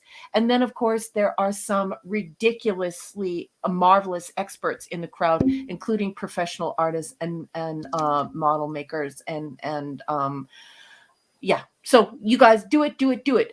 Somebody who you'd sub in or your top 3, please do that now. Sorry for interrupting. By the way, Pop Culture Republic, I do have a few non-Marvel and DCs. Judge Dredd was in there. Judge Dredd was one. I mean, there are a few, not many, but there are a few. You know, I had Flash Gordon on there. I had the Phantom on there. I have a couple of different Thunder agents on there. No Man and Dynamo. Who are some of the other ones? I have a couple of characters that DC absorbed that weren't their creations originally, like well, right up here. See number 7? He's not a DC character. They stole him. They write out theft. He's a Fawcett character. They own him now through thievery, so I don't consider him a DC character. You have a couple of characters that way that they absorb, like the Charlton characters, the Question, and Captain Atom. That you know DC absorbed. So I guess technically some of them you could say are. And there are a few characters like that they absorbed that were from companies that they took over. So I'd add the Tick to my list. Tick's a great one. New England Comics, yep. Yeah. Oh, that's cool. A good one. I like the Tick. Keep going, Mark. Let's see. But I'd have to check back. I'd have to look at them again on Pop Culture. But there are a few characters on there that aren't Marvel or DC. And when I did this as a top 25, it's almost like even split, half Marvel, half DC. A lot of people will say, there are a lot of people that will tell you, I'm more of a DC guy or I'm more of a Marvel guy. I'm one that loves them both. Yeah. But there are people like that. And I, you know, by the way, on my list, before I revised it, I had Magnus and Solar on there. And I changed it for something else. But I kind of wish I hadn't, but it was tough. It was there were a couple that I wanted on there. Magnus and Solar, I love Pop Culture Republic. I love Valiant. So yeah, getting some really, really, really nice comments. Starting with Judge Dredd is a personal childhood favorite. Andy Masterson is saying Captain America, Doctor Strange, and Daredevil. Wow, I really like that list. And you know, Andy Masterson, Clobby really loves Daredevil. So I bet you if you asked him to do this list next year, Daredevil might be higher. I mean, Clobby loves Daredevil. I love Daredevil, but he won't go higher. He'll stay where he is. Only a few towards the back, like in the hundreds, a couple of those shifted a little bit when I moved them, but yeah. So no. And Hungry Boy says, I'm gonna roll with Mark D with a C and say Thor. And Eric says Silver Surfer, DD, and Thor deserve to be in the top 10. And Pop Culture Republic says, I like Iron Man, but he's not a top 10. And Pop Culture just replying to Clubby and Mark as they talk and saying that's cool. And what do we have here? Only do Marvel and DC and Independent separately. Phantom Outsider says Charlton characters. Kal-El says, I said this the other night, But my top 3 are 1, Superman, no surprise there. Kal-El, I totally agree. Number 2 is Batman. Kal-El loves Batman. And then number 3 is Captain America. That's a great list. And Pop Culture Republic says, I tend to like some early Valiant characters like Magnus Robot Fighter or Solar Man of the Atom. Love Also him. Exo Man of War. I like Exo. I like him a lot. I mean, again, there's some. I mean, you got 100. You think 100's a big number? It's not. If you've been reading comics for 50-something years, it's not a big number. The Comic Relief Crusader is chiming in. Silver Surfer, Optimus Prime, Rom. But we had a really great a comment from our professional artist, who obviously has to remain anonymous for obvious reasons. He says the indie characters would be a great list. Yeah, I could do that. I could do an indies characters list. I might try that soon. Thank you. Who said that again? That was, of course, Hungry Boy, our professional artist. And Cam Loops. So many people like Judge Dredd. Wow, yeah. Judge Dredd made 60. I mean, he's not really. He makes the list on a technicality because he's not an evil bad, but he's not really a hero either. He's kind of an anti-hero, but he gets on there by default. But he's not with these. These are heroes. Right here. Yeah, like, could you put the Punisher on this list or no? Punisher's not at all a hero. No. But he's a comic. He's not a villain. So I guess you could. I don't like Punisher much, but you could sneak him on. But my list, the closer up we get, the closer. They got to be heroes. Let's see. The only anti-hero, the highest anti-hero is Rorschach. I've got him way up high. Mm-hmm. All these are heroes. Mm-hmm. All of these are heroes, except then you get the Submariner. He's kind of an anti-hero. Nick Fury. So you were saying earlier that and this is unusual for you. You don't usually say things like this because you're pretty flexible and you're always revisiting what you think.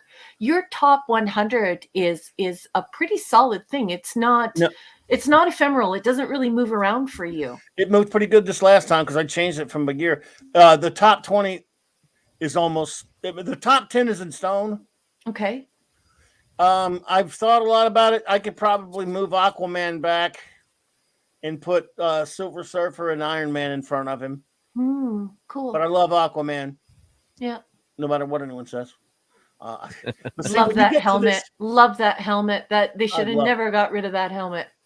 Which one? Oh, on the Flash? Yeah. Yeah, I love that. Flash needs that helmet. But when you get into the hundreds, it's pretty flat. I mean, I can move stuff all over the place. I've a couple of guys, Magnus and Solar were on the other list, and I love them. But see, then you get down here, obviously there's some flexibility. The flexibility stops at the top 10 because I just made some flexes at the 20. But yeah, I mean, so a lot of these characters, and yeah, I had Judge Dredd at 60. Everyone's so mad. I can't believe how many Judge Dredd fans we have. And Hungry Boy's saying, I love Judge Dredd.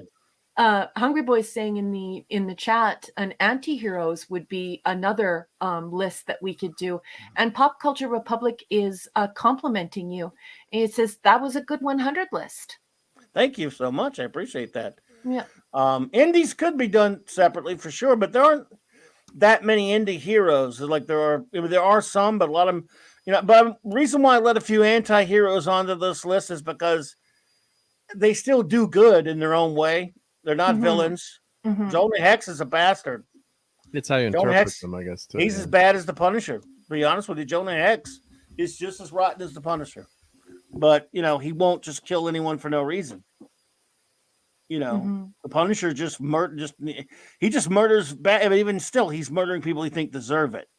Yeah, it's got his code. Yeah, I have to interrupt for 1 second, folks, because is going to say something, and of course, one of my favorite people.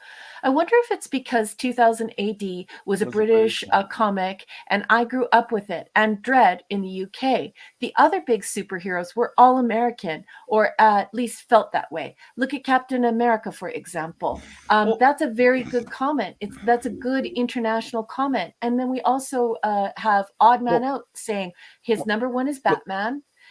Inspiring, who stands among gods, and then number 2 is Superman, strength with compassion. What a beautiful thing to say. And Spider-Man, nerd who could understand you. Oh my goodness. Oh yeah, love it. But see, I want to talk about Inma said though about this.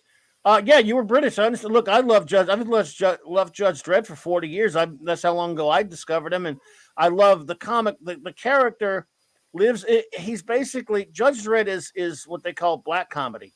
He live in the satire. It's political satire. The character lives in this place called Mega City One. Okay. I owned a comic shop in the 80s called Mega City Comics. That's how much I love Judge Dredd. I named my comic shop after a city. Mega City One is the entire east coast of North America turned into one big city. And what they have, Raquel, basically it's very futuristic, of course. It's in the late 21st century, whatever. And they've decided that cops weren't enough. So they genetically engineered these quote unquote perfect, almost perfect physical specimens to be what they call judges. They basically look like cops. They dress in uniforms and stuff. But a judge is judge, jury, and executioner. A judge doesn't have to go before the law. And judges, they will put you in 6 months isolation for spitting on the sidewalk, and they can decide that you've gone too far and shoot you dead. And so this comic was dark satire. When the judges are pretty extreme, some of them called them fascists. Some, the writers of the characters, but they were written it was written to be a commentary on the law going too far. Judge Dredd is a product of his story in his time, but it's dark satire. It's it is social commentary. Okay, so I might actually like this because it actually sounds cerebral. I really like this. So, and Clobby and Mark, am I understanding this correct? So the Judge Dredd is a UK character? Oh yes, he's from a comic book called 2000 AD. That was a weekly book. I used to have. Was it kind of like a magazine, basically, or? Well, it was done on newsprint, but it was little bit bigger, floppier side. It looked like like a tabloid, a news tabloid almost. It was very like on newsprint, and we got albums of it at the shop I worked at in the early '80s that were Titan albums, compilations of the stories.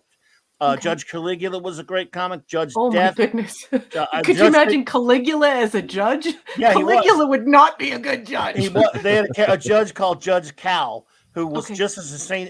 This was a take on the Judge Caligula story where he became insane. Caligula means? Yeah. What? It means Roman boot. Empire. It means little boot or booties. Oh, well. Little shoes. And it was like an epithet. It was an insult to him. Anyway, I'm sorry to interrupt you. I'm getting nerdy. Just keep going. It's okay. Judge Caligula is a story that was basically about a judge called Judge Cal who went insane like Caligula and took over Mega City 1, and Judge Dredd had to stop him. So Judge Dredd's definitely hero compared to a lot of the evil crap that goes on in Mega City, but the judges are not nice. And the judges, I mean, they're extremely harsh. It's satire.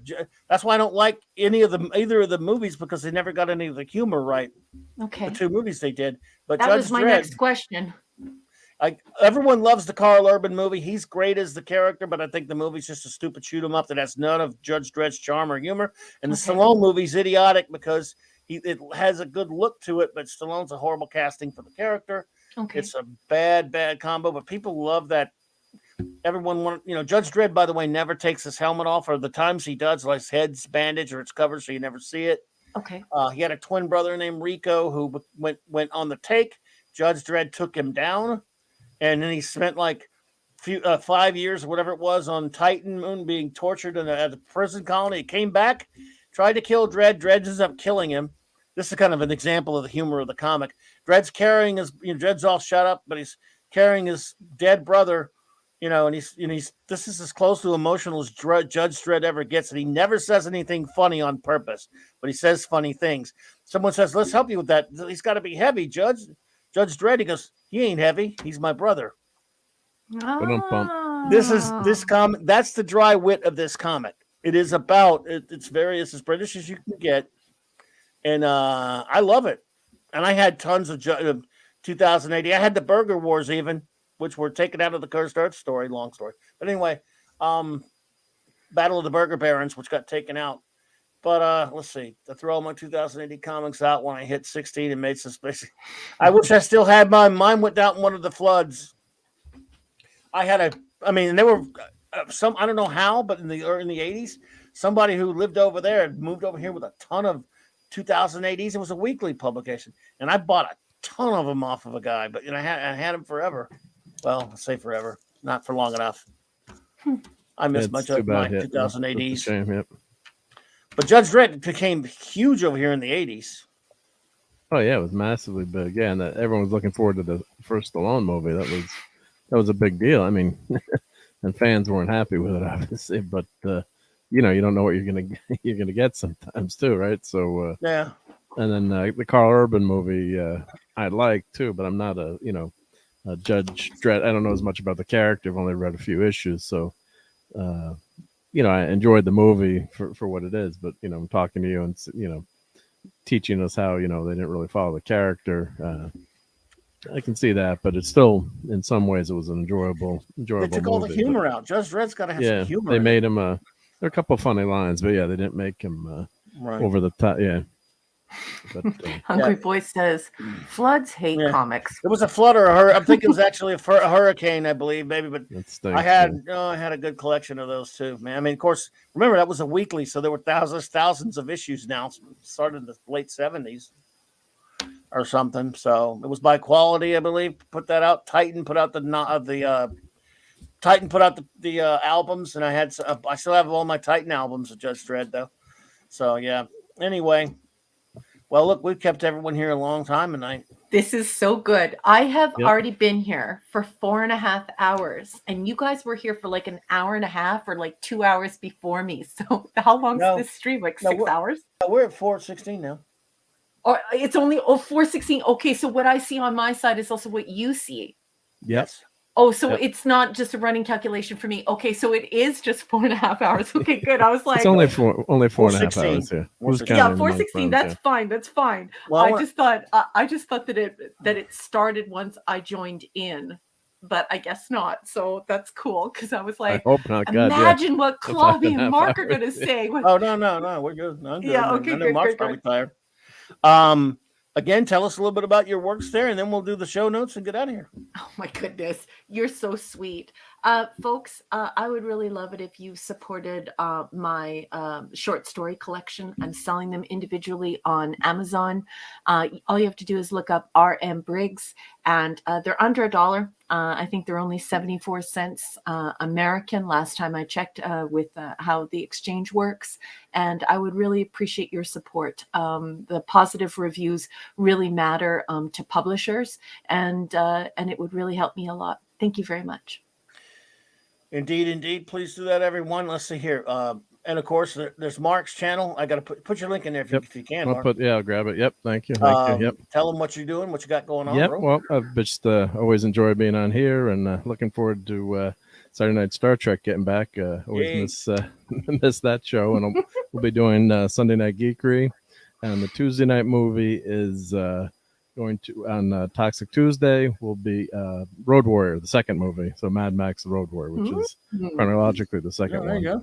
And then the only thing I got to say tonight, just it's been on my mind all night, but unfortunately, a hockey player in our town, in our high school, died in an accident playing a hockey game tonight, which is so horrendous. That's why maybe I've been kind of quiet, or it's just not anyone I knew, not anyone related to me. Just my wife is friends with a referee, and he wasn't there. We talked to his friends. Everyone's all shaken up, and it was just a real horrendous accident. And I love the game of hockey and love it, but just can't imagine the parents and the team and everyone just lose tragic accident at the rink while they're playing. Sorry to bring everyone. No, not at all.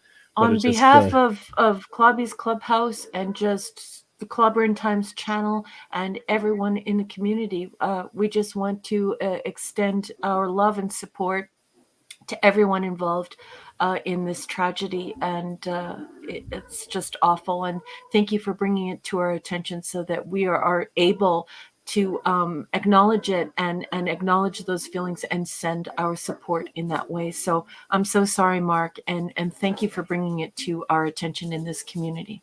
Thank you. Yeah. Just it doesn't affect me, personally, but just such a sad. No, I hear you, man. Sad thing. A young kid in high school, and then just man. It's a kid. That's a a kid, that's a yeah. community thing, and Sure. it is a horrible tragedy, and I'm sorry everyone is going to go through Yeah. that. And what a great, Yeah, just profound unbelievable when loss.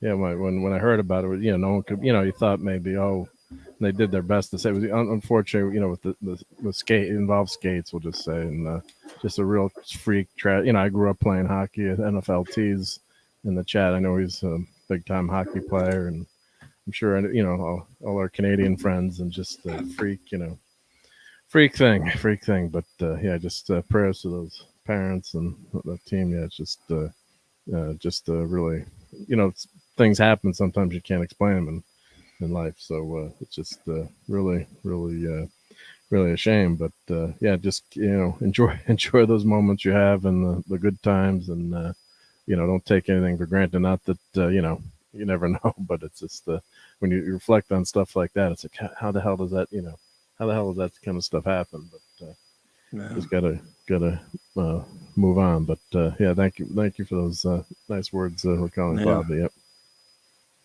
But All right, yep. man. Nope. Thank you. Yep. All right, Doodler. Well, sorry about that. Yep. Appreciate that. Show notes quick. So when we get out of here, folks, just want to let you know that Saturday night, Saturday Night Star Trek is back. Yay. We indeed. Yay. We're back here.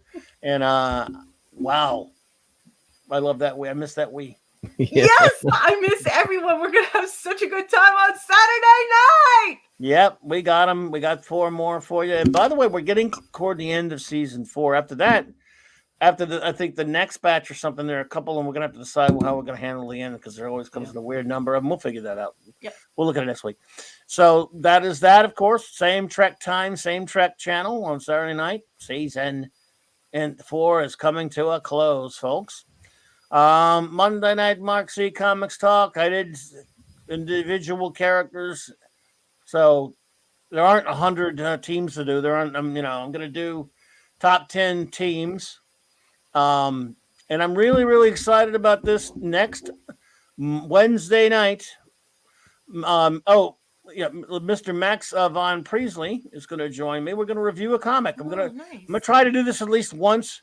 Or try to do them on Monday nights when I can, but if Wednesday's wild card, so we're going to try to review at least one classic comics a month here, but maybe do 2 sometimes. We'll see.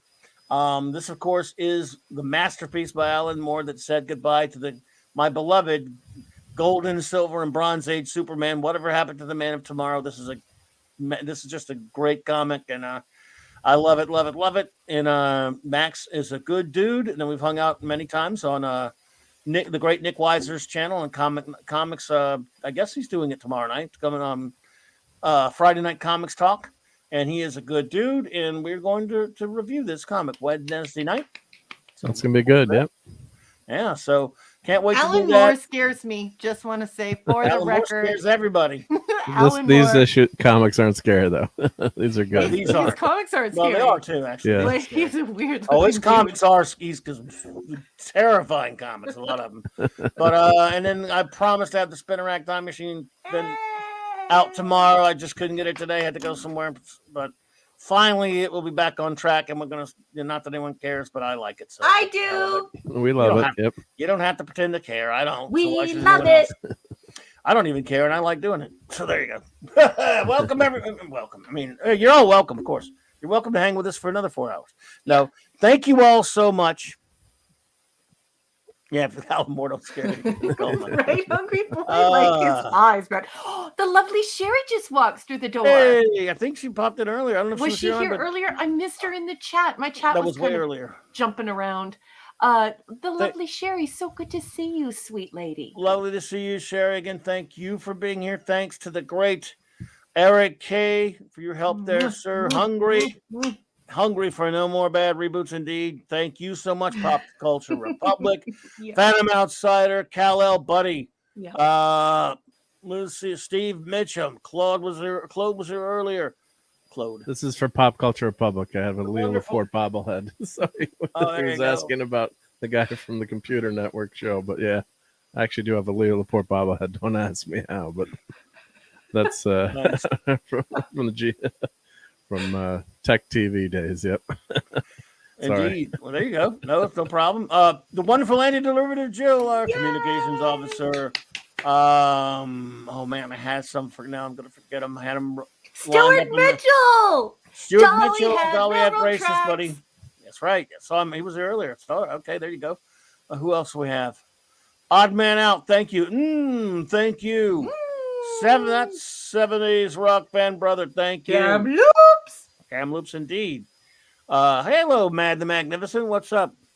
What's up, Jersey? I made it. What did I miss? Well, we're just getting done, Mad, but thank you for popping in. It is a pleasure to see you, buddy. I haven't seen you here before, man. Good to see you, my friend. Hope you're doing well. Oh, jerks. Yeah, that's true. We won. Yep. That's true. We are jerks. We're not jerseys. We're jerks. We're jerkwads. And, we know. Good to see you, Mad. Stuart Mitchell. Yes, sir. Let's see. Who else? Who else was here? Now I'm forgetting everybody. My stupid ass memory.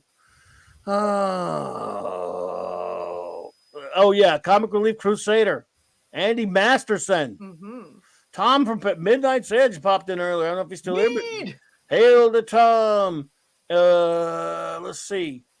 Well, Saturday Night Star Trek, we get everybody. So if I missed anyone, I'm so sorry. It's just things takes forever. So, but yeah. Have a wonderful night, everybody, and please, Tom, take care, Tom. Appreciate you, man, Tom. And enjoy these wonderful intros that my fantastic first officer Raquel made for me.